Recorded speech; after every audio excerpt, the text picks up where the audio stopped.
What's going on, everybody? Welcome back to Cat and Mack. How we doing? Welcome to the stream.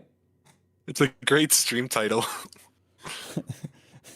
I thought it would appeal to the new Vinland Saga fan base. I didn't even think about that. That's why it seems so familiar. Fat ass ninja Skippy, how we doing? Hey Skippy. Whoa, like the peanut butter? He hates when you do that. I figured the fact that he had it in his name. Let me think of a funny anecdote I can lead off with today. I'm working with this vendor on a bit of an issue that I'm having. Matayo, welcome to the stream. I'm glad you liked the Vinland Saga video, bro. I'm working with a vendor on some issues we've had with some dried prunes. We've had some issues with dried prunes getting moldy before we can get them out to customers, which isn't something that should be happening. Hello, this is my first time making a stream. Well, welcome back. No way, bruh. Thanks for joining the stream. I'm way too EU for these streams. Still great to see you live. I stream earlier on the weekends on Saturdays. Can't stay long, but here to say hi. What's up, Gon? How you doing? So I'm working with this vendor on dried prunes, and the issue is I can't really switch to another vendor because we get way too good of a price from these guys, but they're horrible to communicate with. Horrible. So I just recently became the account manager for this vendor, and I reached out to introduce myself. I was like, hey, I'm going to be working with you guys from now on. I'd love to set up a call and talk to you about our purchasing cadence going forward and kind of what your process looks like and just hear some more about your farm, all that stuff. They responded to an email my coworker sent about a PO we had sent them after my initial email, but he did not respond to my email. You got ghosted by your supplier. He did. And so I was like, okay, well, if I can't schedule a call, I'll just call the phone number that he has attached to his signature on his emails. Called him a couple days ago. It rang once and then sent me to a full voicemail box. So. Oh no, that's a really bad sign. It's the worst because these guys have like the best price for dried prunes on the market. I cannot find a better price than them, and it's like by a lot. It's by a lot. Like most prunes, $4.75 to $5 per pound. Theirs $3 per pound. It's like it's not even a competition how much better their prices are.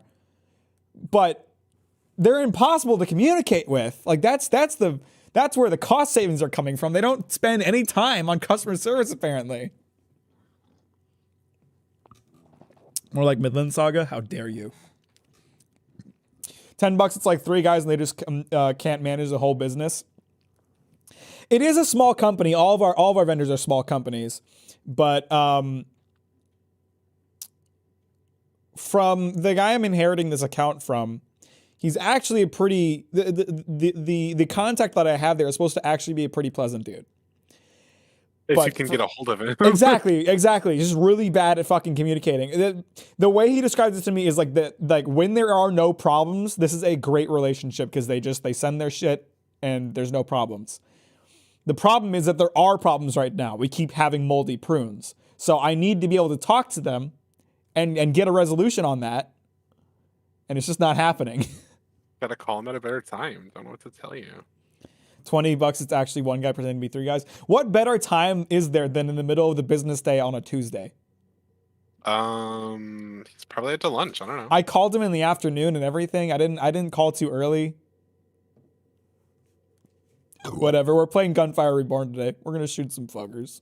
It's gonna be great. I was trying out the daily challenge mode. It looks like it's single player only. Yeah, it's single player only, and it's just a run, but with different restrictions on it. So the one I've got is it's probably the same for everyone, but it's for sure. Only sniper rifles. Your shots freeze enemies, stuff like that. Tuesday is the most business of business days. I don't know about that. Fuck prunes. Prunes actually ain't bad. I've never really been a dried fruit guy, but now that buying dried fruit is like my living, I kind of fucking love dried fruit. I gotta tell you guys, like, dried pineapple has become like one of my favorite treats. It's basically candy.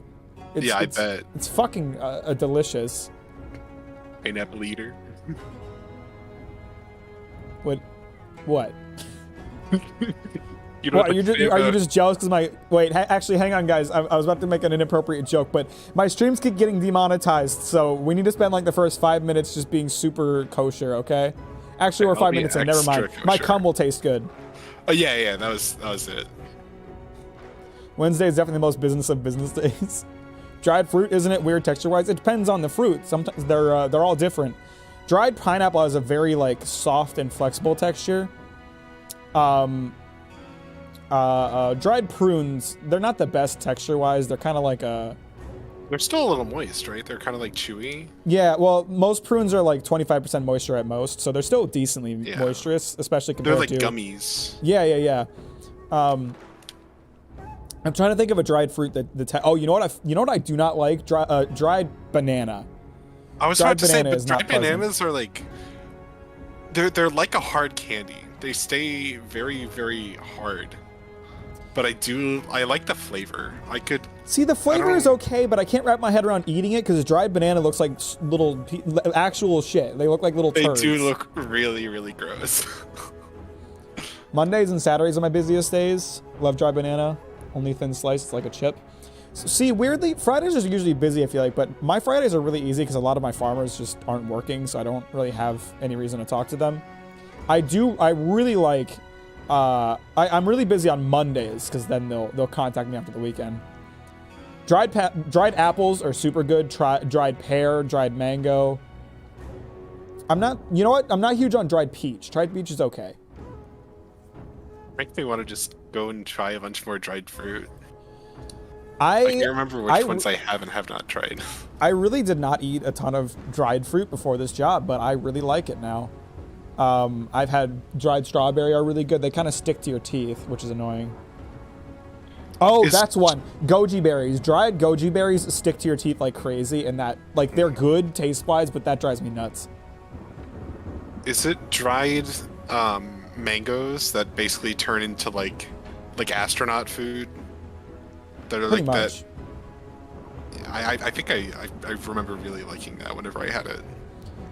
I think we're thinking of different kinds of dried bananas here. You guys are thinking of like, I don't know, like super dried bananas. What I get are like sun-dried bananas where they still have moisture, so they're soft. Oh, really? Yeah. Oh, I've not had those. They're soft and they're like flexible. They just look like little turds. I was thinking of a picture of a dried pineapple or dried banana. I was thinking like banana chips. No, so not like banana chips. It's like one of these things. I just found a picture of one. It's like one of these. They do not look appetizing. So this is the kind of thing that I'm buying. It doesn't look like something you should eat. Banana chips don't look very good either. No, they don't. But these things look disgusting. I feel like the juiciness of a peach is one of the main reasons why I like them. See, a lot Ew! Yeah, no, they're gross. It's like gross. Somewhere between a churro and a pecan, but it doesn't look as attractive as either one. So what I've found is that like a lot of dried fruit, because of the drying process, a lot of the sugar gets brought out and kind of brought to the surface. So you lose some of the juiciness, but you gain like a ton of flavor. And that's like why I love dried pineapple, for example. Dried pineapple is like super flavorful. It's really fucking good. Got some California. There's a difference between California and Turkish dried apricots, if anybody wants to take a guess at that. You know what? I haven't used this Frenzy Shark basically ever. I'll try it. Need more fire aspect weapons to unlock, because it doesn't make sense to use any other aspect on this character. I need to try the other characters. But there was one guy in this room. Whoa, there's 3 in this one. Do you want me to just like escort you around? I'll be your bodyguard.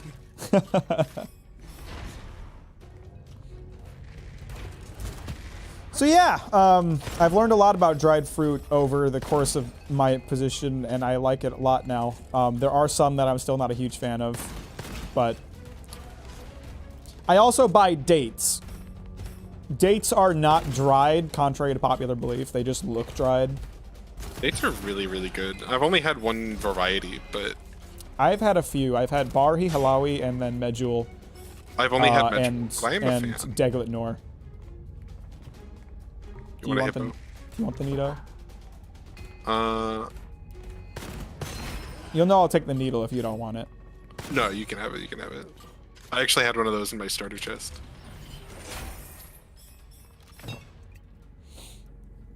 Dates, they always remind me of the Indiana Jones movie. What about them? I don't know Indiana Jones well enough to understand what you're talking about. I have not seen Indiana Jones in like 15 years. Yeah. I wasn't big on them. They're still definitely not my favorite, but I do like them.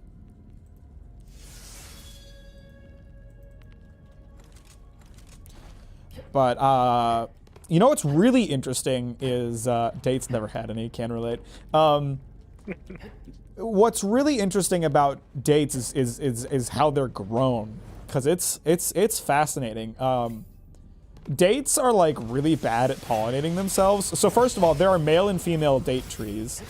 And dates are like really bad at pollinating themselves. Dates are the giant pandas of the fruit world, that's what I'm getting. I don't know what you're referring to. Giant pandas almost went extinct because they were too lazy to fuck. That's awesome. They tried to poison Indiana with dates. Oh. Well, that would probably scar a child into never eating them. That or American xenophobia. No, date trees are like really bad at pollinating themselves. So what they do when they're farming date trees is they steal the pollen off of the male trees and they hand pollinate the female trees because they ain't gonna do it themselves. Interesting. And date trees are also like super particular in like how they want water. So date trees need a shit ton of water, but only at the base of the tree. They don't want the water anywhere else. So you can't grow them in a place that like rains a lot because it'll fuck up the tree's growth. But you need to like water them a ton. So they dig like trenches that they fill with water in desert areas. So is that why they grow in like the Middle East? Because like they'll have like oases in the desert, oases. Yeah. Interesting. While we're talking about fruit trees, did you know that banana trees walk around? I feel like I've heard that before. I don't know the particulars of that. Huge plots of land, because as they grow, they'll just kind of wander around up to like, I don't know, something like a quarter of an acre. They'll just walk. So you need to give them enough room to walk around, otherwise they'll overcrowd and die. Shit. It's kind of really cool. How did you gain this deep knowledge of date lore? It's pretty much my job to have it. Being that I buy dates, it's important for me to know about dates. So a lot of what my job is like research. Like the actual like buying of dried fruit doesn't take like a long time. It's just, you know, build a PO, send it off to the vendor, and then manage it until it actually gets in the warehouse. So a lot of what my job is like knowing about the fruit that I'm buying so I can find the best quality and the best pricing, and you know, it's reaching out and trying to find new sources and stuff like that. And you know, for example, the prunes we were talking about earlier, I spent like a few weeks reaching out to potential vendors about prunes and comparing options because my current prune vendor was being problematic. But what we found through doing that research is that there's just no better pricing than them. So it's going to be more cost effective for us in the long run to just try to figure out our problems with them. We're just going to work through it. It's interesting stuff. I find my job very interesting. I've learned a lot over the course of doing it. That's what she said.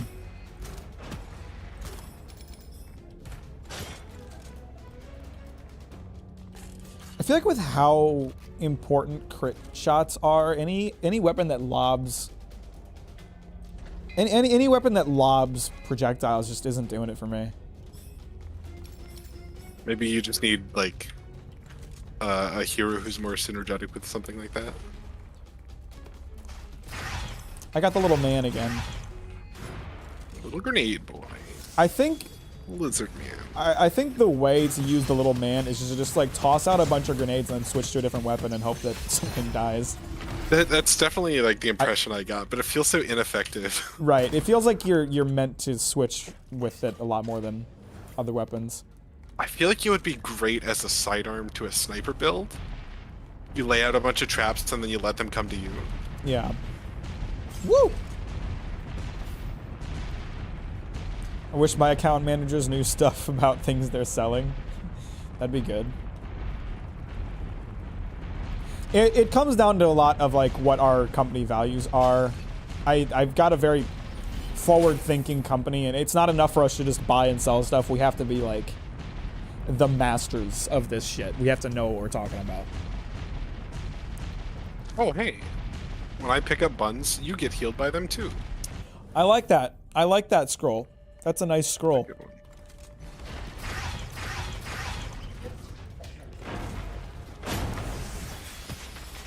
Sorry, Mr. Peddler.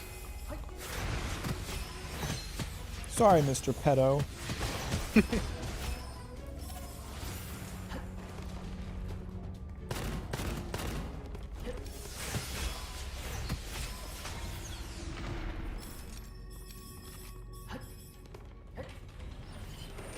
This game feels tight space-wise, but it has nice charm. It depends on the area. The area after this is like an open desert. Yeah. I'd say Zone 3 is a pretty good balance. Oh, there's a weapon you get if you defeat the golem boss twice. And Let's hope we get golem again. Yeah, well, I did a run like a couple nights ago, so that's why I know. Oh. And it's just a really fun weapon. I won't spoil it.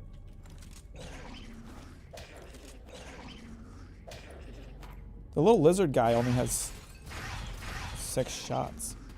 Yeah, and like And he uses so special long to ammo, right? reload. Which has a really, by default, a really small capacity. No, he's large I've ammo. Oh, okay. Wait, which one is that?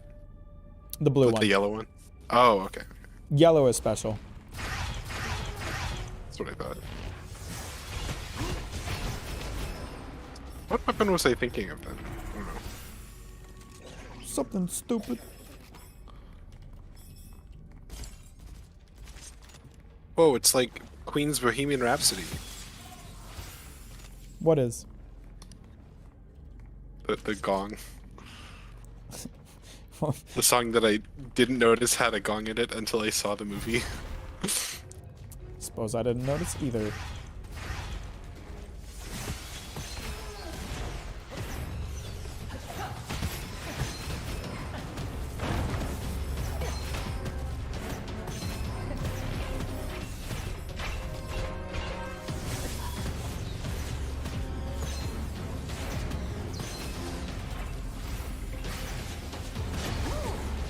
Shit! Well,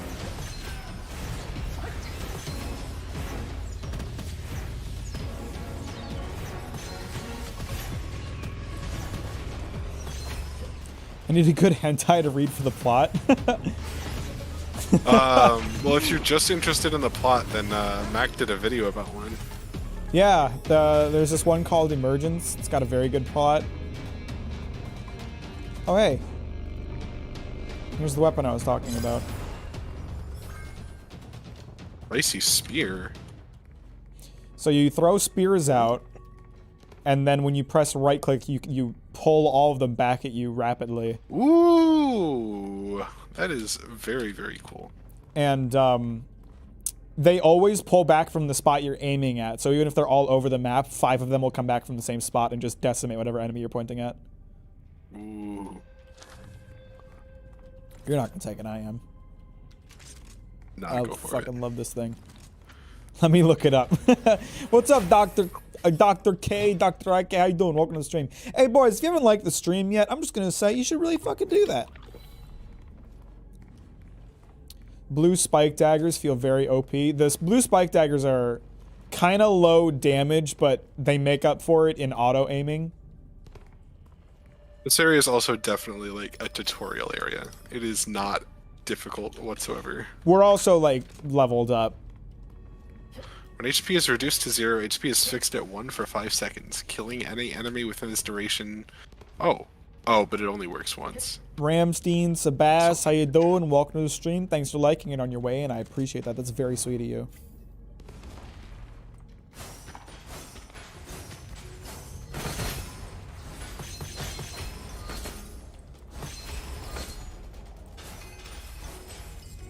We got little men coming out of that hole. Little bomb boys. Little blocky bombs. Uh-oh, somebody's here. Oh, he has a lot. I don't think I've followed these guys before. Shit. Fuck. Fuck. Ow. I got cornered against a wall and didn't know what to do about it.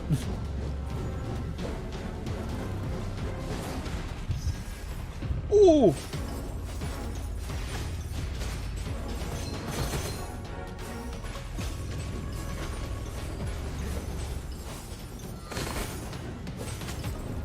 Nice, fucking tanky. Shit. Yeah, he's got kind of a lot of health.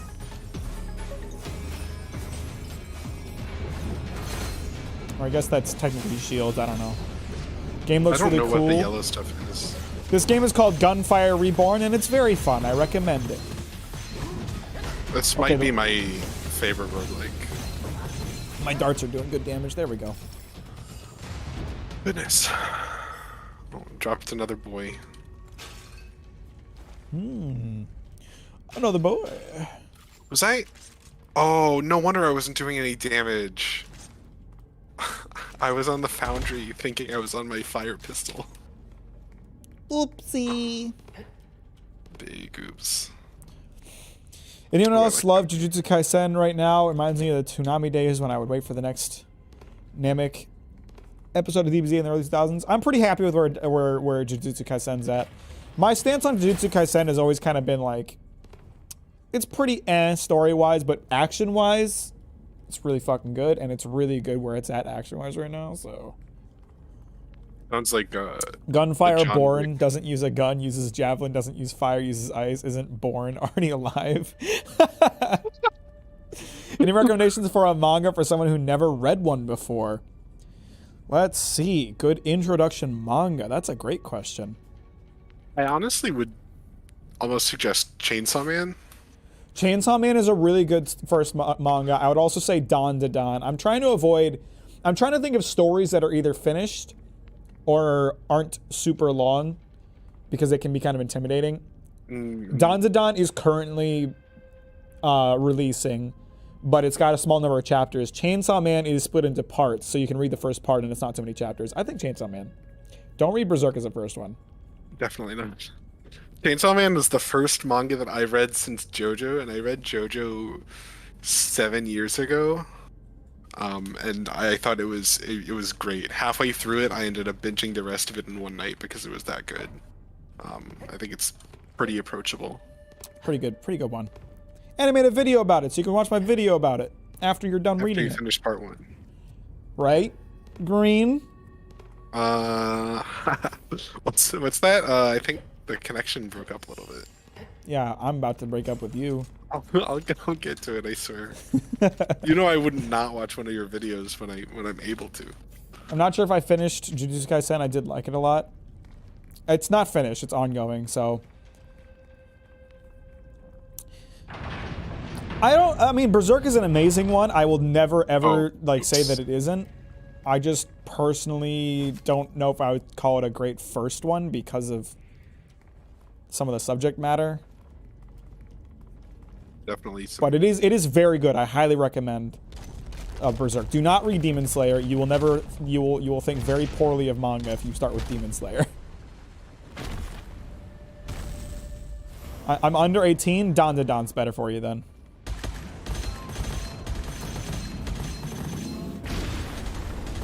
Was he? He wasn't not. That's super cool. He has like. Last time his eyes were definitely blue, right? I'm pretty sure they've always been green. Oh, I thought that they were a different color last. Oh, maybe I was just thinking of that wave. I thought that he would have like different versions of this fight with like different elemental aspects. Oh yeah, no, the balls were definitely green before. Never mind. That's a shame. It's a boss, fat ass. I'm not talking to you, I'm talking to a chat member. Okay. Black Swords and Arc is also rough. Yeah, that's definitely one thing. Like, I really wasn't that into Berserk when I first read it, just because the Black Swords and Arc is kind of hard to get through. Black Swordsman Arc is also pretty short, though. I think I got through it in like two reading sessions. It's not that it's like long. It's just like if you're reading your first manga and that's what you're first introduced with, it's not very strong. Yeah. Oh, is this chest his weak point? Chest or eyes. Oh, okay. I was shooting at eyes. Good. I guess I crit on the chest and assumed it was weaker. My friend has been begging me to read JoJo, though. Should I? JoJo, I would not say is a very good first manga, just because it's very, for lack of a better word, bizarre. It's, compared to a lot of other manga, it can be kind of hard to follow, I would say. The art direction is not conducive to, like, a good ability to comprehend what the fuck is going on. Is how I would describe it. It's also like really, really long. It's also in parts, so it's not so bad. Like, if you're watching anime, JoJo is a good one, I'd say. But if you're reading, like, the art direction is really rough in the first parts. So I don't know. It's been so long since I read part 1. I couldn't even remember. I do think plot-wise, part 1 was... What the fuck? Nice and succinct. After taking damage, all hits will become crit hits within 3 seconds. That's pretty good. Is that a legendary, I assume? Yeah.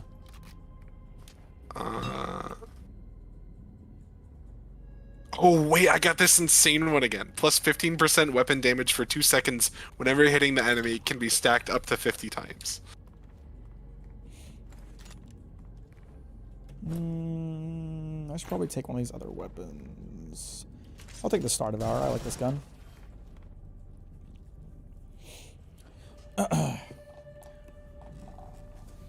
Same reason with Jujutsu Kaisen, you understand what is going on. Yeah, if it's hard to follow, I don't think it's a good first manga. My first anime probably was Sailor Moon or DBZ. Don't remember since it's hard to remember a lot of my childhood. But Pokemon, Yu-Gi-Oh, Zack Bell. Yeah, it's a total toss-up. It could have been Naruto, Dragon Ball, One Piece, or Bleach. It could have been any of those three as my first anime. Sailor Moon and DBZ are like, if you grew up with one, you probably grew up with both. SAO, best first anime until first half. I would not recommend that one. If you're gonna get into SAO, I would highly recommend reading the novels. I only read the first one, but it was a lot more pleasant than watching the anime. Anime is honestly pretty cringe by comparison, but also you can only get so much with Reki Kawahara. Hell's Paradise and Golden Kamuy are both really good. I love Golden Kamuy. That's a fantastic one. I don't know if I would say it's a great first one. I also wouldn't say that it isn't a great first one, so sure, Golden Kamuy is a good suggestion too. It's so much easier to recommend first anime than it is manga. Yeah, well, manga's like a whole other... Because like a presentation's really big in manga, and a lot of manga don't really nail presentation. Anime is super easy because I just say Gurren Lagann. That's a perfect starter anime. Gurren Lagann or Fullmetal Alchemist Brotherhood for me. Yeah. Because Gurren Lagann, I think, has the perfect balance of every anime trope. So, to the extent that it's not going to be dissuading, but it's also going to get you ready for what you can expect from the genre. So I just picked up that one that was like all crits all crits after you take damage. I just picked up another one that is minus 30% damage when you get hit. So, so I can take hits and deal it back real quick. There's a vault over here. Samurai 7? Do you mean Samurai 8? And don't you dare recommend Samurai 8. Samurai 8 is terrible. Terrible. Ooh.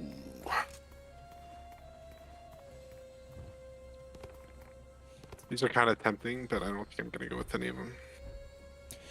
See, for me, you know what? I'll put this out here. One Piece was the first manga that I ever like actually read. Like I'd read manga before that, but One Piece was the first manga that I ever actually read, and it clearly got me into manga.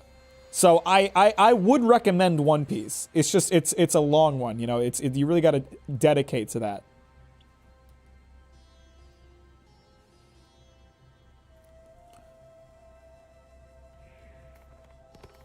Omniscient Reader's point of view is really good. What are we talking about? I've heard of Big O, but I've never watched it before. Wow, it's another Indiana Jones room. I hate these on the stage. I'm pretty good at them. I don't know why I struggle so much more with these boulders than in the other one.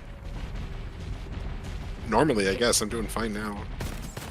I fucking sped run that one. Damn. Yeah, me too. Never mind, I guess. Kasane is short? Never heard of it. Remember doing a presentation about One Piece in elementary? I guess it can have an impact. See, that's a thing too. Like I watched One Piece when I was a kid, and then I like read it when I started reading it when I was 15. I didn't like know anything about it. I didn't remember much from being a kid. If you're looking for fun, read Blood on the Tracks. That does not sound familiar.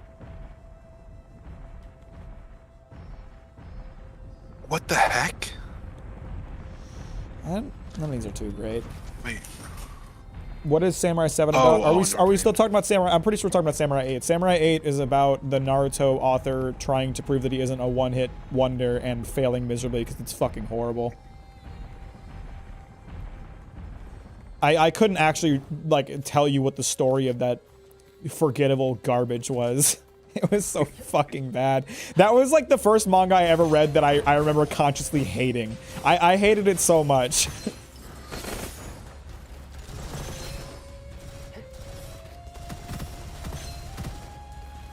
If you can't tell. If you can't tell, I didn't like it much. I need to check my my cold scrolls after this, because I think I might have accidentally taken the upgrade that sets me on fire whenever I deal burn, which I do not want. Literally a story about 7 samurai recruited to fight giant robot government. No, that's definitely Samurai 8 we're talking about. See, it's so forgettable you don't even remember the name of it.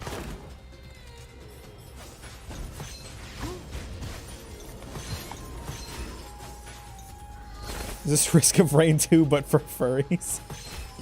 Yes. Kind of Chinese furry Risk of Rain. No wonder you like it so much. I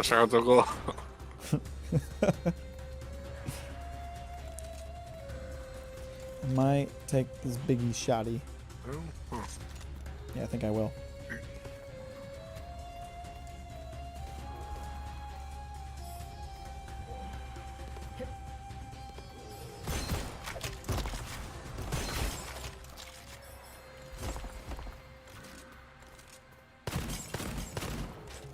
I gotta use my bracelets some more. I'm not spamming my grenade very much. Oh yeah, I'm going for the same build that I had last time, just because I like it so much. And it feels really, really good. I'm not getting the occult scroll drops I want though. Golden goblets are really blue balling me. Yeah, I haven't gotten good cults. I haven't gotten good occult scrolls this run either. Like they're fine. I guess the combination of the 30% damage reduction plus all crits after a hit is pretty nice.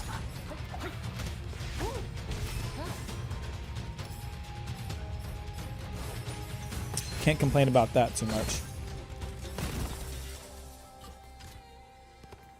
I am sick of how many guns in this game are red that are not fire aspect. There's so many. Innocence is a real wholesome manga. Don't know anything about that. Chinese Risk of Rain. Can you play Son Wukong? What? You know what's weird? That's crazy you bring that up. I was just thinking about Son Wukong the other day, and first of all, my character is based on that. Yeah, I figured. I was just thinking about that game the other day. Did anybody actually play it? Because I like it. I remember like a lot of YouTubers playing it before it came out, and then nobody talking about it ever again after that point. Like, I don't know if anybody actually played Sun Wukong. Was there a game called Sun Wukong? Yeah, it was like a Souls-like that came out like 2 years ago or something like that. I think I remember you telling me about it, and I remember forgetting or not knowing it existed then too. Yeah, I honestly don't know what happened to that game. Was it good? Does anybody know? When I think Wukong, I think like League of Legends first and foremost. But Fucking it's nerd. also a character from a legend that's in the public domain, so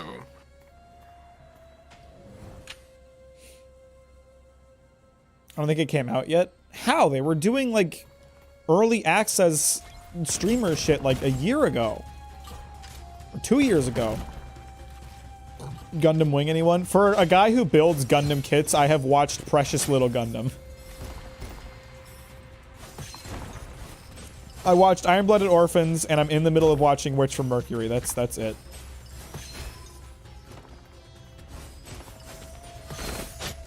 But I want to watch more Gundam. I wanna eventually watch all of them on all the Gundam anime, and then make a video talking about them. watch a couple Gundam with you. Sick. You know what I really want to watch, and we could watch this together. There's a movie called Gundam Hathaway that's supposed to be really good. I think, yeah, you were talking about that on stream before. I honestly don't know anything about it story-wise. I just know people like rate it really highly.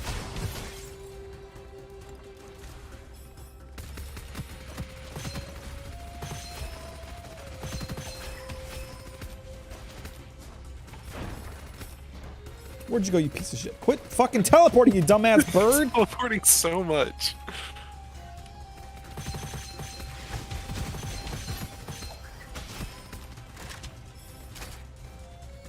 Well, hello.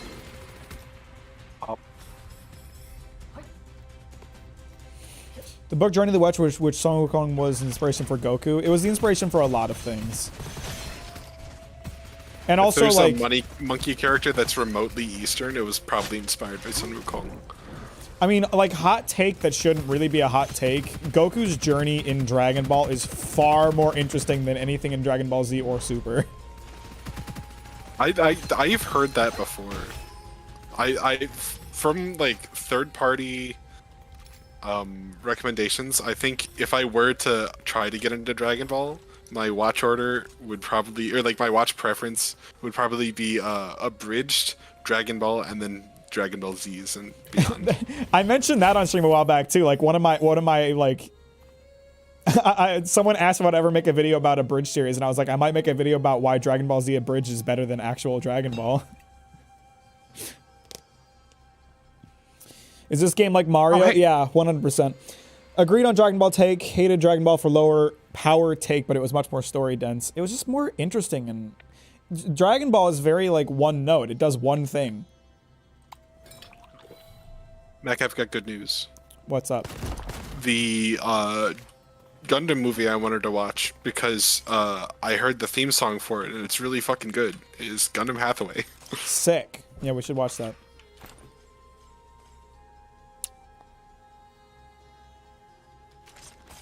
There's this meme that went around for a while, a Japanese meme, so you know, a little different. Of A little wacky. there's this one VTuber who just hummed the theme song, like really goofy like, and someone animated it and it turned into this huge thing for like a month.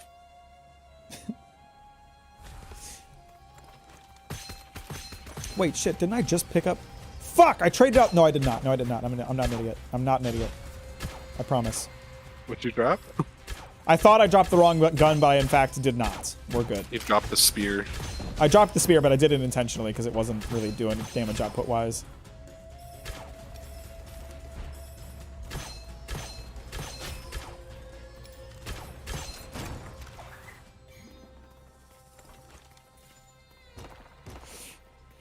Okay. That was an easy run. DBZA was starting to get a little repetitive with jokes to the end. Great series. Personally, I believe, and I think a big part of why they ended it where they did, I believe that Dragon Ball Z Abridged peaked at its last season. Like, it was so fucking good, there was no way they could top themselves. I loved it. Like, season 3 was one of my favorite things. And also, like, when I think about, like, how long Dragon Ball Z Abridged was a part of my life, it's kind of crazy. Because I remember being, like, a young kid, like maybe 12 years old, in Green Here's, like, living room, watching Dragon Ball Z Abridged Season 1. And then, like... Was that where it started? Were you first? I was exposed to it by your brother. Wow, I didn't realize that. And then, like 8 years later, I'm in my first apartment as a grown adult watching the premiere of episode 60, and it's like, wow, this was really a part of my life for a long fucking time.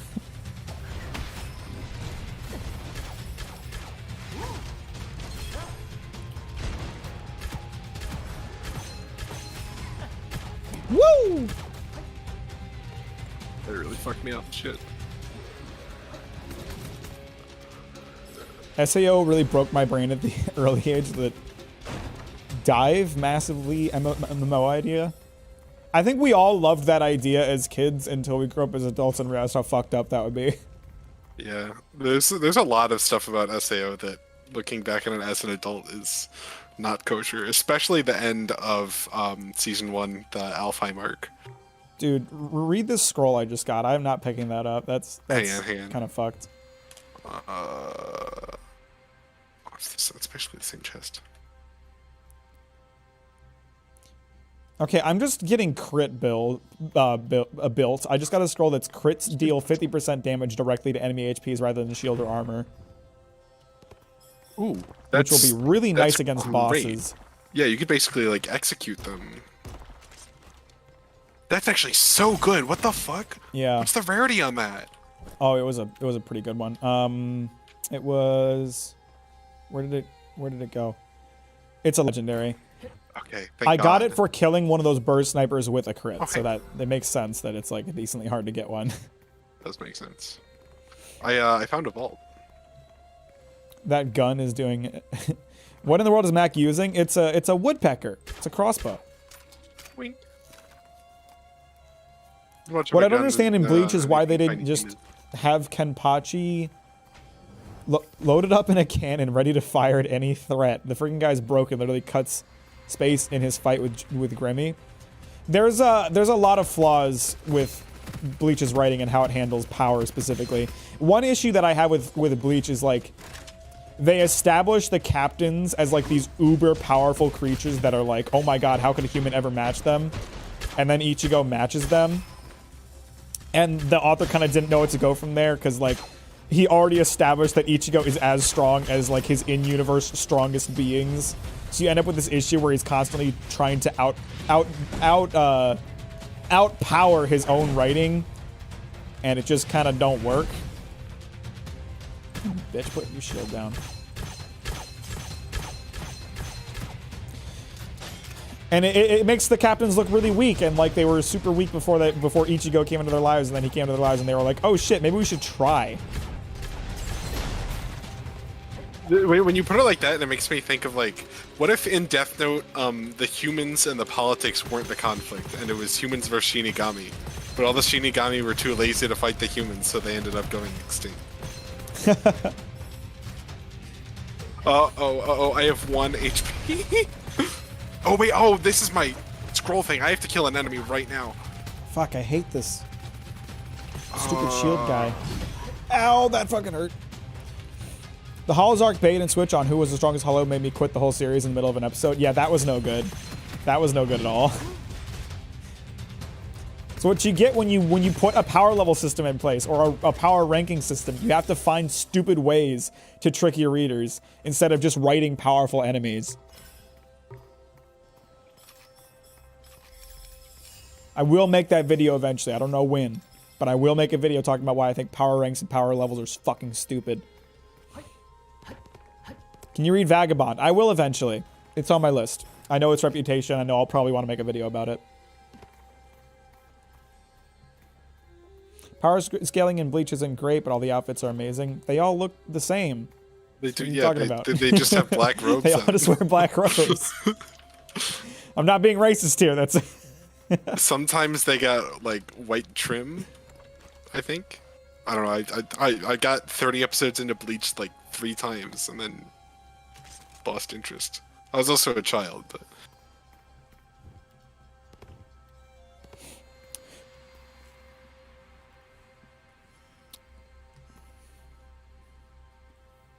Immune to the negative effects of burning effect.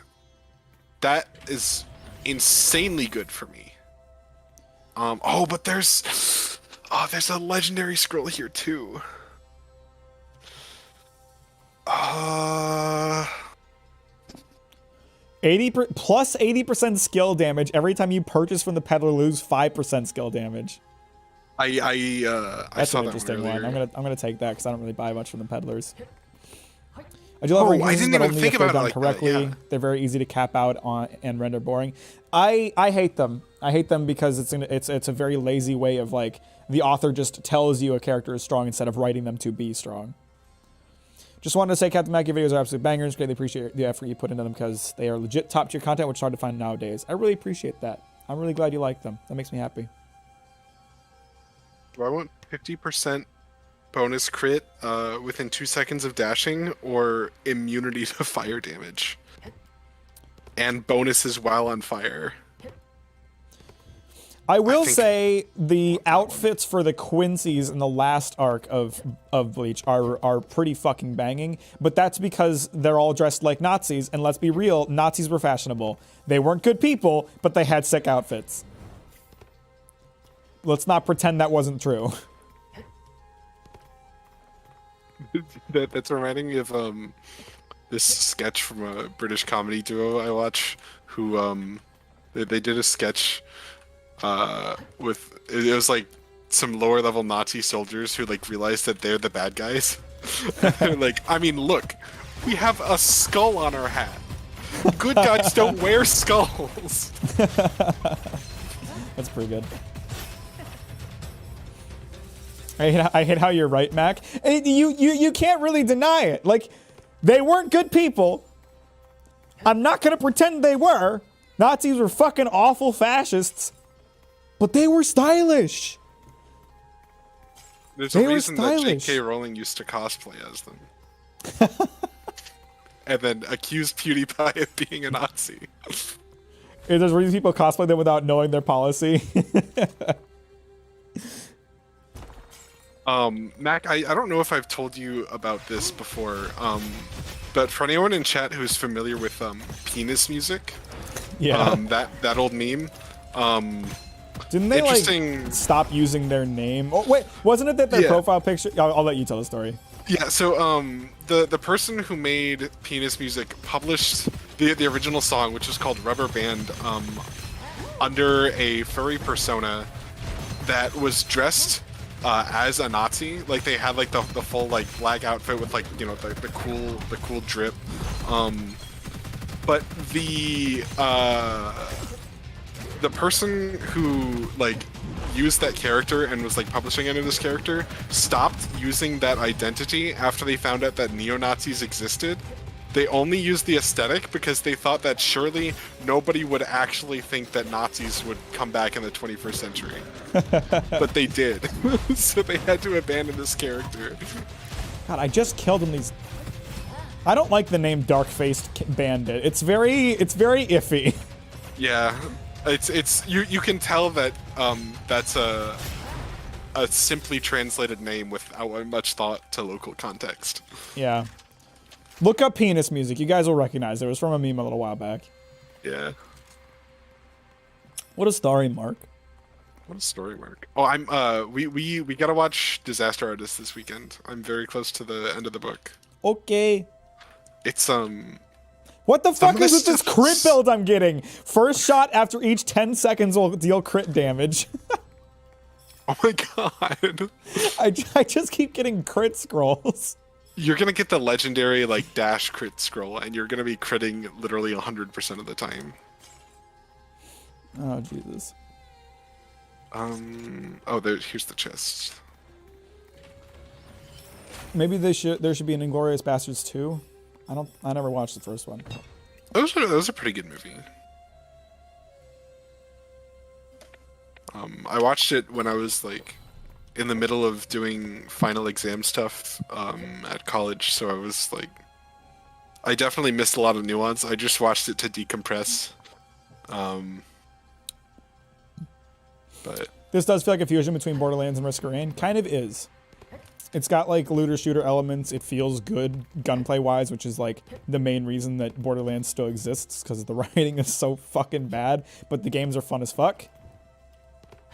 I want them to play into how bad their writing is and just like accept that they're shit writers. But I feel like all the self-referential stuff they do is like not owning it, but like, I don't know. I just feel like you can't keep doing the same thing because it stops being funny eventually. And I know this is ironic for me to say with my I barely know her and D's nuts jokes, but it does stop being funny if you do the same joke all the time. And that's, you know, that's what they found with Borderlands, because their humor is the same for every game and people got tired of it. And Justin Roiland, kind of the same deal with High on Life. People are criticizing it because it's just Justin Roiland's humor and we're all pretty sick of it. I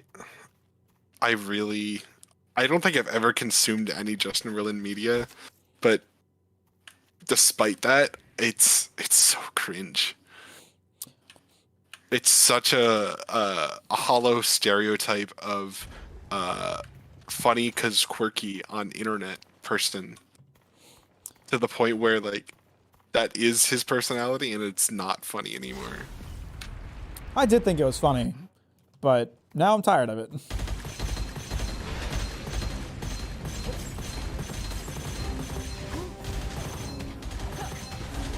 Don't forget to use our grenades, they're helpful. Yeah. My weapons are actually like severely underpowered right now, so I apologize. I got decent weapons. Oh shit! I have actually got like a fuck ton of grenades though. Oh, and because I'm critting, I'm actually dealing damage through his shield, so we're already dealing damage to his oh yeah, to his other health bar. his second health bar. That's kind of fucking sick. My damage is like considering. Best thing coming out of Borderlands was Krieg the Psycho from 2. He was literally my spirit animal. The only reason I disliked him is because I didn't really understand the playstyle when I played Borderlands 2, and I hated playing him.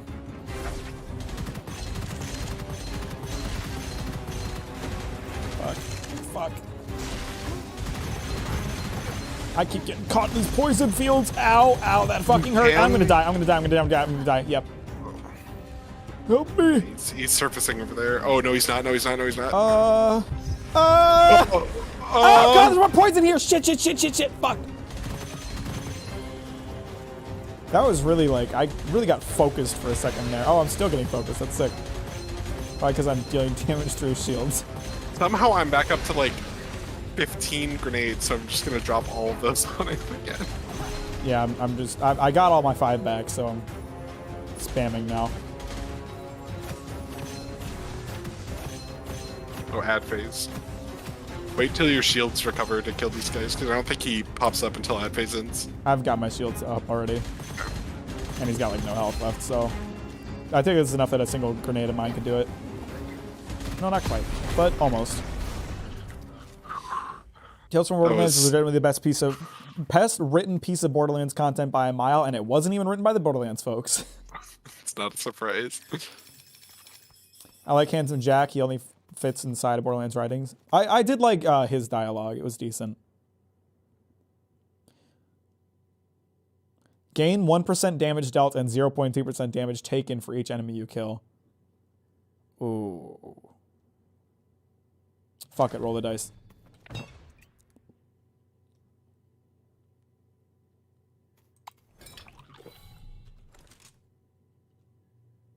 Deals an additional 50% damage when weapon damage causes elemental effect. It's pretty solid.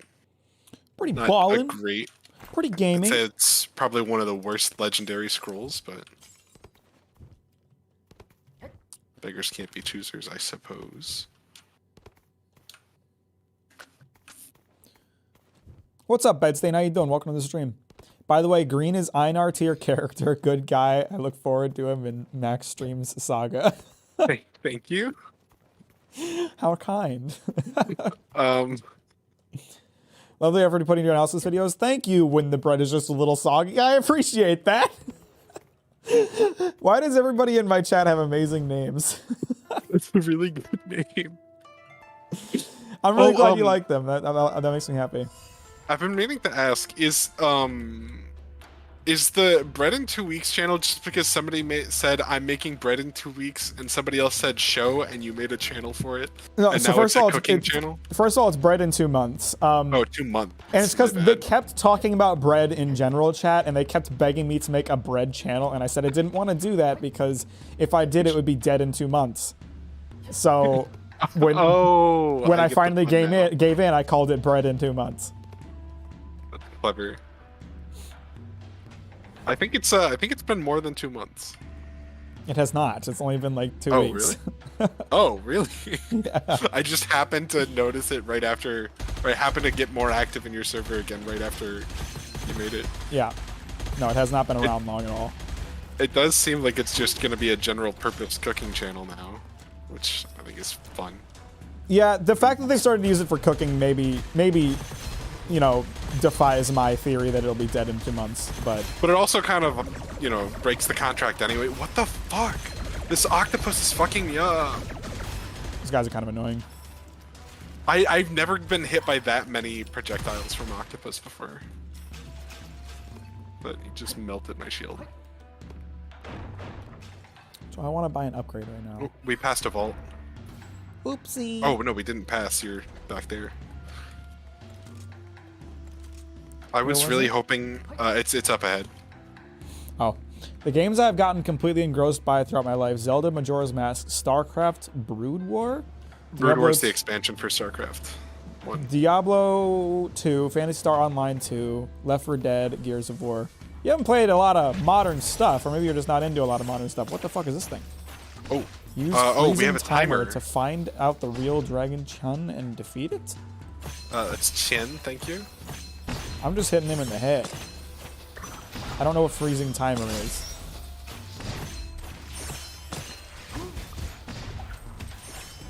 Am I supposed to be shooting him? I have no clue. 'Cause I am.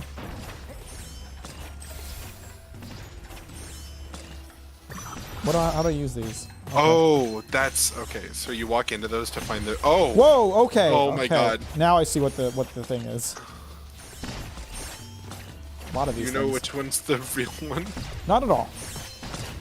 I'm still doing damage to this one. I don't know if it should only freeze the real one, I think, is the idea. Oh, I see. We managed it. I mean, my man's still taking damage from the bullets, so I don't know. They all are. It'd be nice if we had another freezing timer. Do we? What? There he is. There he is. This one.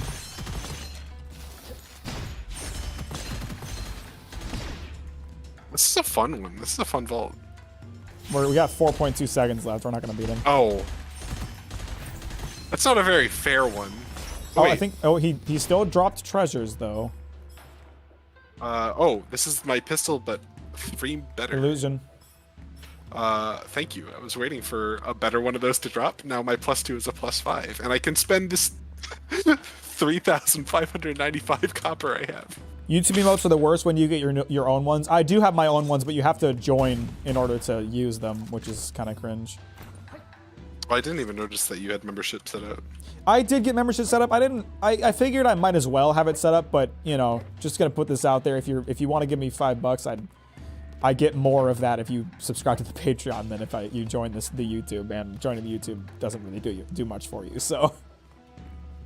YouTube membership, like when they first rolled it out, was really strange because they like got a bunch of big YouTubers who don't stream at all to like roll it out, and they were promoting like the features that you get in chat, like having an icon. It's mostly like a streamer thing.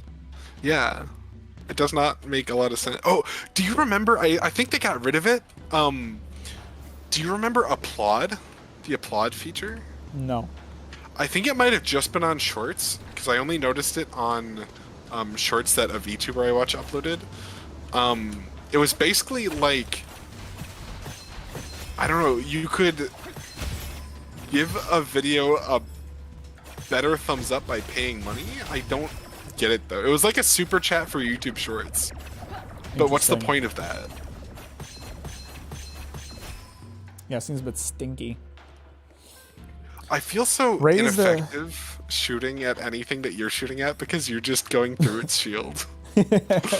Yeah, I mean, it's like they have half health for me, as long as I crit. And then my damage is just null. Raised a 90s kid, remember where I was when I was 11 and seeing the rise and fall of the golden age of YouTube. People say that a lot. I don't... Sounds like a StarCraft player. I personally am not in the camp that, like, the golden age of YouTube is over. Like, yes, there are changes that have sucked, and it is not super pro-creator, but in terms of the content that people are able to make on YouTube, what we get now is much more interesting and much higher quality than things we got back in the day, in my opinion. I think I agree. I would definitely hesitate to say any one period of YouTube is better than another. I can say I liked one more than another for nostalgia purposes. I also thought it was a vault. It's pretty sick, Fridge. Sorry to interrupt you. No, you're good. I'm super nostalgic for like 2011 YouTube, but I definitely don't think it's better than current YouTube, because current YouTube, you've got all these great like documentaries and stories that you can watch, like Mack's content. Yeah, personally, and I don't say this because it's my content, but personally, I'm a huge fan of like the birth of video essays and long form content on YouTube. That really wasn't a thing back in the day, especially when you couldn't have videos longer than 15 minutes. Yeah. But and then for the years after that, where nobody would watch a video longer than half an hour. Yeah. I personally love like the long form content YouTube side of YouTube. And I watch a ton of it, which is why I got interested in making it. Right now, it's like YouTube keeps going back and forth between long and short form metas, because like it's competing you're kind with of in a TikTok, situation right now where you have both. Like as a creator, you should be using shorts to get your work going, but long form YouTube videos still get a ton of attention. It's like if you're going on YouTube, you're either gonna watch 50 videos that are a minute each, or you're gonna watch 2 videos that are 2 hours total. Yeah. Sorry, did I say 50 videos that are 1 minute each? That was what I meant to say. You did say that. Okay.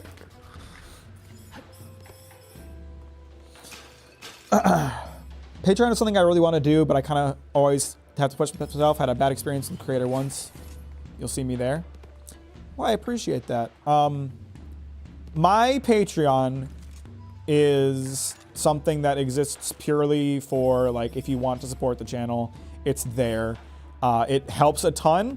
I do not like paywall any of my content. There's no like exclusive content on the Patreon other than exclusive live streams and behind the scenes content. Like everything you're seeing on the Patreon is like how the videos are made, not like secret content that you have to pay for, because I don't really like doing that kind of thing. I'd say the golden age of Twitch is over. Yeah, you could say that.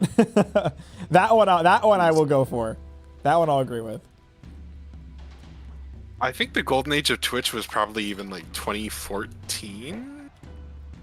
Maybe a bit later than that, because creators weren't making a ton of money in 2014. But YouTube I think when streaming was a lot more. Kind of sucks for live streaming in terms of like the chat and streamer experience, but like we've got Truffle TV. Twitch, it's, by the way, if you're not using Truffle TV and you prefer Twitch, you should get Truffle TV. Do you have a link to that in no. your? I think I see YouTubers use like they pin a link to Truffle in their chat and stuff. We good to go? Yeah. I figure we're probably just both jumping around. It's probably just the nostalgia speaking, but I'm mainly more dissatisfied with how the upper management leadership have decided to steer things, moving dislikes, algorithm oversaturation. I'm not really sure what you mean by algorithm oversaturation. Personally, I don't really care about the removal of dislikes. I get why it bothers people, but it doesn't really bother me. I just think it doesn't do anything. It didn't really do anything before, other than just to show that people were mad. You know what? You know what? Actually, I'm changing my mind right here because I remembered something that someone said that I really agreed with. I am against the removal of dislikes because What it does is make people, you know, the intention was for people, for creators to feel more comfortable making content, which doesn't make any sense because they can still see the dislikes on their own page. The real problem is now people are not always expressing their dissatisfaction in the likes. They have turned to comments, which fosters a community that is very negative, which is not a good thing. So that's a problem that I would have.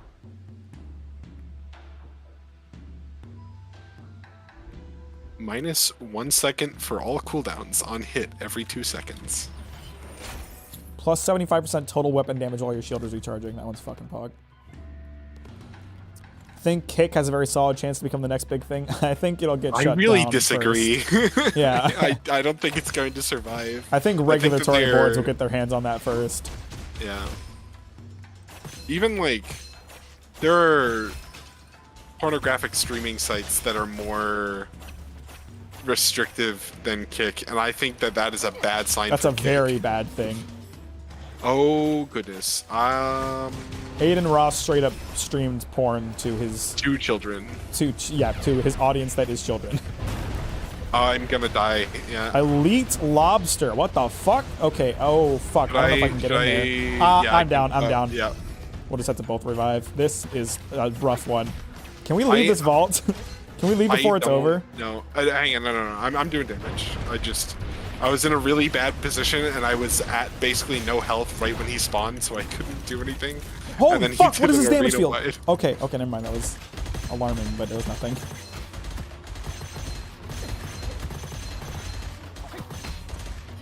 Oh, are the bubbles over their heads, like, what effects they have on them right now? Yeah. I'm about to die. Please, no. I got killed by... Oh. I got killed by poison. Come get me. Okay. If you say so. As a person who works in advertising, the real reason for removing dislikes is pure boost in engagement. I mean, dislikes are a form of engagement. Yeah, dislikes were engagement. Oh, hey, there's another lizard. Another boy. There's another lizard boy. Dual this one's fang. Way cuter. Hang on, I want to see what... He's got normal ammo. Ooh. Oh, I like this little guy. Is the same. He's... he switches between corrosive and fire ammo. Oh, I didn't notice that. I guess that was an achievement reward because we both... Yeah, it was for killing the guy. Oh, hey, and a better illusion. +6 for free. For free? For free? Sheesh. I'm gonna try this build up. I kind of agree, since the Kick is basically the Wild Wild West. It could work with a lot of people. I mean, I don't doubt that people will like it. I do doubt that it will be able to exist without having serious legal suits brought against it. I just realized what I think Kick is just going to turn into. It's going to be the Live Leak of streaming sites. That's valid.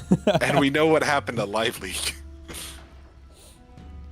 For every hater Mack has, I'll just be twice as loud. I fucking love Mack. I love you too, Ninja. And I have a lot of haters. Everybody does on the internet. What? Gain 1% damage dealt and 0.2% damage taken for every enemy you kill. Okay, I didn't notice that was damage taken, but that's insane. I picked that one up earlier. I'm afraid of taking too much damage. It's not that big of an increase, especially if you're dealing that much extra damage. I guess it's basically just like scaling you. Is it one you can drop? Harder. You can drop it, I'm sure. Yeah, but it is a legendary, and I'm against that, or all ammo I pick up is the currently equipped type, and both of my weapons use the same ammo type right now. So that one would be kind of good to have. That's also a normal though, so I might get that somewhere else. How much max health and shield do you have?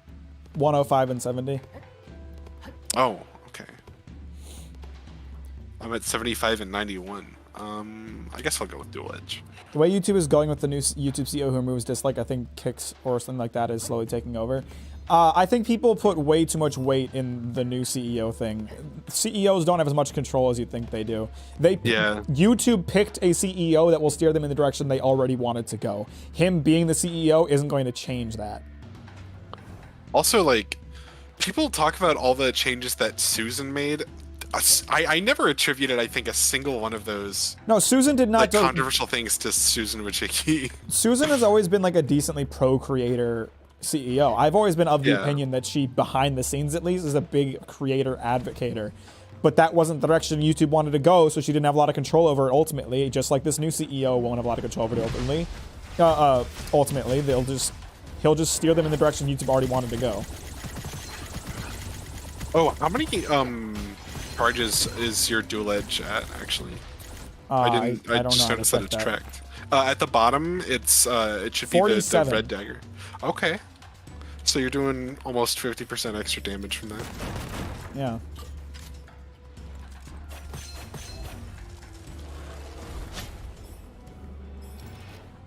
Oh, I don't want the Isis Spear. You don't have Veteran, do you? No. No, you don't. Veteran's a pretty cool one. I think it works retroactively too. Right. Wait, we've already killed 17 bosses or mini bosses? I gotta go, chat. Have a good evening, people. Talk to you later, Fridge. Thank you for stopping by. We appreciate you. Luna is stirring. She is. She's up and moving, isn't she?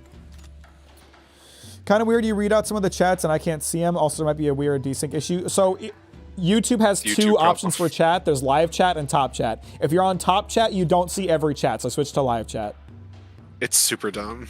It shouldn't even do anything if chat isn't like constantly streaming. Top chat is fucking stupid. It's such a YouTube feature. Yeah.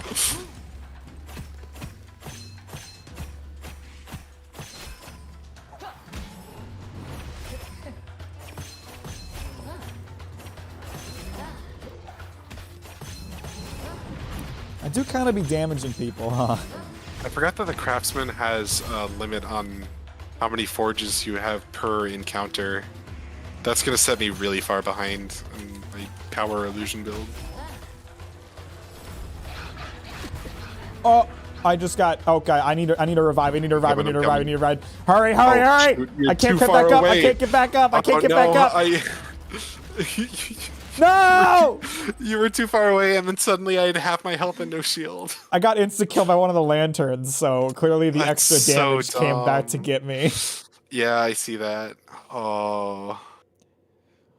Oh, fuck. Yeah, that run was almost an hour. What's the worst game you ever played? One of this game are pretty long. Yeah, this one was an hour. I feel like most of mine are around an hour. Oh, mine have been about an hour so far. Mac, do you remember a game that you have on Steam? Oh shoot, I forget the name. Don't bring it up. Do you already know which one I'm talking about? Are you talking about the one that the theme, the title theme gives me fucking PTSD? Yeah, I think so. Yeah, yeah, that was definitely it. Yes, I remember fucking Eversion. I ended up on the Steam page for that somehow. I think I might have been drunk, so I couldn't remember like any of the details. But I was trying to explain to someone how awful it was. That game isn't like a bad game. It's just scarring. Very scarring. The whole CEO landscape is populated with such a scammer-brained attitude and unqualified people prioritizing short-term games over long-term sustainability. I think we're in a good space with CEOs on the gaming front. Like Phil Spencer's doing a lot of good for Xbox. And whoever the fuck is on Sony, I mean, they need to kind of catch up with the times, not gonna lie, but I think people are very overly pessimistic with their views of the current state of the gaming industry.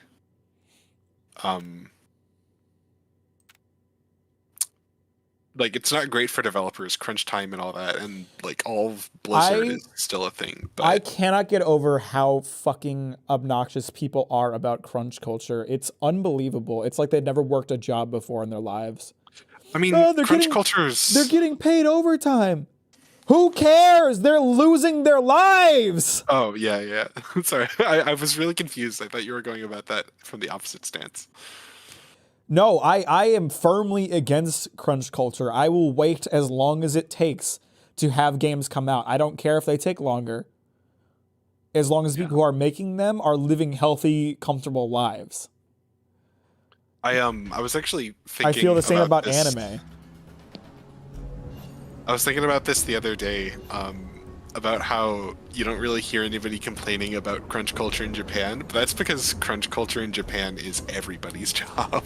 It's because A, crunch culture is part of Japanese culture, and B, complaining about things is against Japanese culture.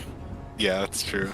It's like it's seen as such a disrespectful thing to question the status quo in Japan, and that's a really unhealthy way to live.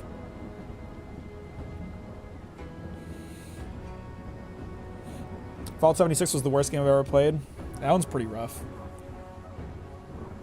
How long did we even play that for in the 24 We hours? played like an hour. Less than an hour. It was so bad. As a web dev, if you give me the time, project is going to do better. Imagine games with no crunch. And I did a lot of research for this recently because my workplace is looking into the idea of 4-day work weeks. So I did a lot of research on it. There's a lot of evidence to support that giving people a better work-life balance dramatically increases productivity. Absolutely. Forcing your people to fucking be chained to their desk for weeks at a time, it actively lowers the quality of your game and destroys productivity. Especially since it's more or less proven. Studies have shown that like the average person in their workday, only in an 8-hour workday, will only do 3 to 6 hours of actual work. Yeah. So actual think about productivity how much is pretty low. Yeah, think about how much closer to that 6-hour mark you would get if people had just like 1 extra day of breaks. You would honestly probably be improving productivity, like even without that extra work day. Yeah. Have you seen the Sneeko response? Which one? No. It's been a whole back and forth. Which one? Yeah. I watched the hour-long conversation between Sneeko and Charlie. It's very interesting. I'm incredibly incentivized to be just busy enough. That's kind of how I felt in my last job. My current job I care more about, but at the same time, my current job has a much more lax culture of work where they're like, just get the work done. We don't care how you use your time. And the thing is too, like, I work from home on Fridays, or on Mondays and Fridays, and on Fridays especially, I'll be honest, like, I don't work super hard. I kind of take it as like my break day work-wise, and I feel better about my work-life balance working that way. I still work on Friday, but I don't get as much done. And that's fine, because I'm still getting my work done overall. I had a boss pretty early on when I was still like interning, who was like, he was a nice guy and all, but he was the biggest hard ass about enforcing productivity and like you should be doing something at every point of the day. And that left me with like a really bad taste in my mouth. I really didn't feel super comfortable like reporting to him or being honest about anything, versus my current workplace is very similar to yours with like, it's a lot more relaxed, you know. I feel like I can be honest with my boss, like, oh yeah, the last like couple of days I haven't been super productive, and I told him that in like our weekly one-on-one meetings, and he said, oh well, is there anything that I can do to help? You know, that's fine. And just being like a human about it. Yeah, and that makes me feel so much better and like appreciated and seen as a person. I got the same deal. Like my boss, we do the same thing. We have a bi-weekly one-on-one where I talk about my progress and stuff. And I told her, like, during one of mine not too long ago, I was like, I spent a couple hours just doing research on honey production, because honey is something that we sell, but it's not one of my items, so it's not something I need to know about. But I was like, honey production is super interesting, so I just spent a couple hours researching it, and she was like, that's really cool. I'm really happy you got to kind of spend some time doing that. It's like, I didn't need to do that. It's not directly involved with my job. It wasn't technically productive for me, but what harm did it do? I got the same thing. Like in my first week, I was so I got hired as a web dev, and I've done like some web type stuff before, but never like web programming. And I got hired writing C#, which I only used like a little bit before in Unity. So while I was like getting set up and stuff, my first couple of weeks, still like getting access to everything and like learning about our website and our platform, my boss was like, yes, if you find any chances, that you want to take. If they cost any money, just let me know. We can write that off. Like, insanely cool. And like, I can tell that my company is legitimately interested in my professional development as a programmer, and not just like making their software happen. Yeah, I've got the same thing. Like, first of all, and this is just like a side note, like my bi-weekly one-on-one with my boss, it happened today, and what we do a lot of the time, and what we did today is for our one-on-one, we like get up and take a walk, and like the one-on-one doesn't even necessarily have to be work related. Like, it's more of like a chance for me to connect with her than anything else. Like, she told me today, she was like, I don't really have anything to talk about. And I was like, okay, well, here's some things I wanted to fill you in on. And then we just spent an hour walking and talking. It's nice to just decompress, right? It's good. And that's another thing too. Like, my work has a very, like, if you need to get up and like walk around and get some air, that's fine. There's a big hill across the street from where I work, and I found a really nice bench. And sometimes I just go and sit there for like 20 minutes because I need some air. And that's fine. That's totally allowed. Been working from home for 2 years, and I work the same as much. I work the same as in the office, but I notice how much more time I save on not having small talk equals the same with less stress. Yeah, it's amazing how much more productive you can be when you feel like being productive, Also, I see a question for me. I do ASP.NET stuff for my company's website. Doing like if anybody needs like a custom module for a certain customer function or interdepartment stuff. I work on stuff like that. A little bit of database here and there, a little bit of... the rest is just ASP.NET, but it's really fun. I love the work I do a lot. There's a little guy here, if you want. I've actually got a little guy in my other hand already. It's honestly like the companies that I've worked for as an adult have been Bed Bath & Beyond and Whole Foods, right? Whole Foods is owned by Amazon. I haven't exactly been incentivized to give a shit about the companies that I work for. And so now that I work for a company that is... Huh? When did you work at Bed Bath & Beyond? Whole Foods, or World Market is owned by Bed Bath. Oh. Well, they were. They're not anymore, but they were when I worked there. But now I work for a much smaller company that actually, like, shows they respect and care about me, and it's a world of difference in how much I care about A, the work that I'm doing, and B, the company I'm working for. I actually feel proud telling people about the work that I do and the people that I work for, and that's a good feeling. Yeah, it's insane, the small company versus big company thing. I worked for a really big company for about 4 years, like as an intern, but like I was treated as a full employee, and the difference is insane. I don't think I want that. I don't know if I want this, but I'm gonna take it anyway.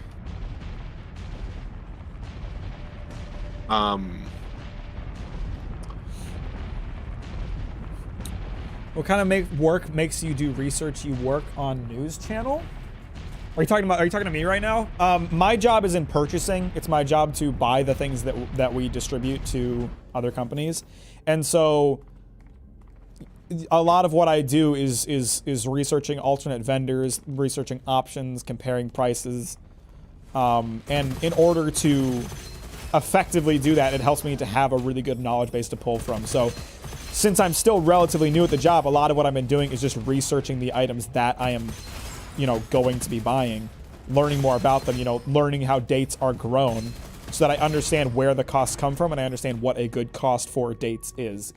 And then I can, use that knowledge to also determine what is a good date, Quality is very important to my company. We work mostly in organics. We're not trying to find the most cheap product. We're trying to find something really high quality and good.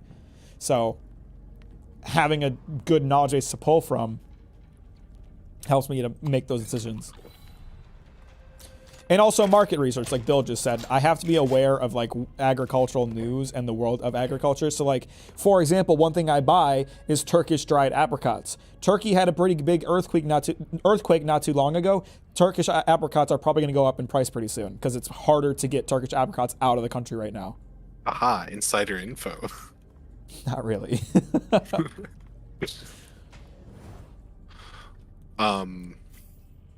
I got lost and distracted while I was starting a thing about smaller companies. I've been watching a lot of Healthy Gamer GG, and like I recommend that channel to a lot of people, and probably not enough people because it's a great resource for like mental health and stuff. But he did a segment on the quote labor crisis and how employers are like struggling to find employees, and he actually made the argument that having the internet available has been a great equalizer in terms of workers, because now employees can't just treat their employees like crap because they can work from home and work remote at some other place and get paid way better with way better benefits. The pandemic, at least like in skilled trades. The pandemic really shifted how companies think about like what they're able to do. Like my company was really against people working from home before the pandemic, but now that they know how well it can work, they're totally fine with it. Most people I work with work from home part of the week. I work from home half the week. We got some Dr. K fans in chat. Nice. And I also think we're in a situation right now where a big part of the labor crisis is like, it's not that people don't want to work, it's that they don't want to work for a company that treats them like crap. And so yeah, a lot of these companies are trying to like hold out and like put the extra pressure on their existing employees and like get them to pick up the slack until people like can't afford to not work for these companies anymore, and they just accept that they're going to get treated like crap. And I don't think it's going to work. I think these companies have to change how they treat people, or they're not going to get their employees back.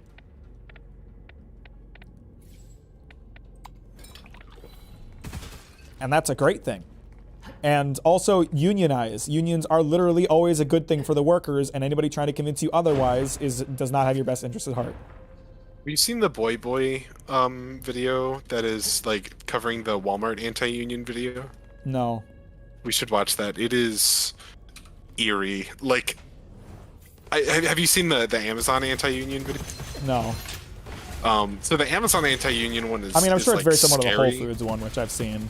Probably. They basically like treat they say like if anyone I hate horse heads. Is if you know anyone that's trying to unionize, report them immediately, and like they make it seem like you're going to get executed by like the secret police if somebody says the word union to you like at a family gathering.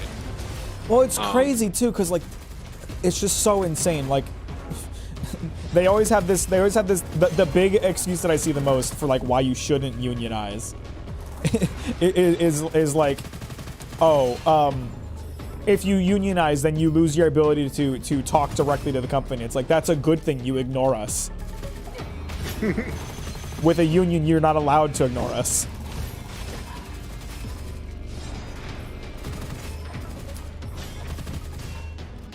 Believe me, you don't want to talk directly to the company if they aren't going to listen to you. Yeah. Plus, like, the union, they like, the anti-union stuff really preys on people's, like, self-worth and stuff, saying, like, you're going to trust some big group, some big company to speak for you? You're your own person. But, like, yeah, it's a group that has experience doing this and knows how to do this better than I could. Yeah. So yeah, I'm gonna trust them to give me what I deserve, because they know what I what I'm worth.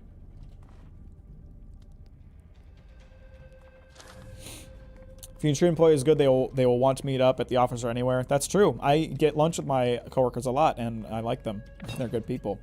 We're in a permanent labor shortage right now between losing over 1 million people to COVID, another 2 million from early retirement, and the overall trend of the boomers leaving the workforce. Haha, funny.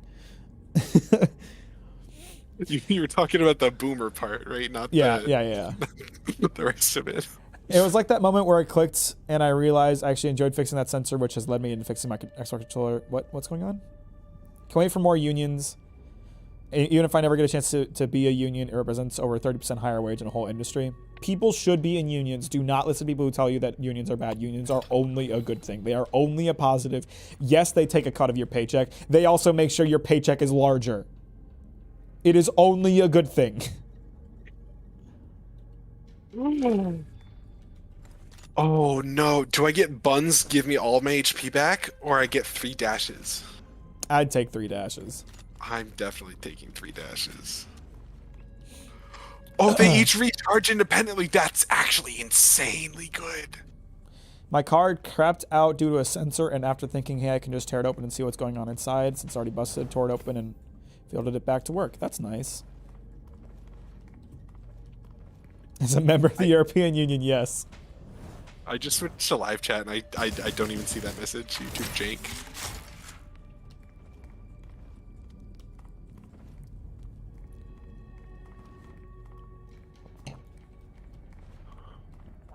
I will never get over people defending billionaires for their shitty tactics. It's really Linus Tech Tips on the Wayne show. They Linus Hard R Sebastian. Yeah, Linus Hard R Sebastian and Luke were talking about when they were covering Ryan Reynolds and the Mint Mobile buyout. Oh, is that a thing? Yeah, he sold it for like a couple $1 million to T-Mobile. I didn't know that he sold Aviation Gin. I also didn't know that he didn't start Aviation Gin. I thought that was like a company that he founded, but he bought it, made it worth a bunch of money, and then sold it and profited. I knew about that one because they tried it on cold ones and said it tasted like shit. Oh, I actually really like Aviation. It's a pretty good gin. Like it's a great cost per value gin. But they just don't like gin. I don't think. Every time they drink gin, it's a reaction. Yeah, that's fair. Another mini boss. But the Mint Mobile buyout, they were talking about how much money he had. It's like when you hear people explain or like describe money in terms of examples, like if you spent like a person's like salary worth of money a month, you would still be making more money, or you like, still wouldn't be able to spend all your money. Like, what do you need all of this money for? That's something that drives me crazy. Like, there's a point where you're just too rich, and it's like, for me, I want to be comfortable in life. I want to like be able to retire decently early, and I want to like not worry about my expenses. But when I have a certain amount of money, I'm donating it, bro. I don't fucking need it anymore. I could have revived you. No, I had a scroll that gave me half health and shields, but I get 2 revives until and then I get all my health and shield back. So that was the second one of those. But yeah, Dr. K had a bit where he talked about statistics have shown like the happiest, or like the ideal income right now is like somewhere between $100,000 and $150,000, because that's where $70K. Oh man. But yeah, like 1 to 150 now is like all of your needs are satisfied. You won't have to worry about like satisfying your needs, but you don't have the arrogance and like the expectations that come with being super rich, so you don't have any guilt for not spending all of your money when you have so much of it. So that's like the perfect range for being the most happy. That's the most happy wage. I never want to be a billionaire. What about you? I never want to be a billionaire. If I start ever making enough money like that, I will donate the shit out of it. Yeah, if I have that kind of money, I want to. I won't, like... but the hard R bit had me thinking and hard R. I was legit confused about what he was referring to. Whenever the argument for the word R word comes up, I just refer people to Christopher Titus. I don't know who that is, but yeah, that clip is hilarious. Give me. Really good clip. Have you been paid by YouTube for any of your videos or not? Yes, I have. I have not made a lot of money, but I have been paid. I won't go into specifics because I think it's tacky, but I will say that this month after the Vinland Saga video is the most money I've ever made off of YouTube, and that's kind of poggin. Right. Most money I've ever made off of YouTube in a single month, I mean. It's not nearly enough for me to do this full time. It's not even close, but it's nice to see it go up. $2. $2 I made. Let's go.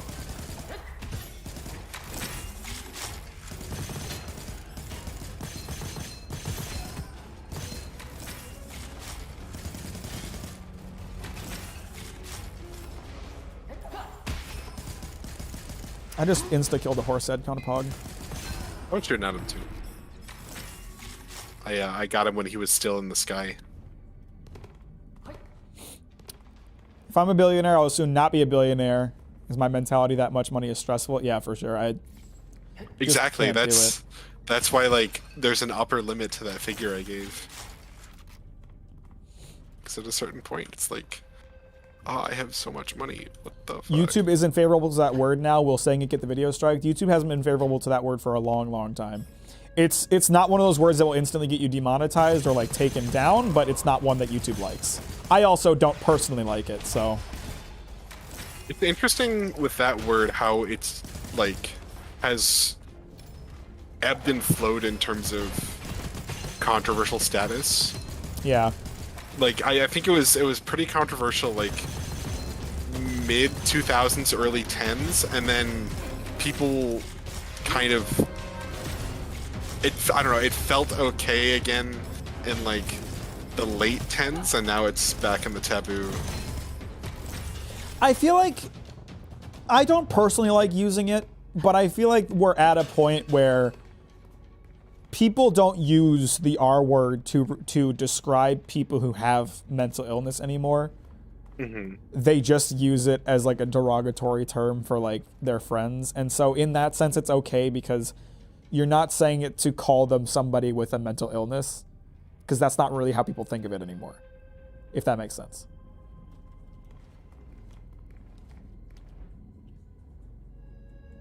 The chest review, yeah, I found it. Take some max HP, sure. I bought some shields. I only use it in terms of something dumb or stupid, never refer to an individual with it. Yeah, exactly. That's how a lot of people treat it, I think. I don't think using really it that way use it is fine if you ask me. I'm just not personally going to do it. Maybe not fine is the right word to use, but I don't know. I just like, when I hear it, I don't have a problem with people saying it. It's just not a word that I personally want to use. That's how I feel about it.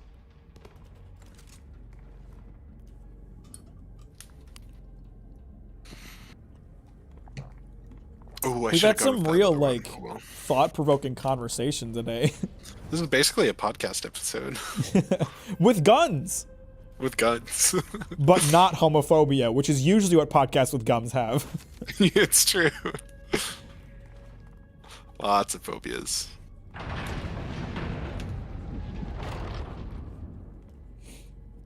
Thanks for reading my comment script. Any other thoughts on Big Front of the dialogue? No, I think we had a pretty good talk about it. I think you got a pretty clear idea of what I think. I didn't even see if you walked in here. I just totally went for it. I did. Oh, I thought that I had, but I was just looking at I have 117 stacks of something, and I was trying to figure out what that was. Bitches.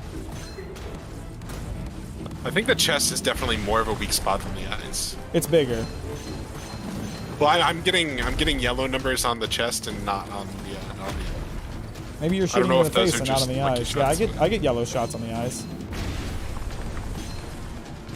No, I'm shooting on the sides.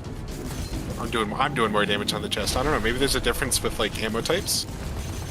Maybe. Like maybe because the shotgun is like a wider weapon, it doesn't do as much precise damage. Oh, that's definitely going to be a thing. It's not all the shots are going to hit the eye. That's true. I guess it looks like they are, but we can change that if you want, Mac. What? Being a deeper stream? I don't mind at all. You guys know I don't mind when we get into like really conversation or like really thought-provoking talks on the streams. That's a big part of why I like American Truck Sims streams so much. If Green was not down to do Gunfire Reborn today, I was going to play American Truck Sim. Because I don't really feel like playing anything else. Homophobia is giga cringe. Couldn't agree more. It's giga cringe.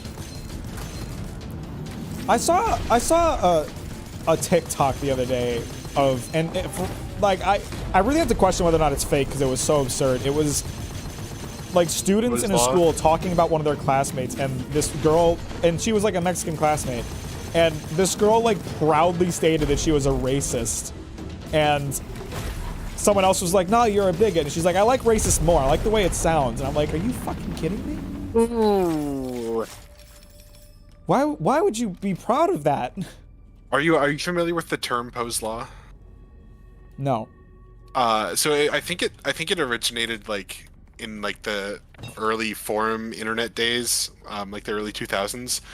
It refers to when the absurdity of a comment reaches a certain point, it becomes impossible to tell whether it's satirical or genuine. That's kind of how I felt about that. Yeah. Also because of the way it was recorded. Effect. Also because of the way it recorded, you couldn't see the people. It was very clearly being recorded in secret, and that could have been intentional, but yeah. I really couldn't tell if it was fake or not. Have you read 1984? Really I have not read 1984. I know the meme about it, literally 1984, but... I have a funny story about 1984, actually. So there I was, a gay in 1984. I went to a store, and I was like... I've been trying to get into reading more for a long time, so I stroll through book sections a lot, and I'm like, oh, look, there's a copy of 1984 here. But this copy's like a little bit beat up. I'm gonna look around and see if they have any nicer copies. They didn't have any other copies of 1984. So I pick up this one and I go with it, and I take a closer look at it, and it's got a label for a different book on it. Okay. And when I get to checkout, it's not in their UPC system, or like their point of sale system. So I think somebody went to the store, put a different label on this book, and just left a copy of 1984 there.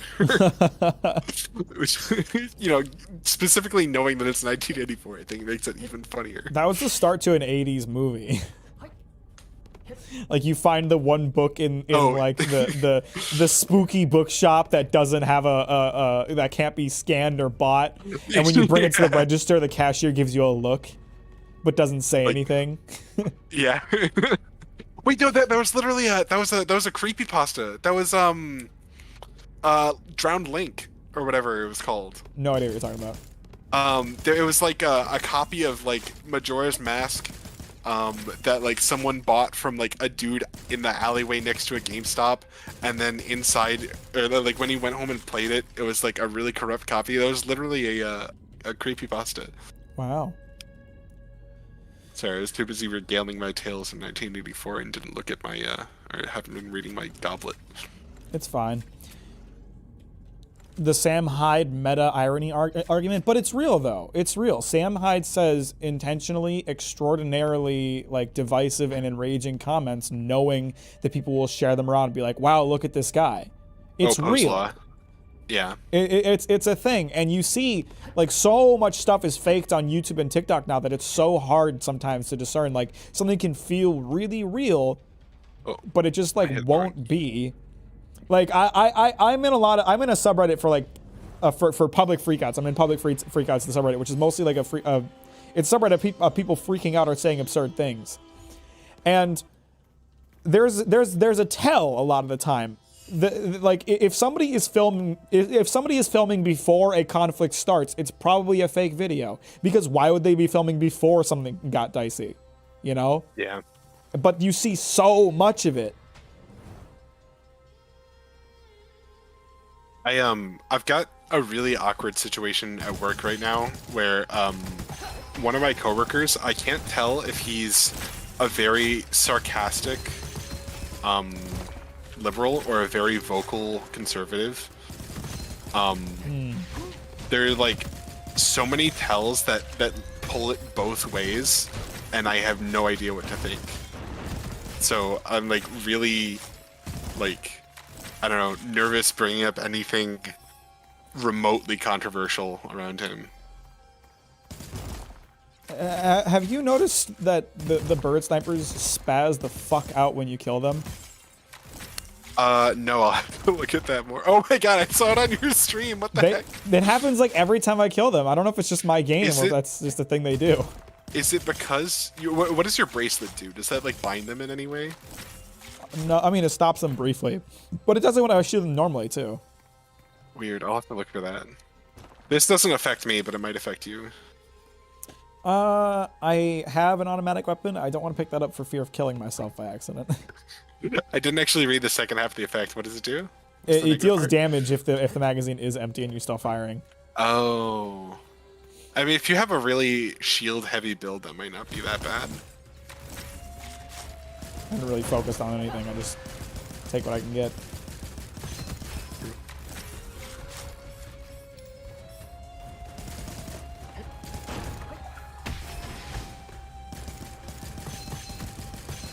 Okay, I saw one ragdoll and get blasted absolutely deep into a rock, but not like what I saw in your stream. 7 out of times out of 10, yeah, I'm in agreement. Are we talking about like things being fake online? Because it really is. Like, there's a ton of stuff getting faked online right now, just for numbers, for funny internet numbers. Yeah, TikTok's really pushing that. Are you coming into the vault? I was drinking my my strawberry lemonade Fanta. Oh. Sunkissed, sorry, not Fanta. Don't let Mr. Fanta hear you say that. Or I don't think Mr. Sunkissed. Fanta has stocks in Oregon.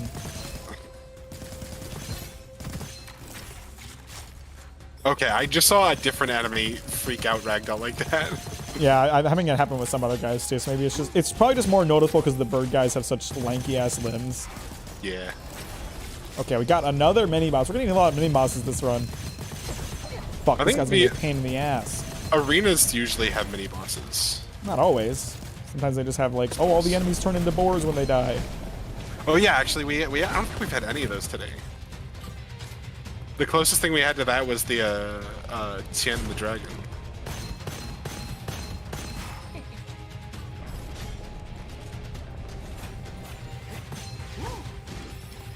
Here's a bit of a deep subject. What are your thoughts on people going out of their way to pronounce words without an accent in normal conversation? I think it really depends, right? Because I feel like there's both extremes. Where if you pronounce it too correctly, it sounds really awkward in conversation. But if you pronounce it super wrong, it's like really like it like hurts to listen to. Like I still can't fucking stand people saying Kyoto or Tokyo. Yeah. But at the same time, I'm not gonna say Tokyo when I talk about Tokyo. I'm just gonna say Tokyo. I'm gonna speak with like a hybrid Japanese and American pronunciation. You know. I thought about this a lot because this was something I used to get called out for. Like, if you think about it for very long, it very quickly becomes a weird semantic battle of, well, what is, like, should there be an American pronunciation for foreign words that we can default to? Or, like, is there a right way to pronounce this word that isn't even from our language? It's a really kind of interesting subject to me. I think there should be an effort to pronounce it correctly, but it really does. Like, if it's not part of your native language, it sounds awkward to pronounce it too right. Yeah, like when I would pronounce crepe as crepe, like I caught some flack for that, especially if I used the French. But like, I know it's correct, but like, it's not how we traditionally speak of it. It can cause communication and almost like I feel embarrassment in conversation where like the person talking is like, oh my god, have I been saying it wrong? Oh yeah, that too. Yeah. And it can kind of make the person you're speaking to feel kind of dumb.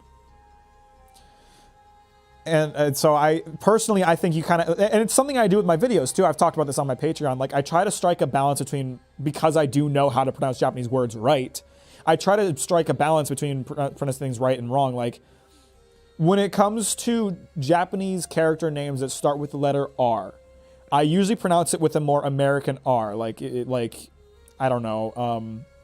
I'm trying to think of any character like that. Araragi. Like if I was to pronounce, yeah, like no, that's not an example because that's not a good example because that's not like the beginning of the name. Roranora Zoro. Right, so I would say Roranoa, right? I wouldn't say Doronora because it doesn't sound right. But if the R sound is in the middle of a name or a word, I usually pronounce it correctly because in the middle of the word it sounds less awkward. Yeah, you don't really notice it as much. So I always kind of try to find a balance where like I can demonstrate that I know how to pronounce it right, but I still pronounce it in a way that people who are used to the English pronunciation either through dubs or just through popular media aren't going to get confused. Now, I didn't even think about how that would affect your content. It's interesting. Well, it's funny how many people get mad over pronunciation like it's the end of the fucking world, too. You know, in my Vinland Saga video, something I chose to do was to pronounce the names with a more Germanic approach, like Einar being a good example. You know, Einar in sub is pronounced Einaru. I pronounce it Einar because that to me I thought was more appropriate. But then I got flack because I made a section in my video where I talk about why I chose to pronounce names the way that I did. And I got a shit ton of comments from people mad that I didn't pronounce each name perfectly how they would be in the Norse language with a perfect Norse accent. You know? So it's like, damned if you do, damned if you don't. Yeah, definitely. I tried to find, like, what the proper pronunciation would be without, you know... I don't know. I pronounce Thorfinn with a TH sound. And some people get mad at me for that. They say it's pronounced Thorfinn. But I looked into it. Old Norse has a th sound. It would have been Thor in the original language. So I pronounce kind of a hybrid, Thorfinn. I keep the t, I drop the hr, you know? Because it would sound awkward for me to pronounce it too right. It's always funny when you get people who like, and this is, I say funny, but this is actually one of my biggest pet peeves in people, is when people with the incorrect knowledge speak with authority. You probably have people coming from the dub who are like, in the dub it's pronounced Torfin, so it's clearly Torfin. Well, that's the thing too. A lot of people did come from the dub, and a lot of people in the dub, a lot of the names in the dub are pronounced incorrectly. Like Ashlad is pronounced Askalad, and that's not accurate. It's kind of a funny one. And like I get that it's spelled that way. It is not pronounced Askalad. I guarantee it. Yeah. I'm sadly disappointed with how iDubbbz is handling the Froggy Fresh situation. Like, I don't think he should have been banned, while at the same time it was a weird video he posted. It's like both sides are handling the whole situation in the worst way, though Anissa's mom on Twitter sort of stepped over the line and should have said it. I have no fucking clue what you're talking about. I only barely heard about this, and I don't see the message in... Oh, wait, there it is. Somebody got removed from Creator Clash because they posted a controversial video. I don't know the specifics. I didn't see what the video was or what was controversial about it, but apparently people are taking issue with the how Creator Clash as a brand handled the situation. I do want to clarify. From what I understand, it's not specifically iDubbbz. Creator Clash is like it's a large thing. In fact, I would even say I don't think it's fair to hold that standard for like what iDubbbz used to do or used to be when it's that event exists outside of who he is as a content creator. Yeah, I also think that iDubbbz probably had very little input on it, especially hearing William Osman, who's like currently scheduling and planning a similar like a convention-sized event. Hearing him talk about like the costs involved and like how much external funding is required for that, there's no way that Creator Clash is iDubbbz's project anymore. It's definitely got a board and it's got people that are like organizing and operating it as an entity. You cannot win everything. There is always self-righteous people, and I know that, right? I do know that, but I always like the things that people really focus on and criticize me for in my videos always stick out to me, especially when I don't think they are correct to be upset about it. Like, even if my pronunciation is wrong, is it worth getting mad about? Is it worth it? Does me having the wrong pronunciation of names change the content of the video? The answer is no. It's not worth being upset about if that's, you know, what's happening. You can literally just give someone the script and call it a written essay, and then the pronunciation literally wouldn't exist. It would be exactly what you want it to be. Right. Unless they're gonna get angry at like the transliteration or the romanization that you chose, one translator versus another, which I know people do also get mad about. I mean, like, do you think it doesn't drive me crazy hearing you know, as someone who again knows how to pronounce Japanese words pretty fucking well, you think it doesn't drive me crazy every time I hear people mispronounce what's his name, creator Mario? I don't remember who any of the Nintendo people are. Creator I can't remember his name all of a sudden. Creator Mario. Shigeru Miyamoto. You think it doesn't drive me crazy hearing people call him Shigeru? Yeah, it does. The American accent is so annoying sometimes. It drives me nuts hearing people say Shigeru because that's so fucking wrong. Does that mean I feel the need to leave a comment about it? No, I'm paying attention to what the content of the words are, not the pronunciation being used.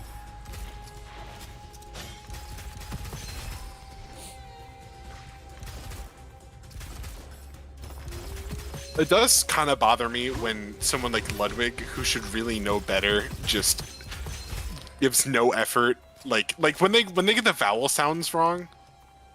Specifically, someone who should know better, like Ludwig, who is like if you got Japanese vowels incorrect in one of your videos, I'd be a little mad. I'm not going to say it doesn't bother me, because it does, but I don't feel the need to go after somebody for it, is my point.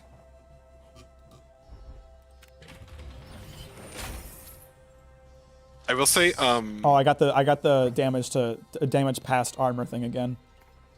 Oh, nice. Fucking, I just think like people, and I know it's the internet, and the internet will find reasons to be mad about really tiny things, but people just need to have the priorities straight about what to be mad over. When you watch my videos, I want you to criticize the content of the video. I want you to criticize my analysis. I don't really give a shit what you think about how I pronounce things. It's such a small fucking thing. Increase crit damage, decrease all other damage. Well, it's a good thing that you just got a crit item. Yeah. Backpedaling a little bit to Einar. I think it's really funny how if you were to say Einar's name as it's written in Japanese with a strong American accent, you're basically saying anal. That's true. I think about that a lot. It makes me laugh every time. I hadn't thought of that, but that's true. Anal. Anissa has OnlyFans, and Froggy said he would subscribe if he lost his fight. Anissa's mom went at him. They got into it. Also, Froggy trained with Sam Hyde. It's probably mostly Anissa's choice to bar Froggy, and there's no word they will be suing Froggy for the money they funded him. Such as no situation. I am very, I'm going to say this right now, and I don't want you to feel bad about this because I'm not going after you specifically. I'm just saying in general. I'm very, very tired of this narrative that Anissa controls iDubbbz and the decision making behind everything that he's a part of. Anissa is one part of a very. Yes, people are still saying that. Anissa is one part. She's an important part, but she is one part of a major event. She is not the sole decision maker. It was not her decision. It was a decision made by a group of people running a major event. And yeah, she has a lot of say in that decision, but it's not her alone. I thought people were done attacking their relationship for that after... No, they will never be done with that. Not until iDubbbz starts making content cop and saying the N-word again. Oh, man. There's a vault here, by the way. I don't know if you noticed. Yeah. I'm just trying to pick out a goblet. You know, beef up before we go in. My criticism is there isn't enough of crazy Mack like you did in your emergency review. The perfectly cut screens were hilarious. I'm glad you enjoyed those. And my boy Crazy Mack might be coming back for Demon Slayer video. You never know. Oh, I can only imagine. The English pronunciation of Japanese names of Persona 5 gave me psychic damage. One thing that drives me crazy is just the mispronunciations of Japanese words and names in English dubs. Like, for how long this series has been around, dub directors should really know how to direct their voice actors to say the names right. Right. Or like the voice actors should even know better. Think about how many convention appearances they have, or how long they've been voicing Japanese media. Yeah. I feel like there has to be some behind the scenes decision where they're deciding not to do it right, because it just doesn't make sense for them not to know. Yeah. Like maybe there probably is a degree of balancing like correct and incorrect pronunciations to like appeal to the audiences that are like, I don't know, to make it sound more natural to a broader audience that doesn't speak that. But like, again, it's the vowel sounds that always get me. Right. Like you can make something sound perfectly American and still use the correct Japanese vowels. Yeah. When you get into like the consonants and the R and L's, that's when like it starts to sound maybe too native. Yeah. But and the vowel system in Japanese is so simple. It's so much easier than English. Yeah. Like it's not hard to follow that simple set of rules, but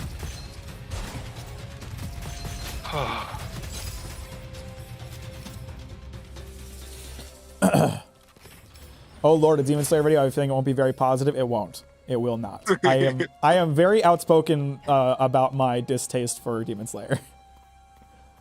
Plus 25% elemental damage. When triggering an elemental effect, it will be passed to a nearby random enemy. Not even a chance of that.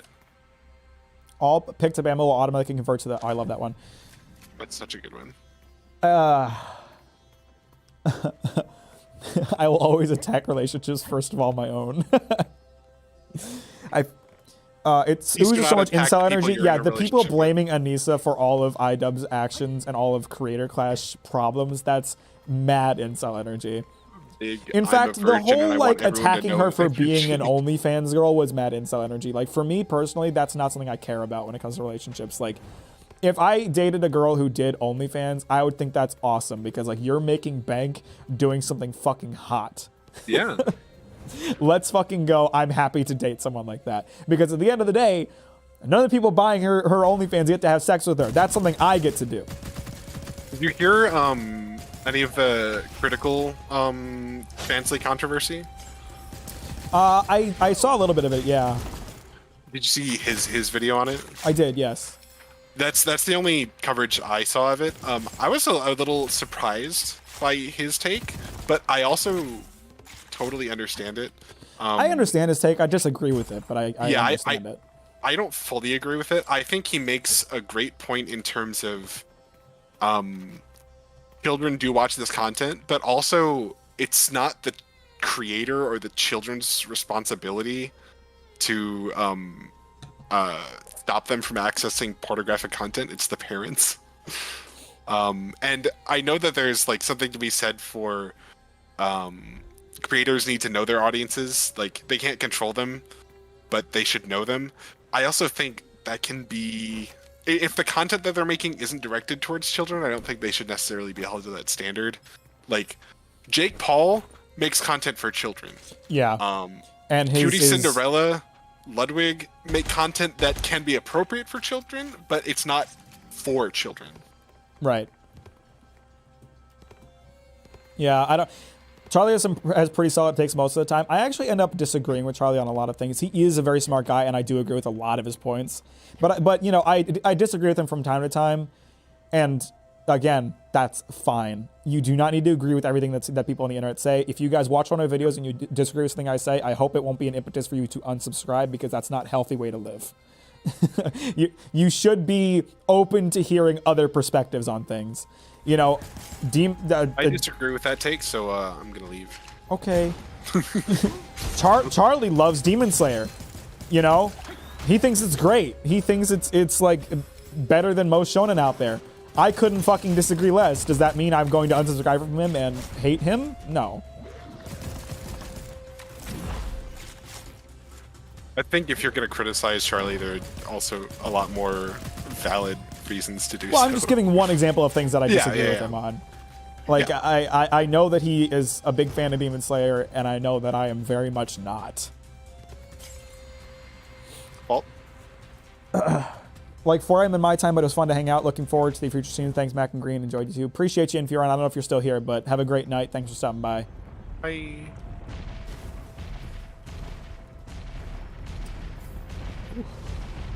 These balls are so active.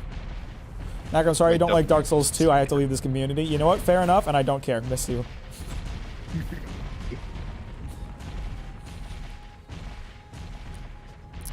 I've gotten a lot better at these. I didn't realize how much like room I actually had between the boulders. Oh my god. Are you fucking kidding me? I can't rescue you. No, I got it. Wait, I might be able to get you. I might be able to get you. Hang on, I can get you. I just got an upgrade that extends my. Oh my god! Wait, it sends you back to where you fell. What? Oh really? My god. Yeah. Oh shit. I thought for some reason assumed that I would have a small invincibility window. So after I got hit by one, I'm like, oh, I'll make it through. But I was then slowed. I need a button. Mack, I'm sorry you don't like. No. To be fair to Charlie's Demon Slayer takes, he's an anime only. I've never actually watched his reviews on it. I just know he likes it. And again, like, just proving my point that the animation distracts people from how shit the story is. The Persona 5 VAs were specifically told to pronounce the things incorrectly by Atlas themselves. Why? I don't like that. That's just making me want to play, like, you know, fuck it. When I play P5R, I'm going to play it with the Japanese audio on. Oh, actually, I forgot. In, back when Persona 5 came out, the Japanese audio was actually available as a DLC, like free DLC. I think it was one of the like most downloaded pieces of software with Persona 5. Makes sense. Sam Hyde is literally the problem. That guy's such a toxic asshole. He puts off bad energy. That guy prioritizes his views over not spreading negativity, and I don't really stand for that. Oh, gain immunity to slows and 50% less damage taken from traps. That would have been great before this room. Am I the only one who thinks Mr. Beast is a douchey person behind the scenes? From everything I've seen of him, he seems to be a pretty pleasant dude. I can't speak for him behind the scenes, but I don't think we should make assumptions without any kind of proof. From what I know, even behind the scenes, he's a pretty good person. And I don't watch his videos, so I'm not trying to suck him off here. Yeah, I don't watch his content, but from what I've seen with like Ludwig and Willie Mossman's experiences with him off camera, quote unquote off camera, he's just a very hardworking and determined person. Yeah. That might give him the appearance of being like a little standoffish or not very like kind, like maybe too content focused, but I think it's hard to I think it would be hard to make a strong case for him being a bad person with how much legitimate good he has done. Yeah, for real. Not to say that like donating to charity is a golden ticket for being a good person. It's like a pretty significant part of his brand for it to have not caught up to him by this point, if he is actually a piece of shit. Here's the thing about like rich assholes donating to charity. No matter if they're doing it as a publicity or stunt or not, we should always celebrate it. That's my opinion on it. Like, there's totally never valid. a reason to like bash someone donating to charity. I see too often people being like, oh, well, they're only doing it for publicity. It's like, great, let them. You can still think they're a shitty person. Let them donate to charity thinking it'll help their publicity. I don't give a shit. I think before H3H3 got like it became like a strictly political entity. Like I think they are now. I don't know. I've been so disconnected from content. There was a controversy with Some Ordinary Gamer where like they were basically in a pissing match over exactly this topic of like having a lot of money / like donating / like, oh, you should donate more. It was like something someone said or someone accused someone else of. It was a really strange controversy.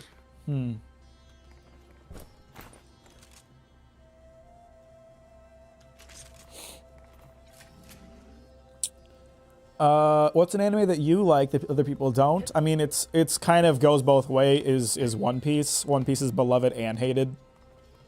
I love One Piece. It's my favorite manga ever, and that kind of pisses off some of my viewers because I do videos on stuff like Berserk and Vinland Saga, and I will say I like One Piece more than Berserk and Vinland Saga. I'm not saying it's better or worse than Berserk or Vinland Saga. I don't like that kind of mindset. You can like things without having to compare them as being better or worse. I personally like One Piece the most. It does not mean I think it's better than Berserk or Vinland Saga. It just means that I like One Piece the most. And that makes people mad because they're like, how can you have such good opinions on such quality manga and still be a One Piece fan? It's like, well, clearly it's because I think One Piece is a quality manga. If anything, you should be saying, oh, you have such good takes on Berserk and Vinland Saga. Maybe there is something to One Piece.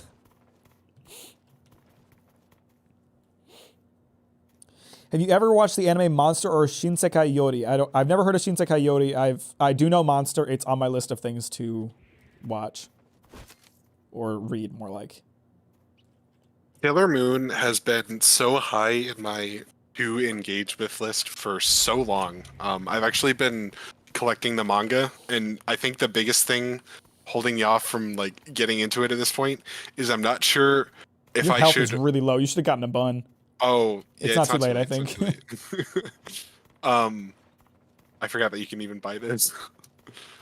I'm not sure if I should read the manga, which I'll probably end up doing first. Watching the original series, which is like based on the manga, of course, but also I think it's known for being pretty derivative and having a lot of filler content. Or if I should watch Crystal, which is known for being a more faithful adaptation of the manga. I think he takes damaged crits to his mouth. Yeah, it's like, really hard for me to get at his mouth when he's all aiming at you. Oh, thank God I got a pun.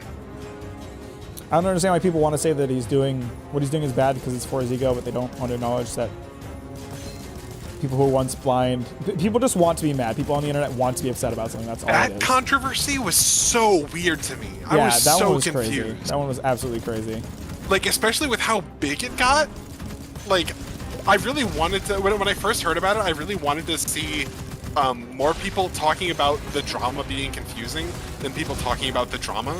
But I didn't see that. I was so puzzled. Yeah, I got that. Oh my God, there's a lot of poison. There sure is. I think the poison attack is like the most dangerous in my eyes. And maybe it's just because it fucked me up last time, but I have a lot of trouble reading the shockwave. The poison blast isn't so bad because you can break the rocks before they land. He's just so horny for me on this round. Yeah. I don't blame him. Fuck. Fuck. Fuck, I'm in the middle of this shit and I can't move. I'm down. Oh, we're both down. Sweet. Me too. That was bullshit. I got chain stunned into that. So like the first one knocked me up and I landed in time for the next wave and for the next wave. So I was forced to get hit by all three. That's not good. That's not fair. Looks like my damage output kind of sucks.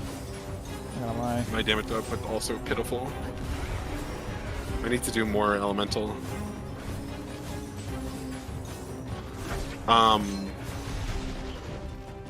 My anime that I really like that a lot of people don't like. I don't even say that people don't like it. I think they just think it's weird that I would like this a lot. Is Kimono Friends. Like, yeah, I don't understand that one. it is like a kid's show, but like I feel the way about it like I do about like the Sonic the Hedgehog movies, the recent ones. It's like made for kids, but it's good content.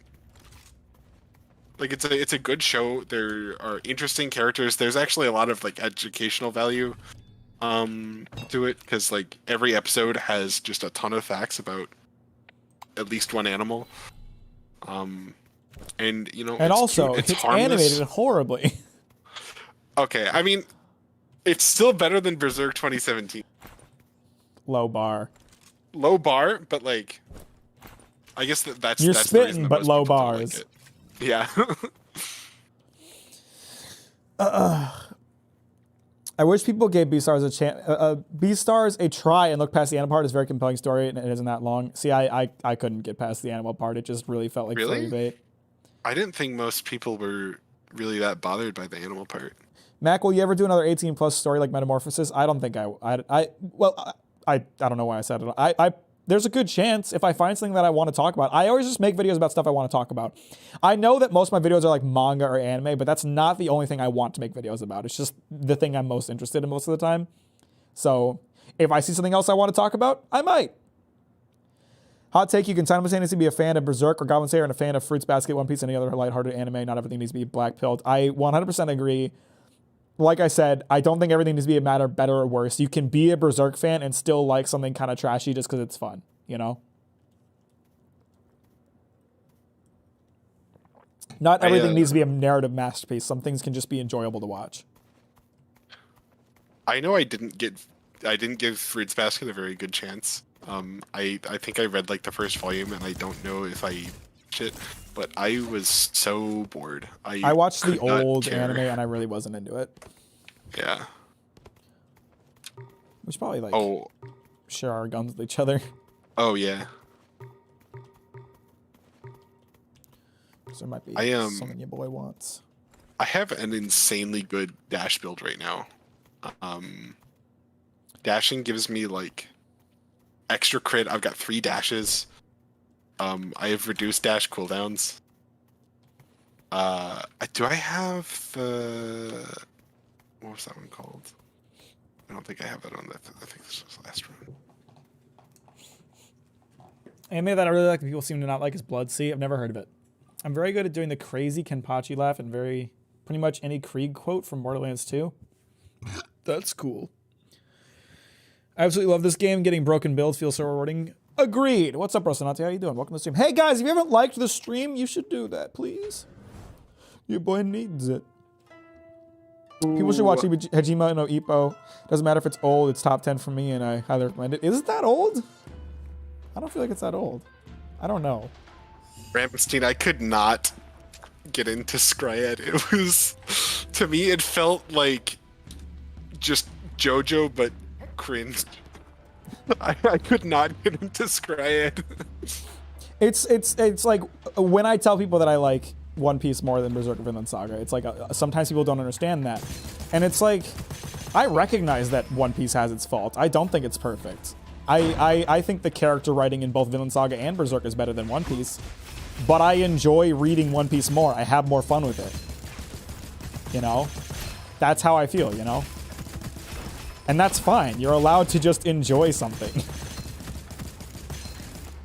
Ramstein, it's funny. The only other person I know who really likes Scryed is like the same way as like yeah, I know that like Scryed is Scryed, but like I really like Scryed.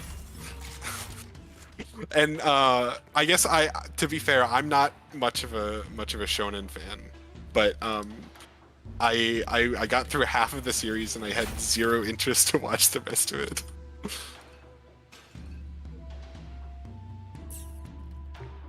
Anything good in here, Honey Bun? I don't know about that one. I am good at landing crits, but I'm not sniping at all. It came out in what was it? I lost the chat. It came out in 1989. Okay, I guess it is kind of old. I don't know. I don't know what the fuck I'm talking about. I'm an asshole on the internet. You think I know things? I'm gonna try that. You know what? I'm gonna take this sniper and then I'll try that scroll. I got Veteran. I really like Veteran. What about Baki the Grappler? Haven't watched it. I know I've heard of it, obviously. That reminds me of the way, good things about Baki. Since I brought One Piece up, I reminded myself of a chat that I think Ninja sent that I meant to respond to and I never did. Ninja, you said something along the lines of like every Straw Hat has had an arc except for Zoro, and you're wondering when he'll get an arc. To be honest, I don't think he will, and I'll tell you why. Zoro is very different from how he's handled in the story compared to the other Straw Hats. He's been with Luffy the longest, and when you really think about it, he's kind of treated as a secondary main character. Like, Zoro's dream is so much more important to, like, the overall story than any other characters besides Luffy himself. And he's the only member of the Straw Hats that is a primarily combat-focused character. Well, except for Usopp, if you count sniping, I guess.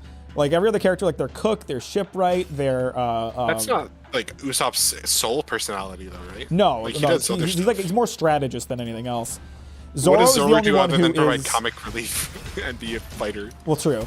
Zoro is the only like primarily combat member of the crew, and he gets of the non-Luffy crew members, he gets the most shown from his combat encounters. So to me, Luffy's like Zoro's not going to have an arc. Zoro's going to have the story.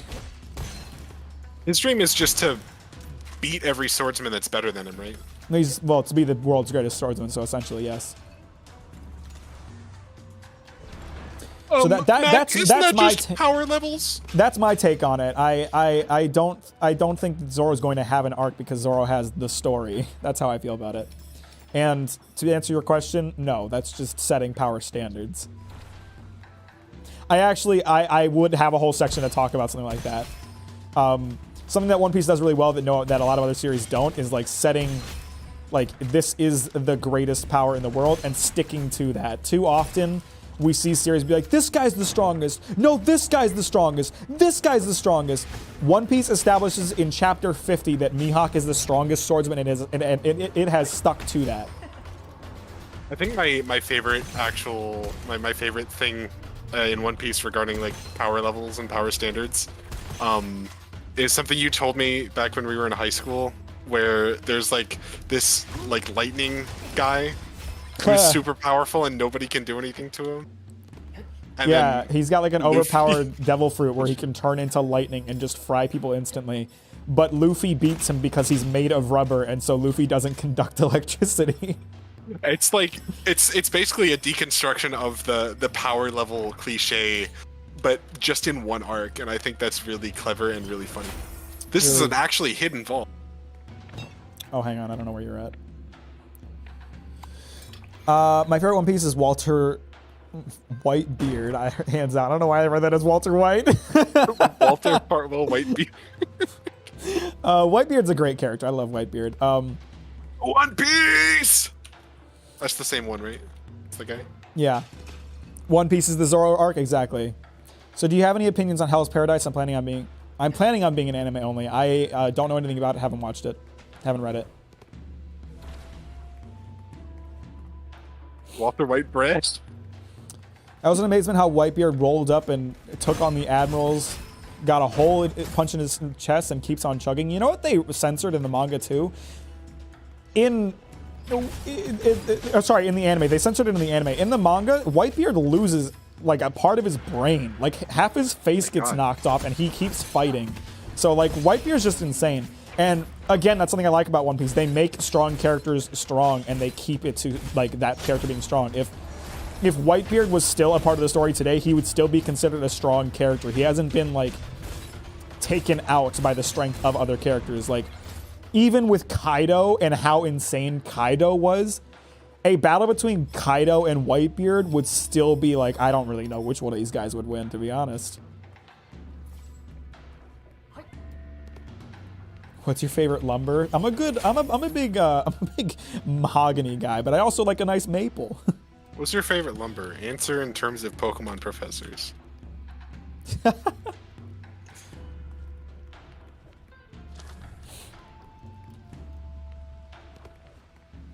Walter Whitebeard. Dude, I loved the One Pieces. Or can we get much higher meme and like all the crossover art that came out of that? It was really good. Get one random ammo for every 1 meter traveled. That's weird. Don't forget they introduced Hockey in chapter 1, and Hockey has been consistent too. Hockey,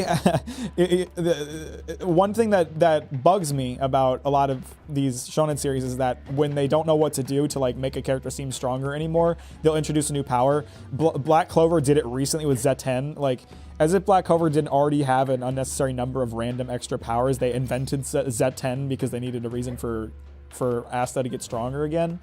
One Piece has been extremely consistent. There's Devil Fruits and there's Hockey. There's no bullshit extra powers getting tacked on top of that. What you instead have is more advanced versions of Hockey that are still in line with what you expect from Hockey. And I like that a lot. When Araki runs out of ways to write Hamon.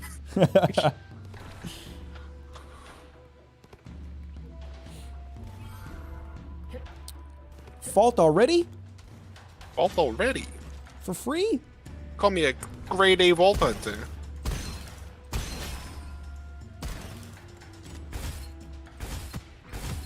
Mac, you're not much of a plush / stuffed animal collector, are you? No, not at all.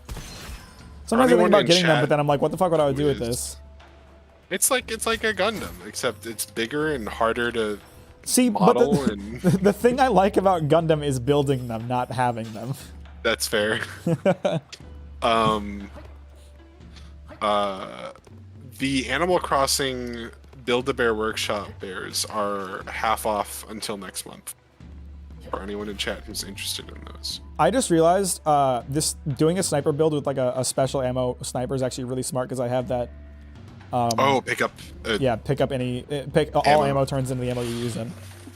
Yeah, it's good. It's too bad my aim kind of sucks, but. I just love the humanity of Corazon and the monster that is Doflamingo, the whole nature versus nurture argument. I fucking love that. It's one of those things where it's like you understand why Doflamingo is fucked up, but you can still look at what he's doing and say this is still messed up. Like, knowing his past doesn't make what he's doing okay, and I love that. Doflamingo as a character is probably one of my most compelling reasons to read One Piece, just because he's the one character I hear everyone always talk about. He's an extremely engaging villain, one of the best in the series. I might want to take this. This is a really interesting. Randomly get 2 undiscardable occult scrolls. You could get a really bad one. Oh wait, I got this one too. You want to roll the dice and take it? Yeah, fuck it. All right, what Generosity against the flow perfect 6th. I got against the flow and fast loader. After swapping weapons, replenish the magazine instantly. That's awesome. Recover 15% ammo to the magazine every second for 4 seconds after dealing damage to an enemy. This is awesome. Every 6th shot gains plus 80% damage, and increase the amount of HP recovered by buns by 50% when picking up / getting buns. All teammates receive 25% of the HP recovered. We got lucky. We got real lucky. Oh, and then I just got gourmet. Buns now recover full HP. Oh, but that would mean that you basically get full HP from my buns too. I wonder if that would be true. I don't know. Well, you would just get 25% of my. Oh, I guess I don't know. It might be just the difference restored. I don't know. I don't need evil devouring soul. Sword, Mr. Shipwright Man, would you like a Build-A-Bear? Are you talking to me? I think so, because you're Shipwright on the server. I'm planning on ordering one of the Isabels. If you can, I don't even know if you can order Build-A-Bears online or if you have to go to a location. If you have to go to a location to get them, I might be boned. But if you can get them online, which I think you can, then I will probably get one. If you could come back as any animal, what would it be? I don't know, a fucking monkey or something. I'm already a YouTube monkey. My favorite kind of racist is Akira Toriyama drawing black people and knowing that he's probably not intentionally being racist. See, that comes from a place of like ignorance combined with like societal norms. Like people give Japan a lot of shit for giving black people like huge lips, but that's pretty normalized there. It's not like they're trying to be offensive. And I get that it's still offensive, but you need to understand like intention. That's just kind of how they're taught to draw black people, and there should be a change, but it's not gonna happen overnight. A villain's past shouldn't justify their behavior, it should explain their behavior. I agree. What did Zoro do before he joined the Jodo? Did he just fucking pop up and said, fuck it, time to join the join a Jodo and become the greatest swordsman? I know why you want to become a swordsman, it's a joke. Okay, good, because he's basically been a swordsman his entire life. Did you like school when you were in it? I liked aspects of school, but generally no.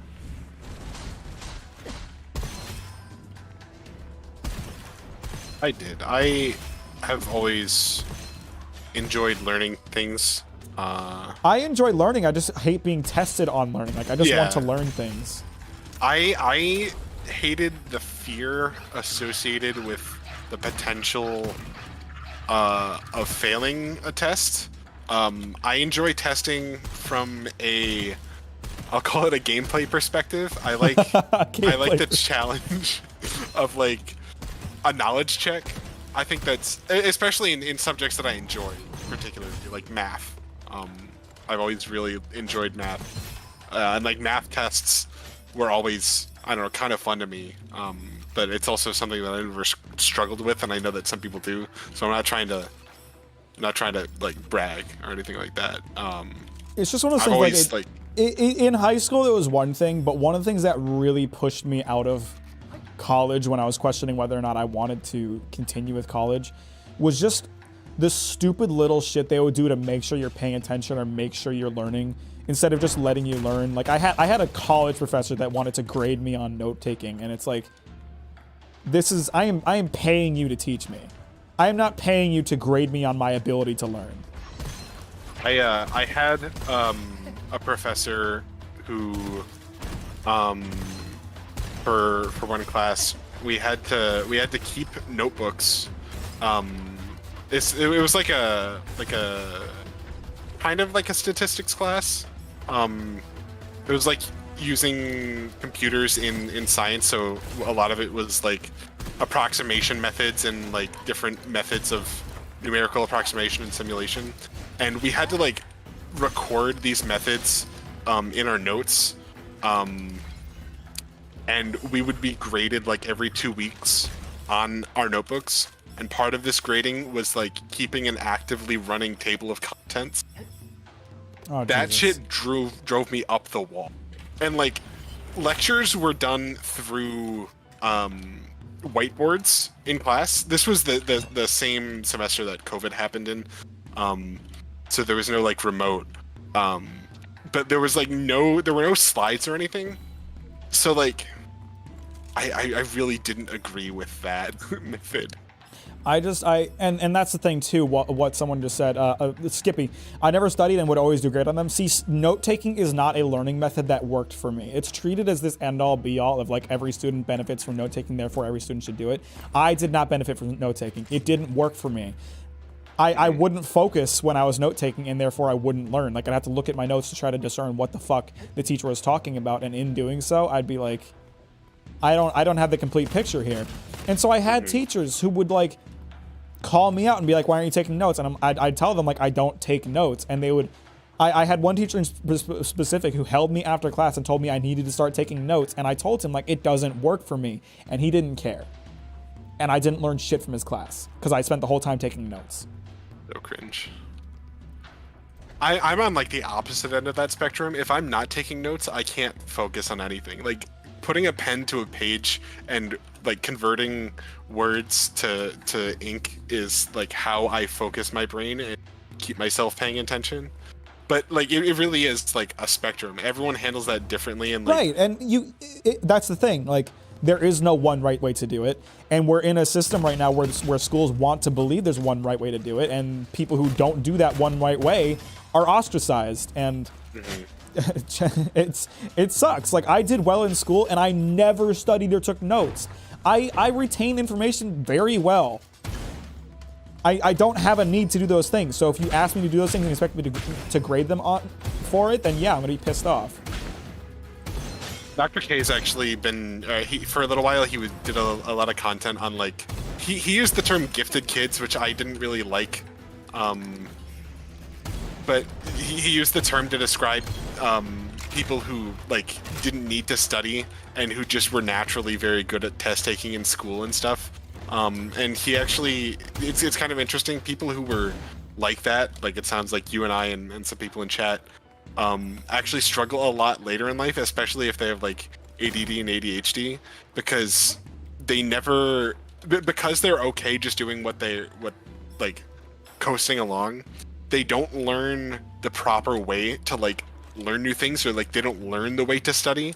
When they actually do have to do that, they're actually significantly behind other people. That makes who, like, sense. Did have to learn to do it. I feel like if I was to give an explanation for why I haven't experienced that, I would say it's related to like my experience learning video editing, because video editing is something that I essentially studied at very hard by doing it constantly. Mm-hmm. And because I was so passionate about video editing, I learned how to learn about video editing outside of the classroom, and that's helped me very much in life.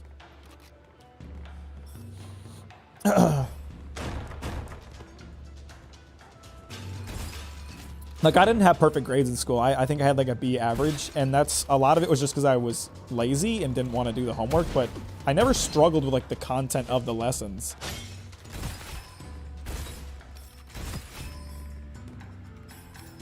Education system is very flawed. Very flawed. Personally, I love learning in school, like in English class, but for biology, I can't tell if I dislike biology or my teacher makes it boring because my other science teacher make it fun for physics. I've found, for me personally, there's certain sciences that I find very fun and certain ones that I don't. I really liked chemistry. I really hated physics. I loved physics because it was all math. I don't like math, so...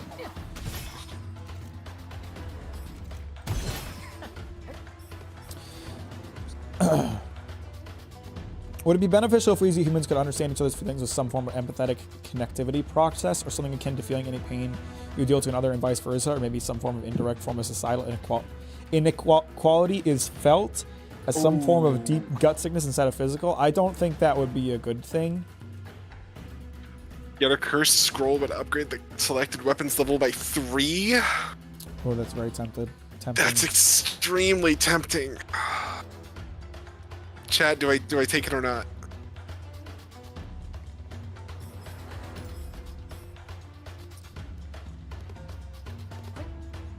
I don't know what the hell I graduated. How the hell I graduated, because I swear I have no idea how to do fractions. I was just online schooling because it helps me move faster, but you lose the social aspect, so it gets lonely sometimes. I do so poorly with like anything. I'm doing it. Virtual like that. I'm doing it. Alright, fuck it, I'll do it too. Old battle boots. What did I get? What is that? Old battle boots. Old battle boots.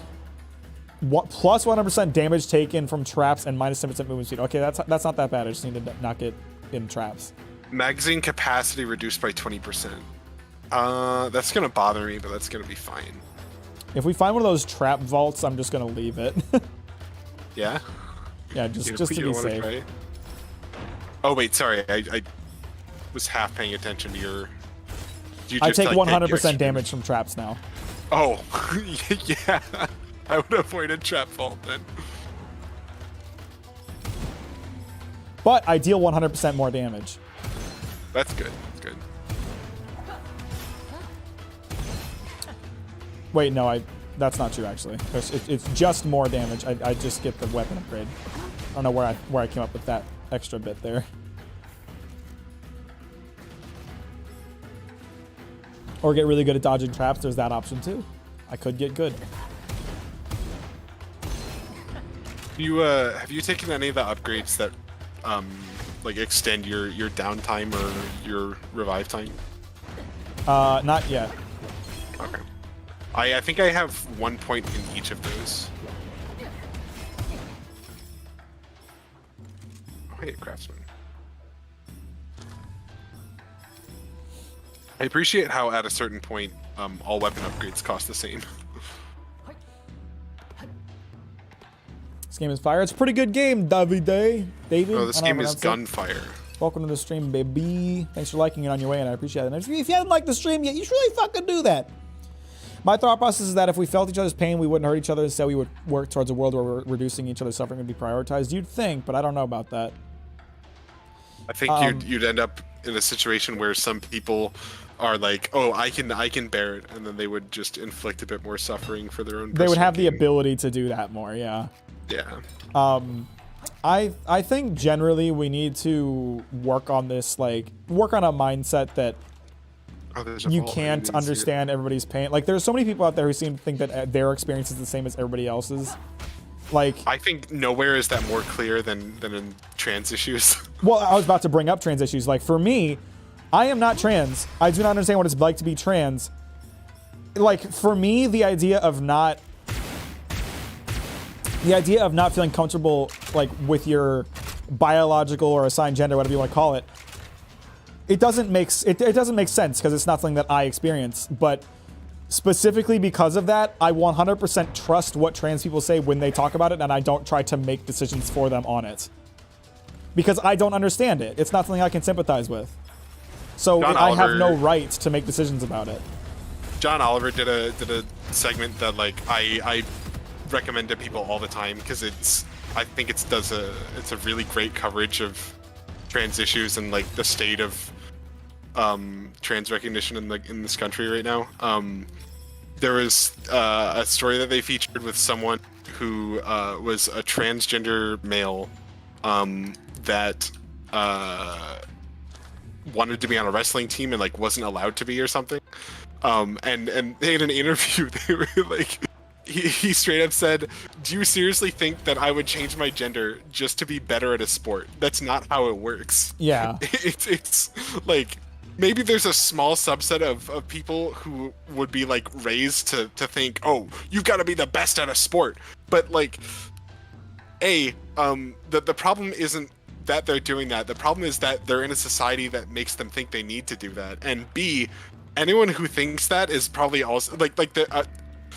I'm using some stereotypes here. I apologize, but the dad who is living vicariously through their child and wants their child to be a gold medal athlete isn't going to let their child also become transgender or isn't going to let them express being transgender. Dysmorphia sounds like hell. They have my weight behind them, whatever they do. Exactly. Like, I don't understand it. I really don't. But I believe them when they say it's hard, and I believe the pain that they go through, you know? It's just one of those things. Like, I can't sympathize with it because it's not something that I experience. And therefore, I have no right to tell them whether it's real or whether or not what decisions should be made surrounding it, you know? We kind of have a long of annoying people who are being caring with their dared. I don't really understand what your comment is saying. Neurodiversity also has the same paradox. So many moms still think themselves as autism experts just because their child is on the spectrum versus actually being on said spectrum. There's that, and like it's the same thing with like mental illness. Like so many people out there like claiming that like mental illness isn't real. It's like, no, you just don't experience mental illness, so you don't know what it's like. It's completely different. Specifically also with neurodivergence, a lot of people don't realize that like people with ADHD are neurodivergent, and something that really like shocked me, like I was diagnosed with ADD when I was 9. Oh like, shit, it's the boss. Yeah. I didn't realize until literally like 2 months ago, like the degree to which neurodivergence is like a very real thing that affects people. Like people with ADHD, there's a certain part of the brain that is smaller. I forget which one because I'm bad at labels, but there's a part of the brain that's smaller, which makes it, it's like the part of the brain that handles like emotional, like how well you can read other people's emotions and stuff. And because it's smaller, it's less capable of like properly reading these emotions that other people experience, or like your capacity to experience and express emotions is like significantly impacted. That's a very measurable thing, and I never knew about that. I'm just gonna read one more comment here before we get into this. Okay, you're just gonna go for it anyway. I didn't think that I was in the boss room. I identify as male, though I'm not afraid to admit I have feminine tendencies. Find the time to work hard to.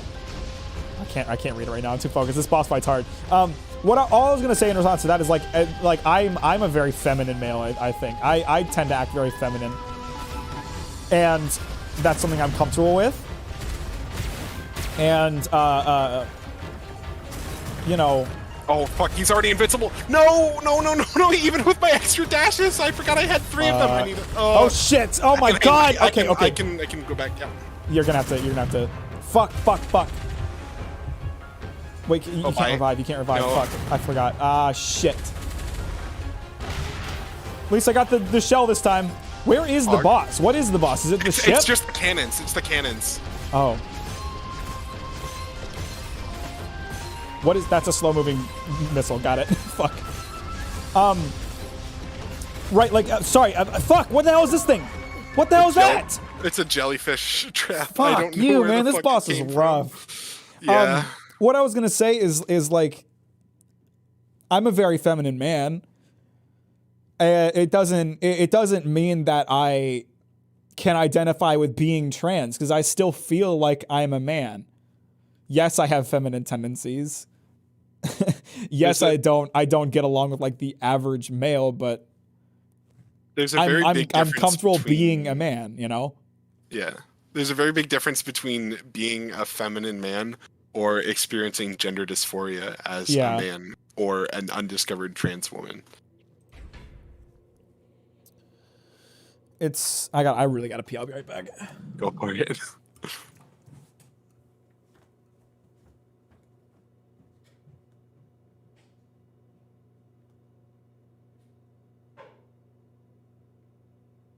Research the chromosomes. You don't just get to sometimes.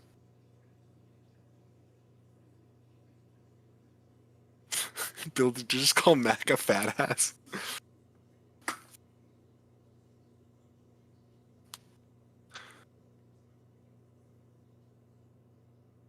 Respectfully.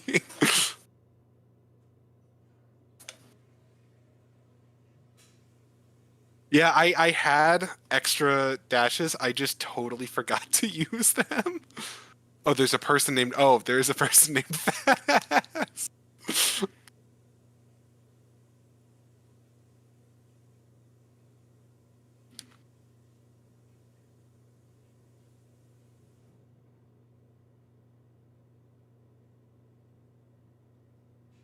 That was my day. My day has actually been really, really, really, really good.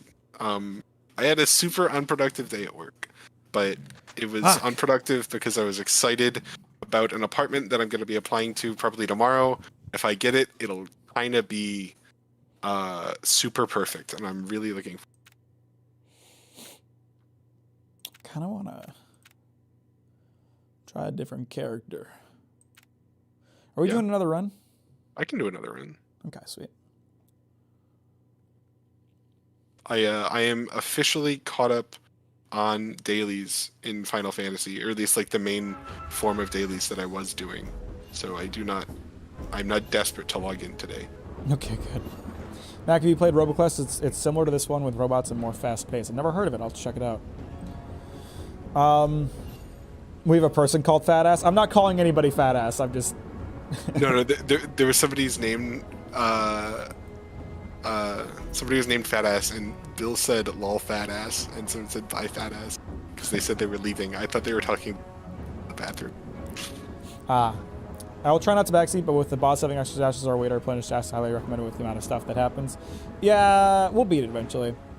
We'll beat it eventually. It's only our third time getting to that boss, so, or maybe fourth. I don't know. I think with our upgrades and stuff, we're probably going to reach the point where we should start maybe skipping vaults just to prioritize progress. Asperger syndrome ain't a thing no more? No, it's been reclassified as part of the autism spectrum. I think it was mainly reclassified because it was named after a Nazi. Oh. But also, like, the symptoms were similar enough that it didn't need a separate distinction.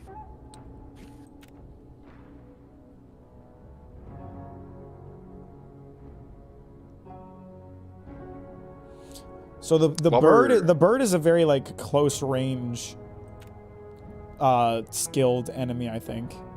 Oh yeah? Yeah. Both of his abilities are like essentially melee damage. Oh, only the hero tree is tied to the hero. That makes so much sense. Yeah. I feel so dumb. I thought the same thing at first. So that's why I'm thinking about doing the bird, but I would have to buy his other hero skills. I guess I wouldn't really need to. It'd probably be nice. While we're talking about these two things at the same time, did you know that there is a statistically significant link between people who display autistic traits and people who do not identify with their gender assigned at birth? How interesting. I've talked to a couple people about that, and everyone kind of has their different thoughts on why that might be, but it's interesting. I was diagnosed with mild autism, but I've heard that term is outdated. So from what and mind you, I'm speaking purely from what I remember. I'm not an expert on this or anything. From what I understand, all of the like different classifications of autism have been like discontinued. Like high functioning autism doesn't exist either anymore because it's all part of the autism spectrum. There's just like there are certain severities of autism, and it doesn't help doctors to have those classifications because then they think, oh, this person's high functioning autistic, I should treat them like every other high functioning autistic person, when in reality they all need their own kind of approach. That's what I understand. I think that's also why Dr. K always speaks of it in terms of autistic traits rather than being autistic.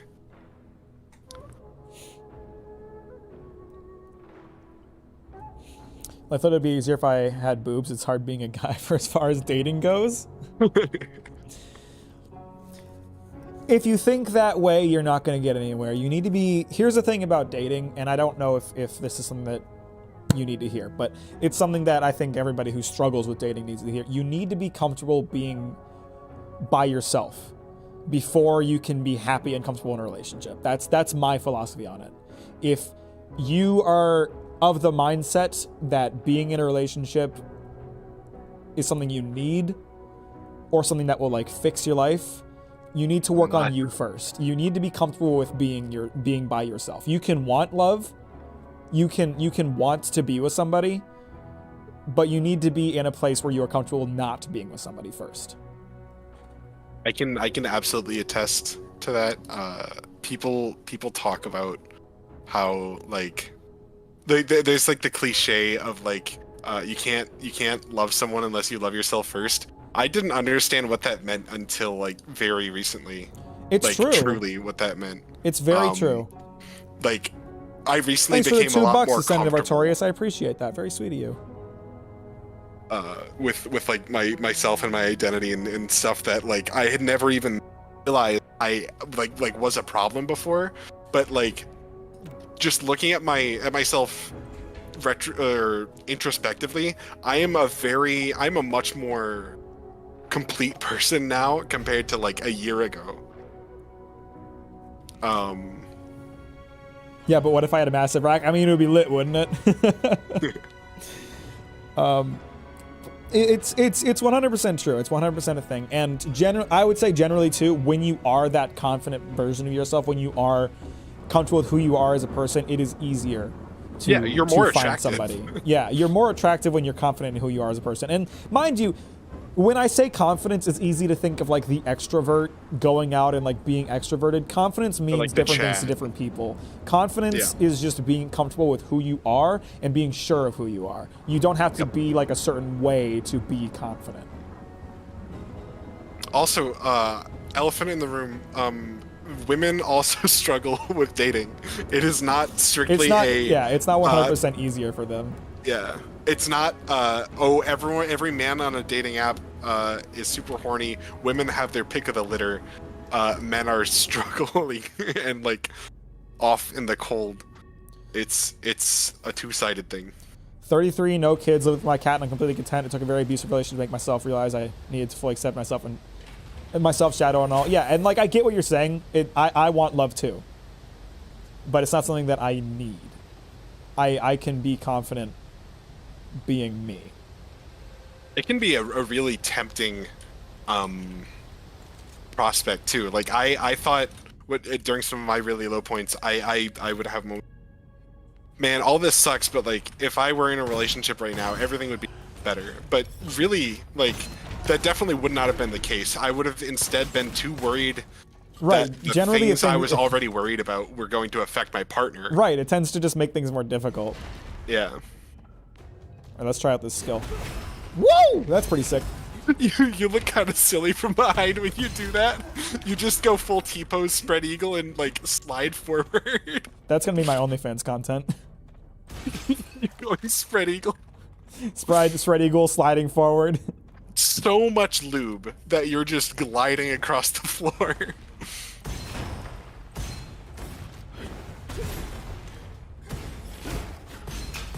Oh yeah, the grenade is just a melee hit. I gained the Borderlands melee hit. It's kind of funny to think that I have to find ammo for that then, but yeah, think of it as like a breakable weapon in like a bar or something. You know, bottles are your weapons. You got to smash one over your head. But if there are no bottles, you got no weapon. I'm liking the bird.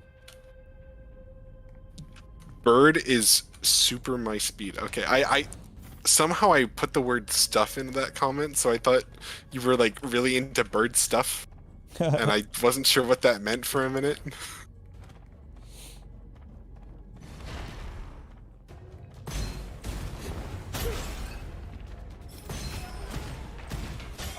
Woo! Gonna get up close and personal today, boys. I don't care if you consent. Oh, my vault ping is still there. I think that's a bug. That should not so still be there. I'm glad to hear that, Ram. I'm glad to hear that you don't like feel like you need a relationship to be happy, because that, to me, like being able to exist outside of a relationship is more important than being in a relationship. You need to have that first.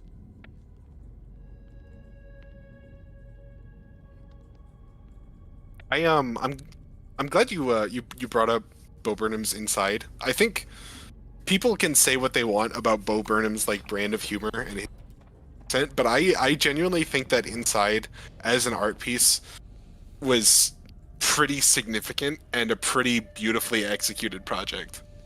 Bo Burnham's Inside special on Netflix unironically was akin to a mental gear shift. There is one quote that was always gives me from that special. I have not watched it. I would highly recommend it.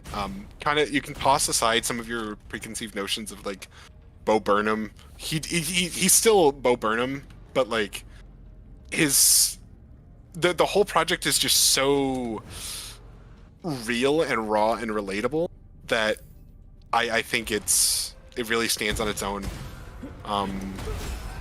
Especially like as someone who struggles with mental health and lived through the pandemic, I highly recommend it.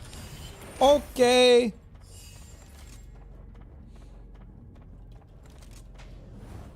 We've gone so podcast heavy that I need a glass of water. Yeah, my throat kind of hurts. I have been drinking this whole time, but it's just a talk heavy. My mouth's stream. just dry. I want to see some of Bo Burnham's Fuck me, that's awesome.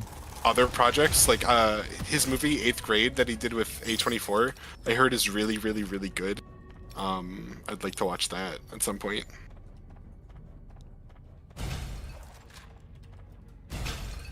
What?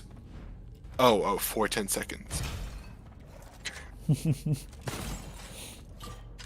Wait, this is really weird. When picking up copper or ammo, recover 1 HP, or increase max HP by 1 for 10 seconds if HP is full. So I guess like if that stacks up, that can be useful, but you're not increasing your max HP by much for very long. As I immediately increase it by 11. I guess I spoke.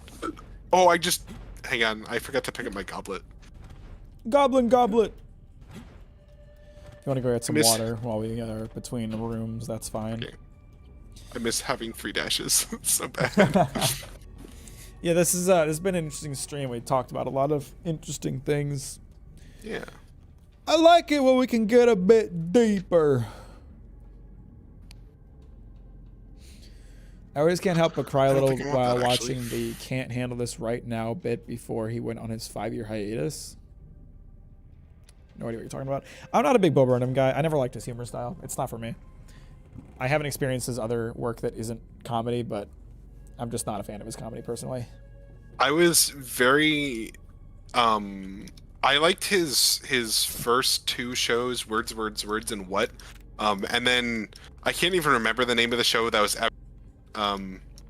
that comedy special was really just What but again, but I think worse. It was like an exaggerated version of it that just wasn't as good. It was trying to do the same thing. From what I understand, I don't know if he really wanted to make it like that, but he's very open and a good advocate for mental health.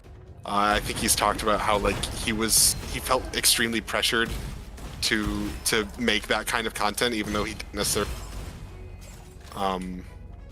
And with that in mind, I think that makes Inside an even more significant departure from his usual work.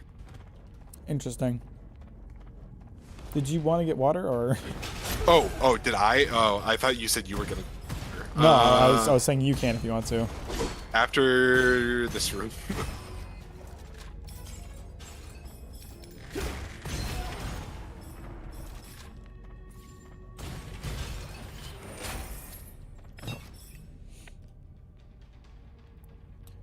Yeah, plus 40% damage within 7 meters. Yeah, this is definitely like the close combat class.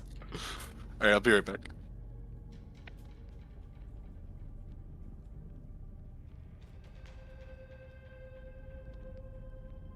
I'll go with that one.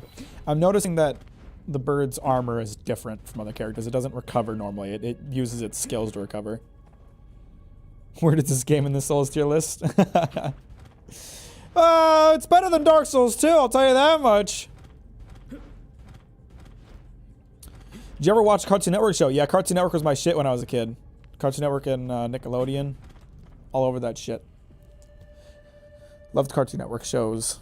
How was your day, Mac? Pretty good. I had a nice day. Did a couple meetings that were very informative and good. What Cartoon Network shows can I think of that I liked a lot? I was big. You know what? My mom actually banned me and my brothers from watching Ed, Ed, and Eddie when we were kids because she didn't like that they said "shut up" in that show.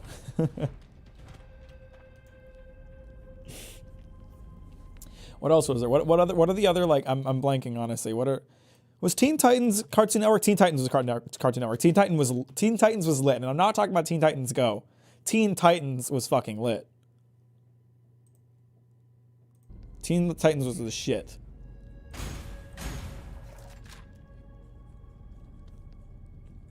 Foster's Home for Imaginary Friends. May it rest in peace. Killed off too soon. That was a great show.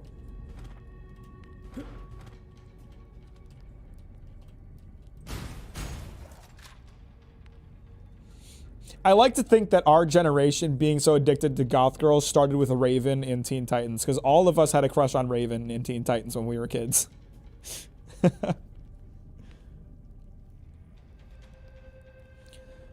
Never forget how regular show got away with saying crap. Oh shit. Codename Kids Next Door. Codename Kids Next Door. I liked that show, but it was fucking weird. That was a weird show.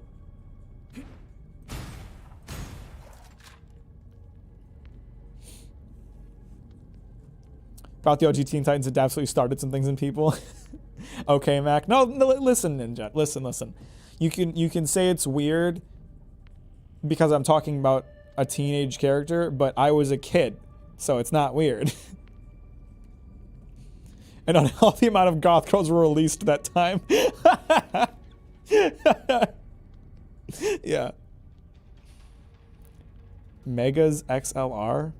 What the fuck is that?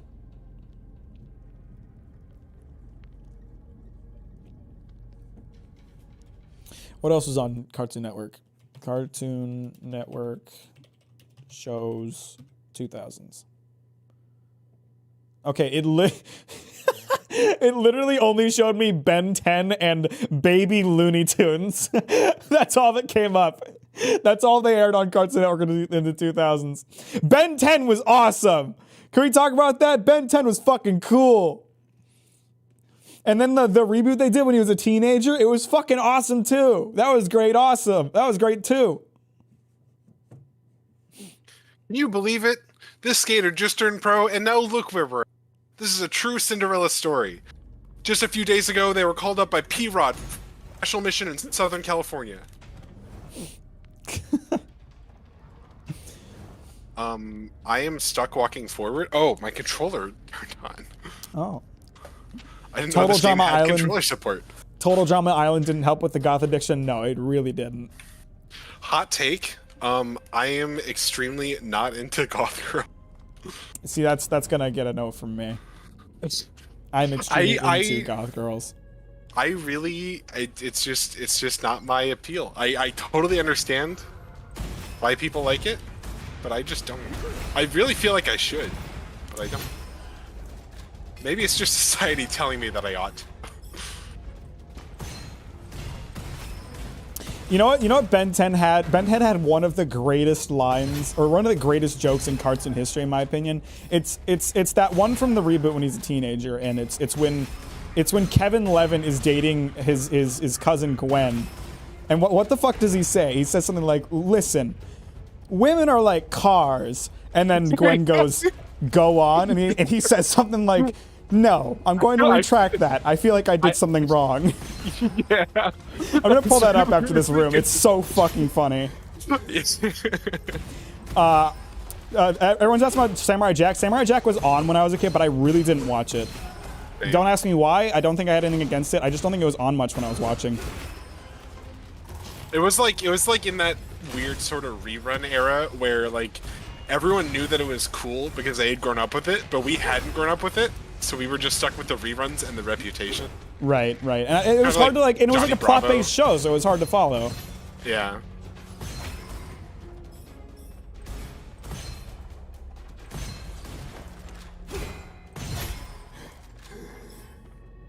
All right, hang on. Before we go into the next one, I'm gonna pull up that Ben 10 clip. You should also pull up Knuckles the Feminist clip. That's from a really Sonic good Boom. one. It's the most like progressive thing I think I've heard in terms of feminism in like the last 10 years. Not even kidding. This is a long clip. I'm trying to remember what the clip was actually called so I can find just that one thing. Yeah. Here it is. It's so fucking funny. Look, Gwen, you have to treat a car like you treat a woman. Go on. No. I sense I've made a mistake of some kind. I sense I've made a mistake of some kind. That is so fucking funny. It's ridiculous that that's in a kid's show. It's so fucking funny. What was I gonna look up next? Knuckles the Feminist. Oh yeah. And actually, I can use that to segue into another topic. All comes down to this one penalty kick. Can the young woman break the glass ceiling and prove once and for all that a female can be just as good an athlete as a male? You know, Amy, anytime someone calls attention to the breaking of gender rules, it ultimately undermines the concept of gender equality by implying that this is an exception and not the status quo. Fucking based Knuckles What? with the pill. Because I'm a meathead doesn't mean I'm not a feminist. Based as fuck Knuckles moment. Oh my god, I'm so dumb. Yeah. One of my occult scrolls, or one of my ascensions, is when my grenade only hits one person, it does bonus damage. I never thought about how fucking insane that would be on bosses. I've never taken this because I'm like, oh, that's dumb. I want this to do splash damage. I don't care about single targets. But I'm getting 200% bonus damage from my grenades on level 1. Yeah, that's pretty good. And then level 2, 200% damage, and then 50% chance for 300%. And then 300% damage with a 20% chance of 4%. That's like, I could be doing 5 times more damage to bosses. I'm stupid. Oh, shit. My mama warned me about women like you. I was hoping she was right. It's still my favorite quote from Johnny Bravo. Johnny Bravo was pretty good too. I wasn't that into that show. Smooth. But I like wasn't Johnny either. Bravo. I think I was too young to like get it. Yeah. When it was I would girls were still yucky when Johnny Bravo was on, you know. So a friend of mine who also streams brought up this interesting take on female protagonists in media lately. So you know how lately this specifically came up with Peach from the Mario movie. You know how there's been like this trend in media, especially like young media or youth media, about like strong independent female characters. Yeah. So he made the argument that the way that media is going about this is actually less. It's kind of moving backwards, because typically the way that they do it is they'll take traditionally feminine characters and they'll masculinize them in order to show that they're strong and independent. But that creates the perception that femininity equals weakness. That's true. And it really is true. Like, you look at, like, Peach, who had her own game where she's in her dress and makeup and shit, and she's a badass going on fucking smacking everything. But now it's like, oh, no, dress, that's weak. Women can be strong, which is why we're gonna dress them up like a motorcyclist in a cool masculine outfit. Like, it's not progressive. No, that's definitely true. And you know what? It reminds me of something. Stereotypes. It reminds me of something like Oda said recently in a question corner in one of his books that actually completely changed my perception of him and his female characters. You know, Oda gets a lot of flack for the way that he illustrates women, and it's earned. Really zero waste. He draws them with like absolutely ridiculous proportions, and like the way women are in One Piece, they're either ugly or gorgeous. There's really no in between. But Oda did mention something that I thought was very interesting. He said that a lot of the times in like manga, you and he didn't say this directly, but this is my retelling of what his message was. You see like characters in anime, female characters in anime being very sexualized and being uncomfortable with that, right? Like, you have women who are dressed very scantily but don't want men looking at them that way, and it doesn't really make sense.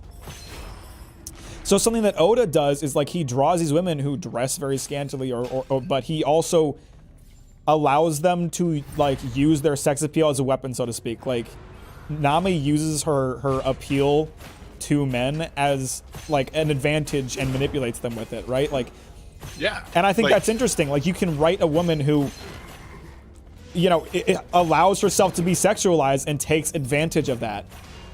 I think by doing that at all, I think it's hard to say that that's sexualizing the character, because by writing it into their character and into the world and like the story, it's no longer like necessarily an appeal to the reader. It's part of a their characterization. character. Yeah. If it's being used for storytelling, I feel the same way, and this might be of a departure, but I feel the same way about characters who use slurs, for example. I was watching a movie, Tokyo Godfathers, where one of the characters uses the F slur, and like a bunch of people in the room that I was were like audibly like gasped and were like, "Ooh, that's not good," but like it's being used to characterize him as the kind of person who would do that. Right. I don't think that should automatically be a red flag. Right. That's something that I've talked about a lot too. Like, it's okay to write characters who are bad people and do things that bad people would. That is fine. Yeah. There is nothing wrong with that.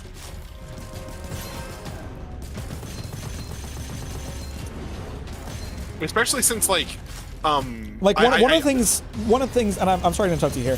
One of the things that I'm going to talk about in my Demon Slayer video is that something that frustrates me about Demon Slayer is that none of the characters are allowed to just be bad guys. Every character has a backstory where it turns out that everything they do is actually a good thing. Like, there's this one character who's a total dick to everybody, and he's a dick to, like, his brother especially, who really wants, like, his brother's acceptance, and you find out through his backstory that, oh, he's only mean to his brother because he wants him to lead the Demon Slayer Corps in order to protect him. And it's like, why can't he just be a dick?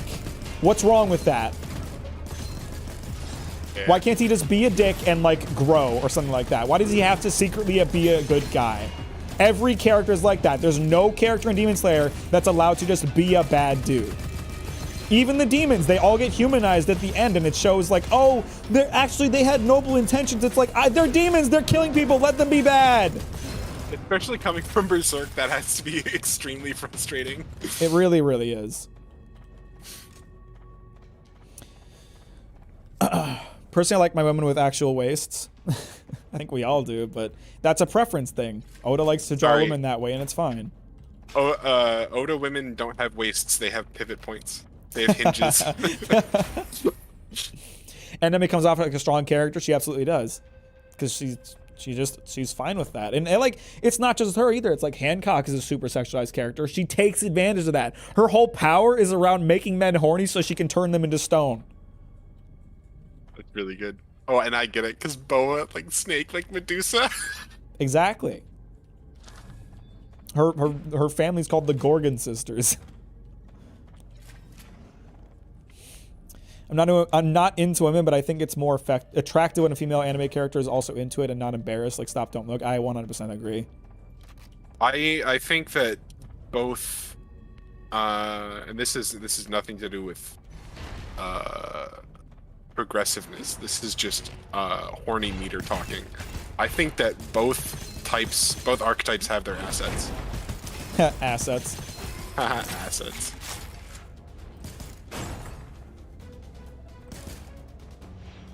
I don't know, maybe that says something about me. It's not supposed to. Next video leak, I'm going to avoid manga spoilers, but they kind of dropped that for most of the Upper Moons, which I didn't realize when I first read how refreshing it was to stab evil characters. I disagree. I don't think they do that at all. But maybe I didn't understand like 80% of what you just said. Well, that's fair. Maybe the one exception is like the strongest upper demon. He might be an exception, but the rest of them, I don't know. Okay, I guess upper rank 2 kind of is too. Maybe you're right. I don't know. I feel like it's, even if they aren't humanized and made to be good guys, they're still not like looked at as like this person is just doing bad things. There's always some justification for it, and I don't like that. There doesn't need to be a justification. There can, like we were talking about earlier with Doflamingo, you can explain why Doflamingo is the way that he is, and it's very compelling, and still recognize that he's a shitty person. That the things he does are wrong. Would have been cool to have a morally gray world inside of Demon Slayer, but no, everyone is some way good, and Michael Jackson is a big bad. Yeah, everything is black and white in Demon Slayer. It is so frustrating, especially when it wants you to believe that it isn't like that. Are you familiar with the theory that Crocodile is Luffy's mom? Yes, I am. And I think it's facts.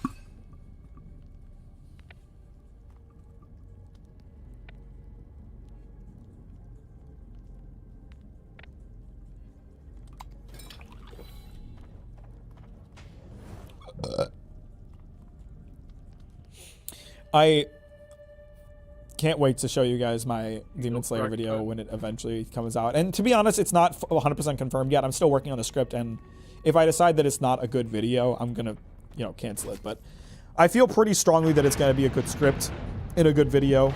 And don't go in there yet. I'm still looking at stuff. The door opened, so I thought that you had approached it. There's a lot of problems that I have with that series. You know what it is too, and this is something I'll say in my video. You're basically hearing from the script right now. There are things that Demon Slayer does that I wouldn't criticize from other series. The difference between Demon Slayer and other series is that those other series have some other thing that makes it so I don't feel the need to criticize that thing. When you do everything wrong, it becomes that much more apparent. When you do one or two things wrong, you can forget that as a flaw of the story and that you can accept. When you do everything wrong, or you do everything poorly, it's much less easy to accept. I don't know how easy it's gonna be for me to melee this guy.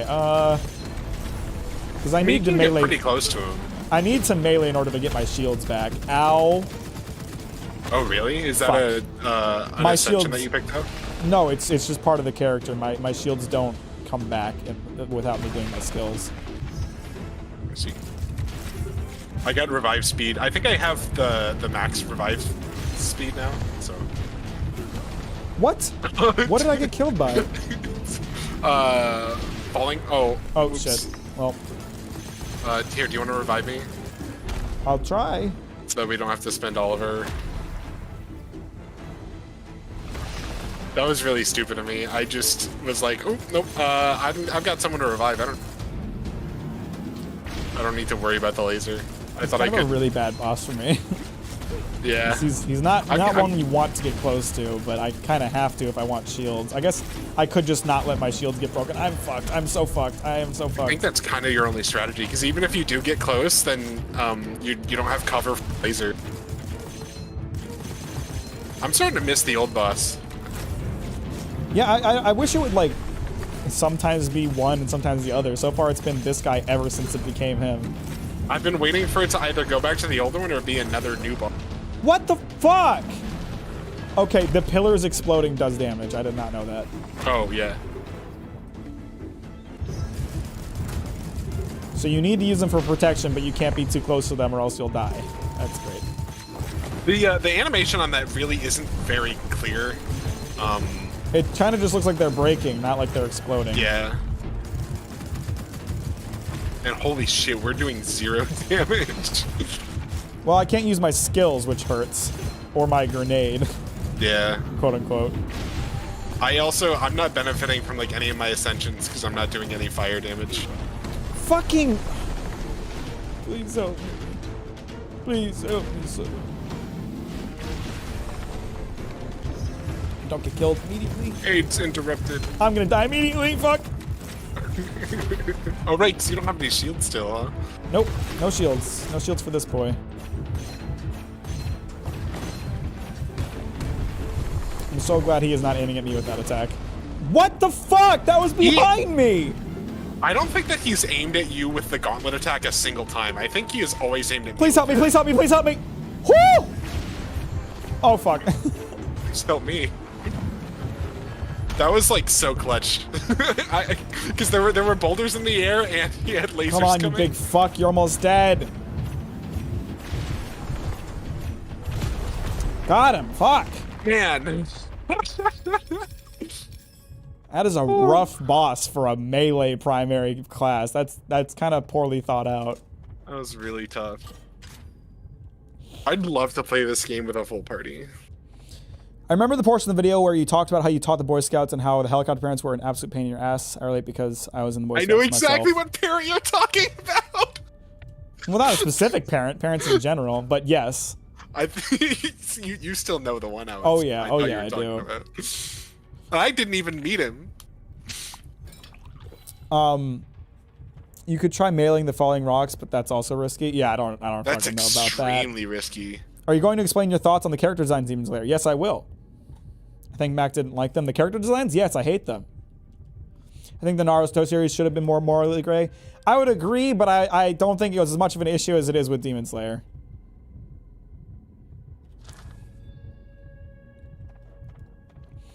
It's just, I don't know. I honestly, I almost don't want to talk about it further because I don't want to spoil all of the things I want to talk about in the video, but it's just, it's one of those things where if you want to present that every character has goodness in them, you need to also do something with that, and Demon Slayer just doesn't. And I'll explain more in depth what I mean by that in the video, but I don't want to spoil too much.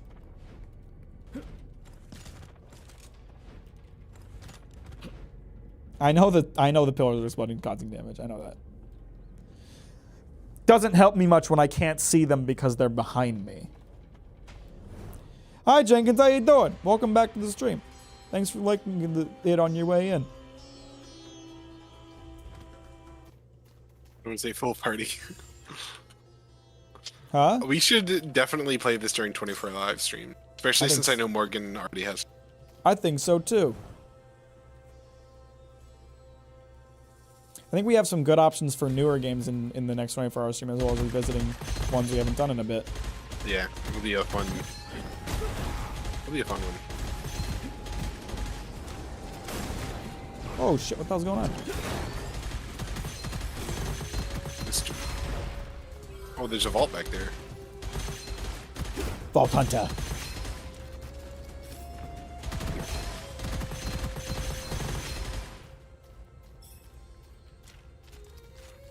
Any more enemies? We got them all. Sick.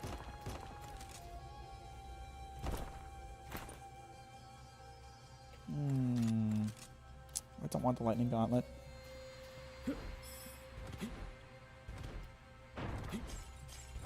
try not to backseat game, and I appreciate that, Ramsey, because it really bugs me when people do that.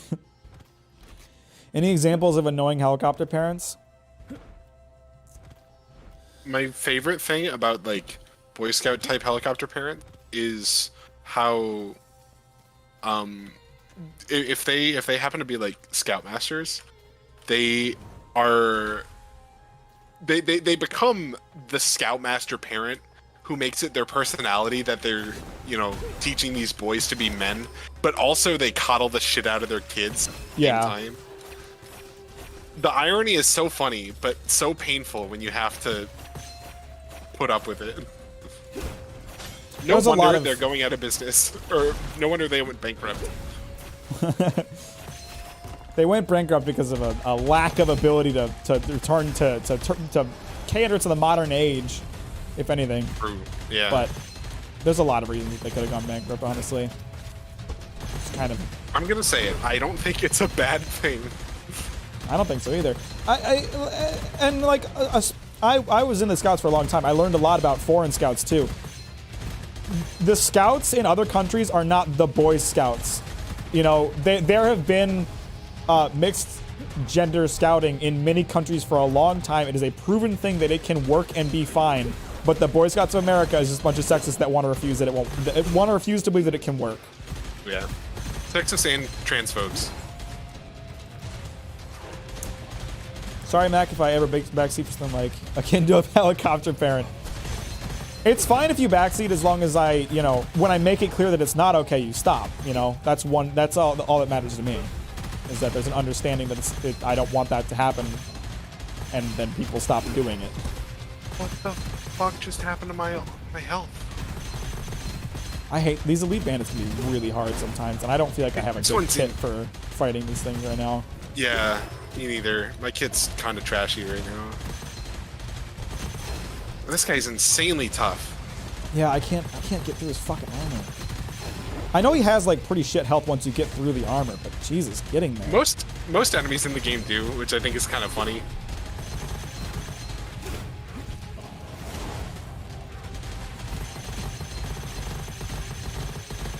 There we go. Come on. There we go. We got through it, but now I'm blocked by his fucking ads. And he keeps fucking running away, Mr. Invisible. And he started recovering his shield. Oh no! No, he didn't. No, he didn't. We're good. Oh, I guess mine's just bugged. I see blue in his health bar and his shield bar. Whew. There we go. I ran out of my melee attack there. There are no wrong ways to play this game. You have to try not to get good stuff. You have to try not to get good stuff. America's the only country that still does daylight savings time. That's not. I don't think that's accurate. No, I'm actually certain that isn't accurate. I know Germany does for sure. We're about to stop though, supposedly. I doubt it. I don't know. There was like a whole thing about it, like a year ago, how they were gonna do like one more cycle, but I've heard very little about it. Also, as for getting bad stuff in this game, that's kind of how like a lot of roguelikes are. Like you can get good items, but you can always have a more optimized build. There's always better synergy. I think for me, the fun part of playing roguelikes is adapting and improvising with what you get, rather than like relying too hard on the RNG to like get good stuff, right? That's very fair. Like that's something. I think like, I don't do that enough.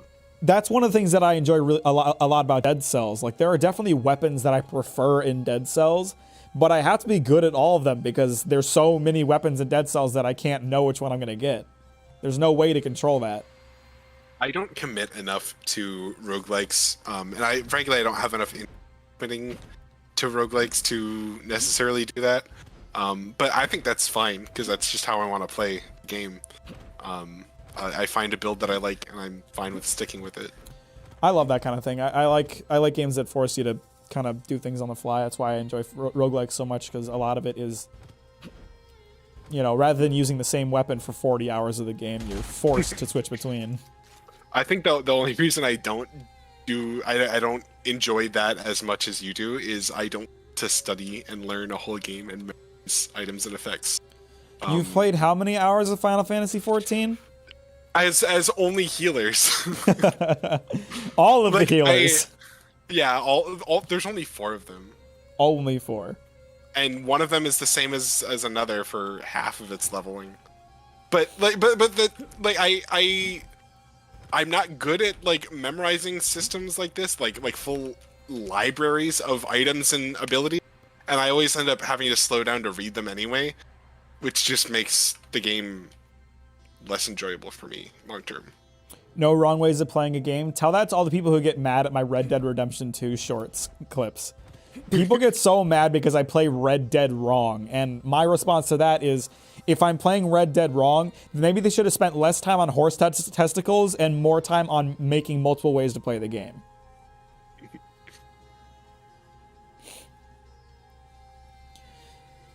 America is in so many ways a great country and equally in so many ways a bad one. That's true of every country, though. European countries and European populations like to deflect their issues by just saying America bad. Yes, we're a bad place, but every place has its problems. I haven't kept up with One Piece since Dressrosa. Is there enough content for a binge now? I mean, you've got 3 entire arcs, well, 2 really. 2 entire arcs to read, so I would say so, yes. And a really good arc. Huh? Like 200 chapters? Well, no, the most recent one is like 150, but that was because it was the culmination of like 5 arcs. Oh, I see. Some of them, it really depends. Some are like, a lot of the more major ones are 100 plus chapters. A lot of the not so major ones are only like 40, so. I loved Hades. Nuts. I honestly wasn't that into Hades. I liked it for the writing, and I still haven't finished it, mind you. I will eventually. I liked it a lot for the writing. It was really good on that aspect, but I don't know, just the gameplay felt clunky to me. A good friend of mine just finished 100%ing Hades. Get like really, really into it for a bit.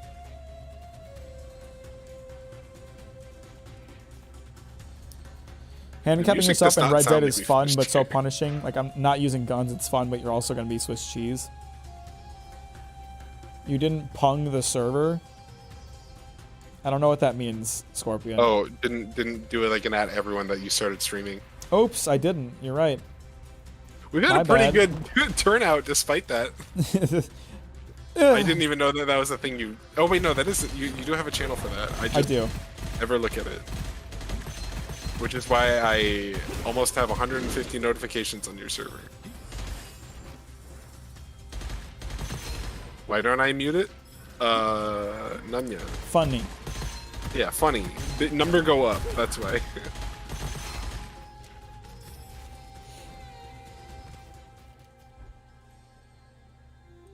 Okay, I want a legendary scroll. I feel severely underpowered.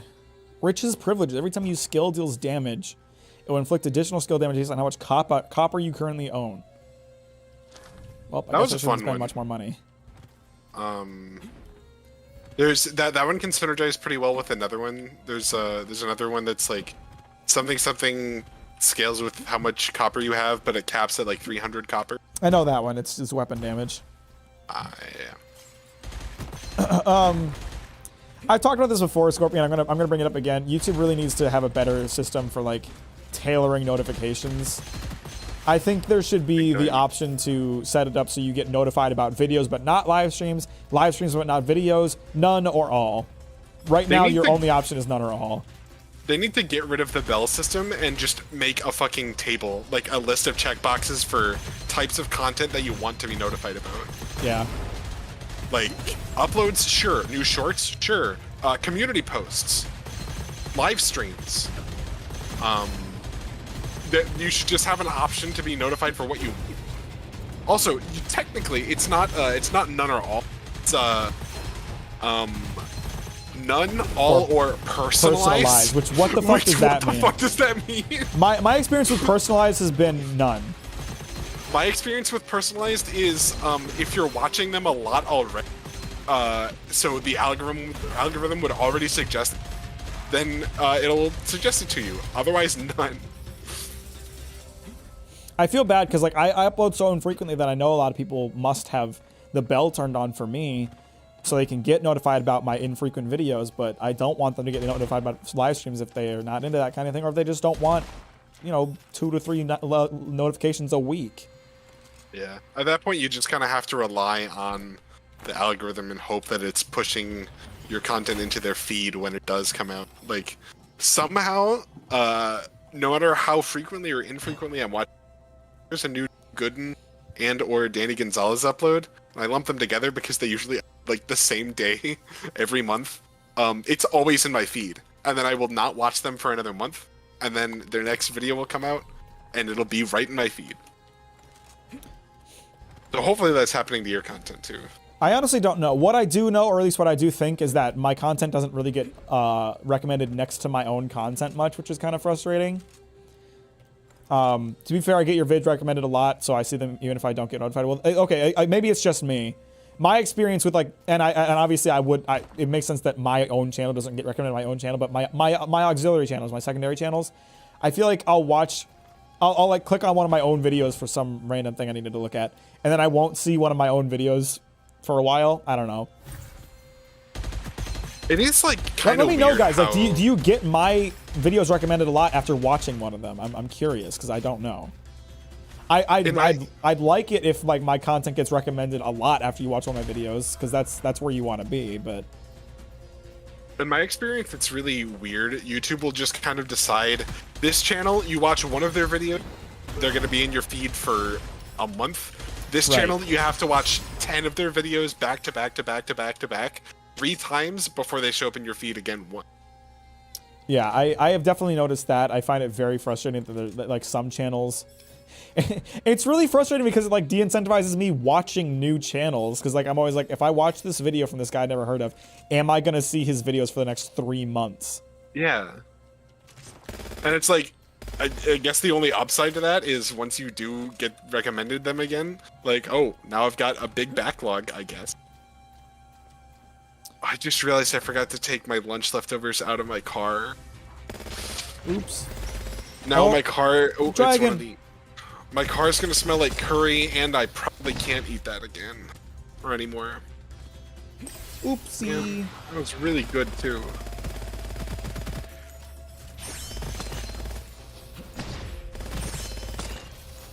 Seems like anytime I crit on this guy, he drops bombs, but maybe it's just he drops bomb a lot. I think that it might actually be the trigger. It is definitely like when hits are connecting.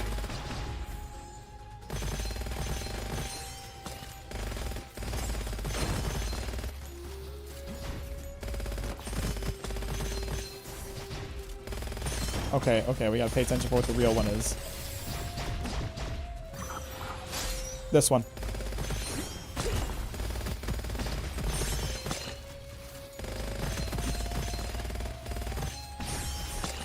Oh shoot, okay, now there's a lot more of them. I think it's that one. This one. Oh, yep.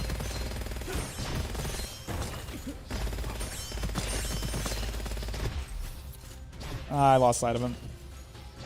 I think it's this one, but I'm not sure. I think it's that one. We're almost out of time. That one's so hard. Yeah, he has so much health. Oh, I think the amount of treasure we get must just scale with the amount of damage we get done. I think so. My experience does that for more long-form content. I watch my videos on my Xbox YouTube app, so I don't know if the recommendations are different through Xbox Live YouTube app or on my Xbox One S. I don't know. Have you seen the Naruto series? What do you think about the series' take on genocide, especially with how it portrays the character that commits it? I'm going to be honest with you. I have read all of Naruto. I do not remember a genocide plot. I killed my entire family just to prove to myself that I wasn't weak. That's not genocide. I mean, it's a genocide of... That was the Uchihas, right? I don't They're even know if not that's a race. actually a They're plot not. point. They're not a race. They're one clan. I mean, it's A a genocide group is the people. extinction of like a race. I don't know how strict the definition of genocide is. What's your favorite YouTube channels? I don't know. I have a lot of YouTube channels that I like. What are some of the ones that like as soon as an upload comes out, I need to watch it immediately? I don't fucking know. Cold Ones is one we enjoy a lot. Yeah, Cold Ones is definitely we watch that pronto. There are a lot of creators that like I feel that way about, but I have I'm very prone to FOMO. For those who don't know, that's fear of missing out. And I talk myself into these weird situations where I'm like, oh, I want to watch this content as soon as it comes out.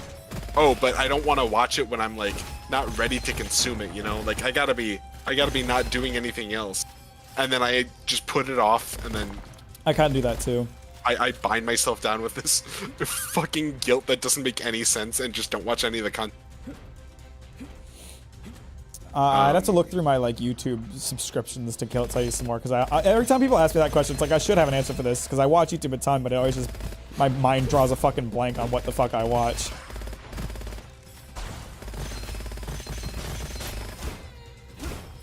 I watch a lot of this is definitely not answering the question, because these are not my like must-watch uploaders, but Critical and Ludwig and I don't know, I guess Sea Dog VA to a lesser extent. I will just put their content on because it's great filler. Yeah, that's like, how I treat it for sure. Yeah, it's noise and it's mildly entertaining, to date. But I do not. If I could not watch their content anymore, I'm particularly disheartened. Not gonna lie, I think I watched your Chainsaw Man video multiple times before YouTube said, hey, let's recommend more of his videos. That's great. I love to hear that. That's awesome. I have so many channels I like, there's no way to say that one is my favorite. By the way, don't move to the next area. I'm looking at my subscriptions. Yep, all good. Happened with me too. I watched the Vinland Saga video and Berserk multiple times and wouldn't recommend your videos until I went to your channel page. Part of that might just be because I'm small. I don't know. Uchiha were definitely killed because of their genes. Yeah, but they're not a different race. I don't know. I don't fucking know. I didn't like Naruto. That's my answer to your question. Naruto was boring. I didn't like it. I can't give you a detailed breakdown on the specific plot points and whether or not they worked, because I just didn't like it that much. It was okay. I liked the Pain arc. I hated the plot twist at the end. I think Naruto's a much more interesting character as a kid. I think he's much more boring after the time skipped. That they had too much riz that girls couldn't go up to them. He's for the Uchiha. I'm always on the edge of my seat when a new manga chapter comes out. What are we talking about? Jujutsu Kaisen? You love your YouTube channel overly sarcastic productions. I'm glad you do. I wouldn't say you're small anymore, TBH. Might just be me. I mean, 16,000 subscribers is still pretty small in terms of the grand landscape. I feel like I'm big enough that I'm like cutting above like the limit of what people can do purely on like luck. Is how I would put it. I'd call you a D-list YouTuber. Let's go D-list time. Like you're not big, but I certainly wouldn't call you small anymore with the amount that you pull in. Maybe not. I don't know. Bright Sun Films does a lot of really, really interesting video essays on abandoned buildings and bankrupt companies. Love his videos. Cold Ones mentioned before, two Aussie idiots being Aussie idiots. Emplemon is a fantastic video essayist. That guy literally made 2 hour-long videos, 2 separate hour-long videos on NASCAR. I don't give a shit about NASCAR. I watched both of them in full. That dude can make a video on anything. I would watch it. Is that the guy who made the Coke video? Yes, New Coke. Yeah, that was a good video. Frederick Knudsen, also a fantastic video essayist, made a 2 hour-long video on the first chess computer. Fucking loved it. What else we got? JCS, love their interrogation breakdowns. Those are pretty good. Germa985, really not that great of a creator. Kind of cringe. I've been meaning to unsubscribe from this guy for a while. I don't even like his videos. John Tron, on the other hand. John Tron, gotta watch John Tron as soon as that shit pops up. Joseph Anderson makes fantastic, very long, very detailed video game breakdowns. What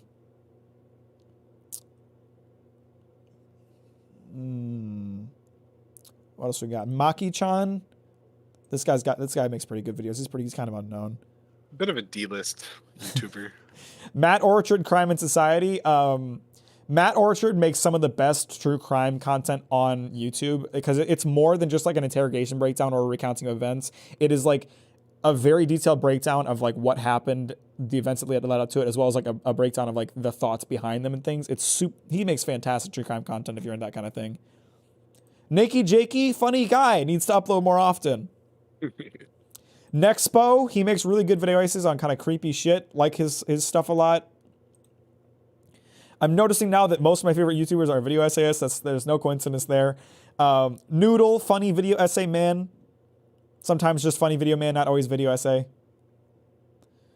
Pyrocynical makes very good video essays on video games. Really like his stuff. He's very funny. Likes really into fat and furry shit. Just gonna put that out there. Oh my god. Fuck.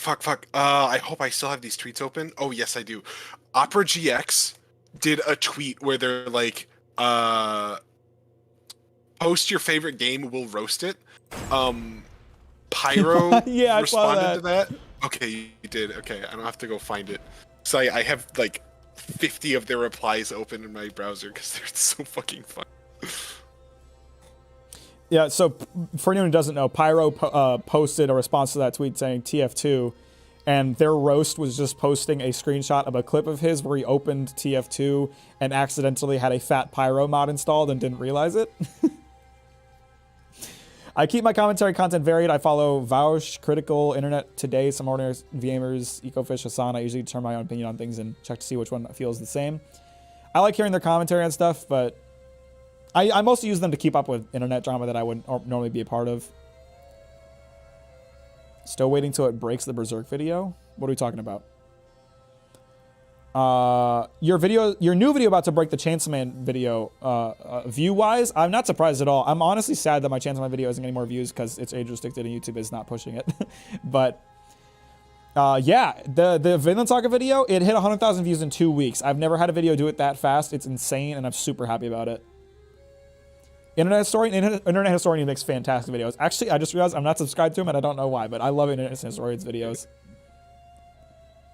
Oh, you know what? My must-watch He also, channel... sorry to interrupt. He also makes he also can make a video on any subject, and I would watch it. So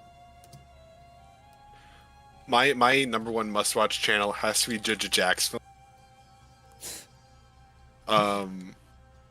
Best reaction content on the planet, for sure, without a doubt. What about Wendigoon? I actually don't like his stuff. The way he narrates his content, the way he narrates and edits his content, to me is very boring. When I'm watching his videos, I don't really focus on them. I can't really focus on them. My mind drifts away from what I'm looking at. He doesn't write his scripts or edit his videos in a way that's very engaging, for me at least. Doug, I wouldn't call Doug a much watch for me. I do like his videos. Green's been showing me those recently and they're fucking hilarious. But there's certain there's certain concepts that he does that hit really well and certain ones that don't. And so I feel like... Definitely true. I don't know how to put it. Like, there's certain creators that you watch for them and certain creators that you watch for the ideas that they have. I watch him for the ideas that he has, not who he is. I would not enjoy a regular live stream from Doug. He would need to be doing one of his funny ideas, is how I would put it. He does pump out like a crazy amount of content. It's though. insane how much he pumps out given how creative and crazy those videos are. Also, yeah. I just because I forgot to mention it, Video Game Donkey, I watch every single one of his uploads. That man does nothing but bangers. He literally made a muffin tier list video and it's fucking hilarious.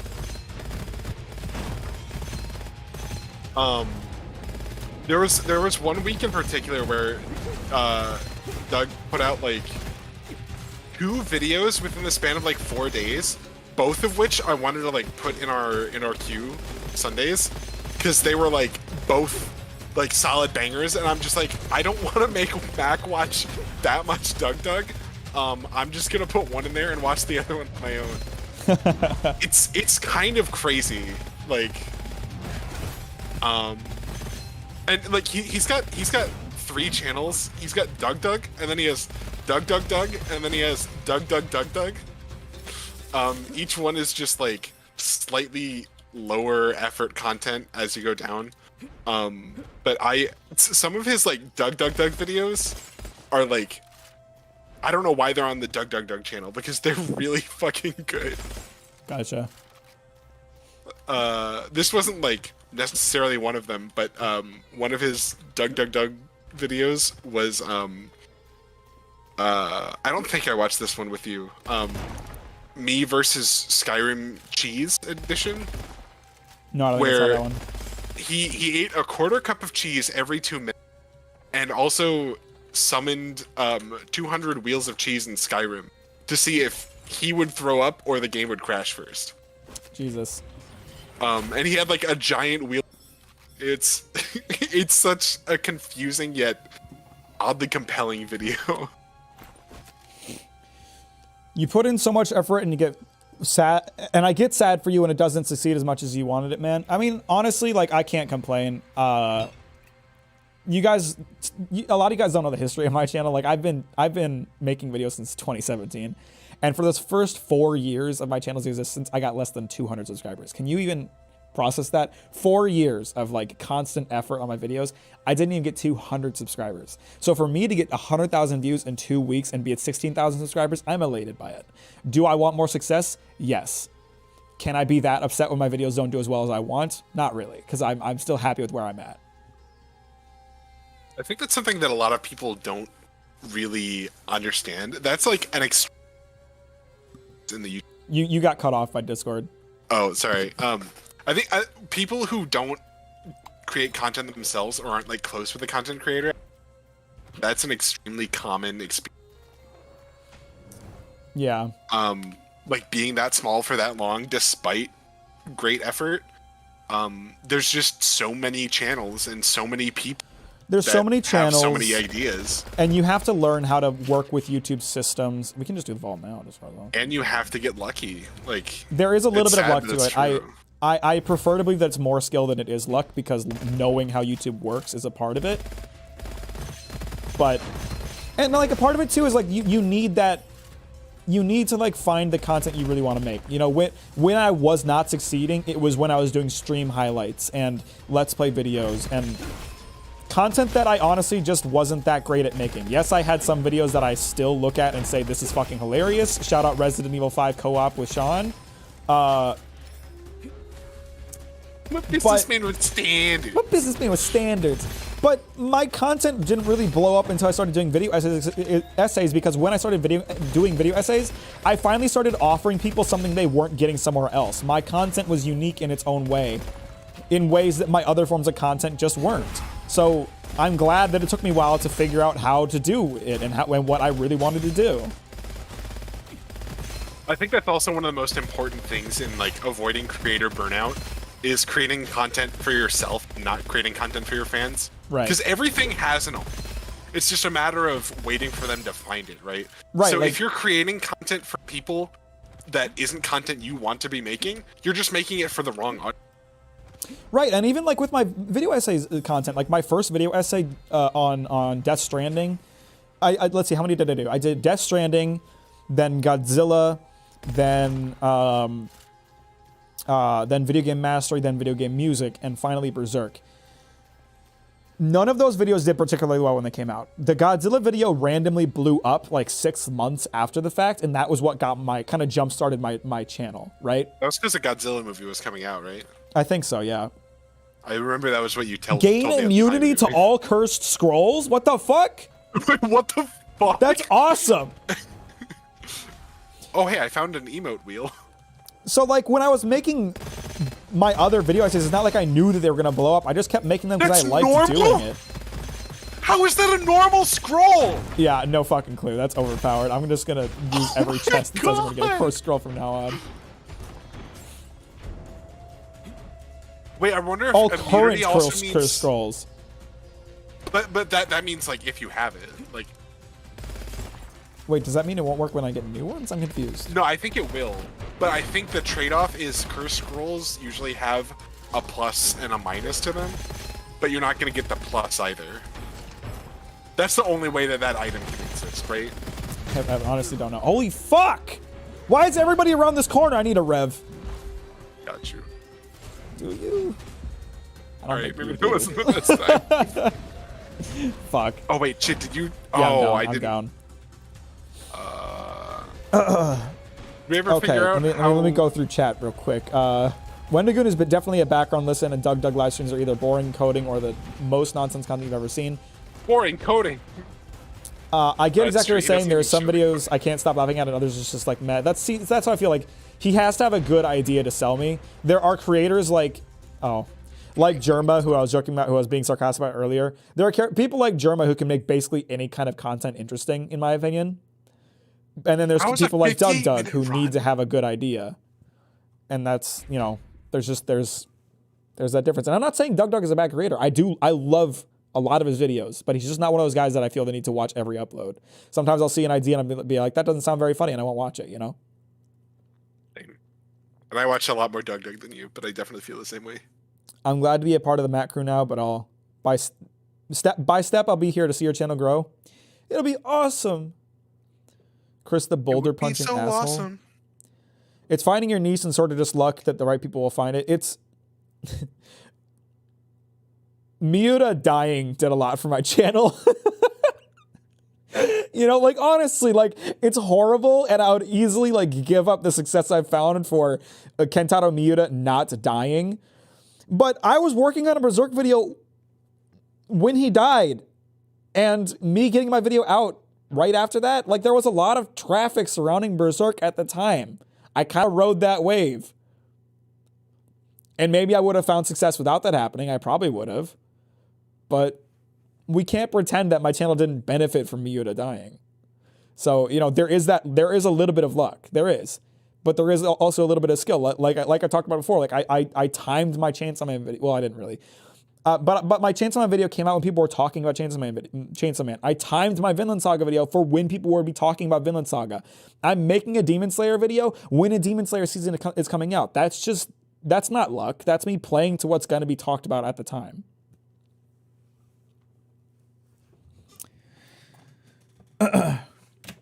Has anyone seen Hannibal? I started to watch it. I never finished it. I liked it. It's a good show. I'm definitely going to continue playing Monkey. I didn't like the bird as much. That shield takes a lot of skill to get used to.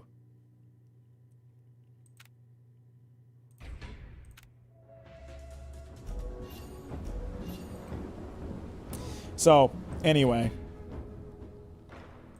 Only seen your Berserk Emerge video because I'm not caught up on everything else you made a video about. Totally valid. I mean, unless you're planning on playing Death Stranding. Get caught up on Death Stranding before Death Stranding 2. When did you type your gay in chat? I just saw that. When I found out there was a chat function. Oh, how long ago was that? Not that long ago. Okay. I don't know. There's the internet success is a real beast, and I think there's more skill in it than people give credit, right? Like, making good videos is a huge thing. Knowing what kind of videos to make or how to market them is a huge thing. Knowing how to play the system. Those are all skill-based factors. Yes, there is a little bit of luck in terms of, like, is video going to push this content? But, like, if you imagine somebody who is making Let's Plays on YouTube and isn't finding success despite the fact that their videos are really good, in a sense, that is still because, like, a skill factor, because Let's Plays are not something that YouTube prioritizes right now and haven't been for a long time. Anybody trying to be a Let's Player on YouTube is shooting themselves on the foot in terms of whether or not they're ever going to succeed, because it's just not something that YouTube pushes right now. So you can look at someone making Let's Plays on YouTube and they're really good at it and they're really funny, but they have no viewers. And you can look at them and say, man, I hope it sucks that they aren't getting lucky enough to get success, but it's also kind of on them because they're making a form of content that isn't prioritized by YouTube. You know, that's the kind of thing I mean. There's a lot of skill involved with it as much as there is luck. Miura had a good run, and I'm wondering if it was the stress of making chapters again that stressed him out so much that led to his heart attack. There's really no way of knowing.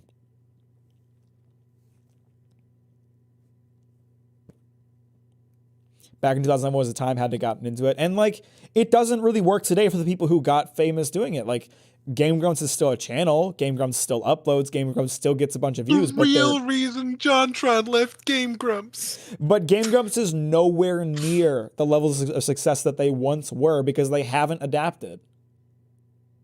I mean, they have the Grumps now, but even that kind of... When they took their hiatus between... You cut off. Stopped getting... when the Grumps channel had their transition between season 1 and it really fell off in my recommended. It really did for me too. And when they switched from the Game Grumps channel to the Grumps too, like their views just tanked. Mm-hmm. I also, for some reason, when they're like season 2 started, Markiplier is a special exception. We all know that. Markiplier only fan. Markiplier has also kind of adjusted his content to fit with like how YouTube works now. Like the way he does his videos is not like the Let's Player format, I wouldn't say. Like his thumbnails and titles are a different kind of thing, I feel like. I also think your success was due to how good your Berserk video was. It's easily one of the best analysis, in my opinion. First of all, thank you. And second of all, that's what I'm saying. Like, it wasn't enough for me to put out a Berserk video while the topic was being talked about. I needed the video to be good, too. Variety content and video ices in the current YouTube meta for growth is if you don't already have a fan base. Yeah. Thoughts on balls? Pretty poggin'. Not going to lie. Fun fact, me and Mack were born literally a day apart. Hey, Justa, how you doing? I'm kind of ending stream here, so you're joining a bit late, but I'm glad to see you, and I'm glad you liked the stream on your way in. I don't know. That's just one of those things that I see sometimes. Like I occasionally get recommendations for YouTube channels that are getting like no viewers. Like I'll get recommended a YouTube video that has like 12 views. That keeps happening to me. I get like 2 view videos or. I always watch them.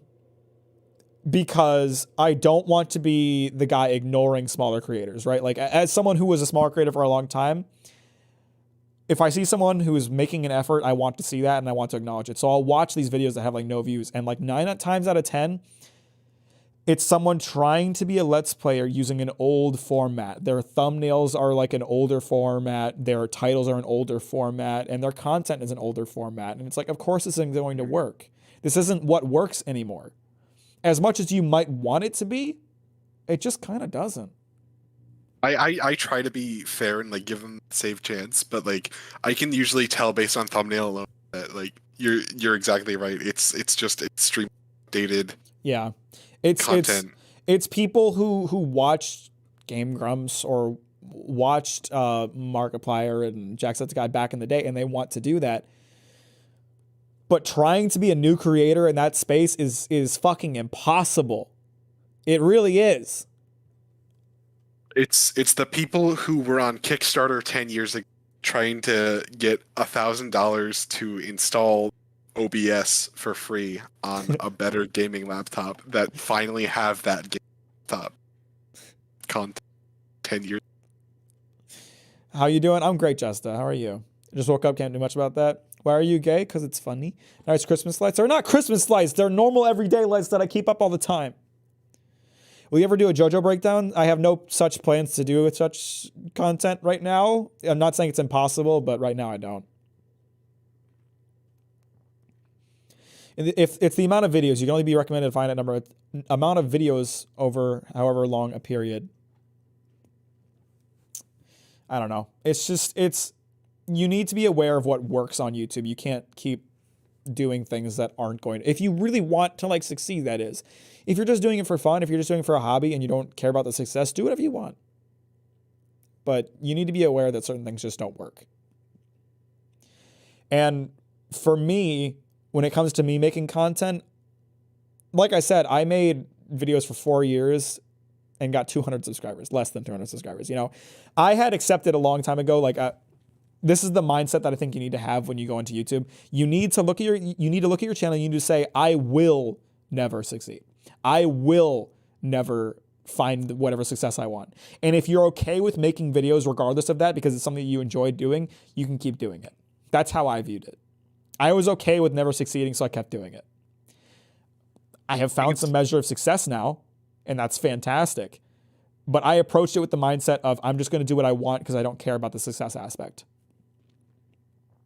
I also think in terms of growth, it's important to not focus on your end goal and to focus on your step-by-step improvement. Like, absolutely. Is the newest video I put out of higher quality than the last one that I put out, rather than I'm going to make a video as good as this person. Absolutely. That's something that's definitely a big thing when I started making videos too. When I started uploading videos, I knew they sucked. I knew they were terrible. If you go and watch my first ever videos, my first ever Let's Plays, don't think that I was under some belief that they were good. I knew they were terrible. I knew I needed the experience to make them good. And eventually, when I started making video essay content, there was a period where I was still doing it on a schedule. And I made one video that I really wasn't proud of, and I knew I could have made it better. And that's when I stopped releasing videos on a schedule and just started making them whenever I wanted. Whenever I was like, not whenever I wanted, but just worked on videos until they were good.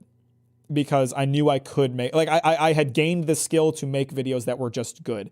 And if I had released them on a schedule, they were inevitably going to be cut corners and things were not going to be as good. Is that cat a fluffball or a chaotic being? Kind of both. Wonder how many hours of videos in total are on just YouTube alone. I think it's something like 3 billion hours of content get uploaded every day. That's probably an overestimate, but it's an insane amount. I think like 100 hours of content are uploaded every minute or something like that. If you like the journey, the goal comes on their own. Absolutely. What's the kitty's name? Her name is Luna. She's very sweet. She's a very sweet girl. You are so underrated. You are so underrated, L YouTube. I'm glad you think so. Personally, I feel very pleased with where I'm at. Of course, I'm aiming to go higher, but like I said, I spent a lot of years not going anywhere. I spent a lot of years getting 10 views per video. So getting as many as I do now makes me extremely happy. Knowing that in the 4 hours I've been live streaming, I have gotten several thousand views is insane to me. It's absolutely insane. I found a stat pulled from February, like late February of this year. An average of 2,500 new videos are uploaded to YouTube every minute. 83 hours content. Average length 4.4 minutes. That's insane. Staggering. Tom Scott did an old video about YouTube thumbnails and like if the like encoding bit was high enough to support YouTube videos. Elgato. The only thing that really caught my attention for videos is the copyright protection boys. They're pretty. People love them. They're honestly one of my most genius innovations for my channel. You know, like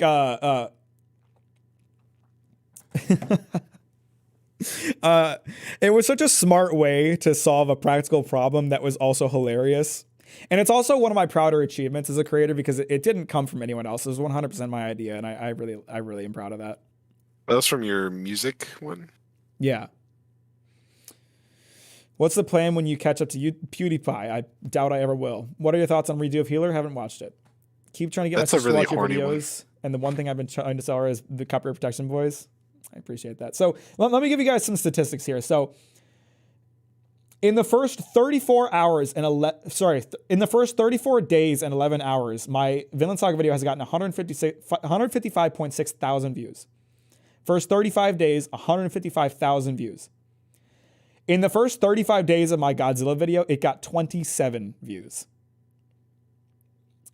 So when people say I'm underrated or that I deserve more, I can't complain.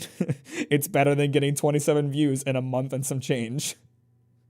You know?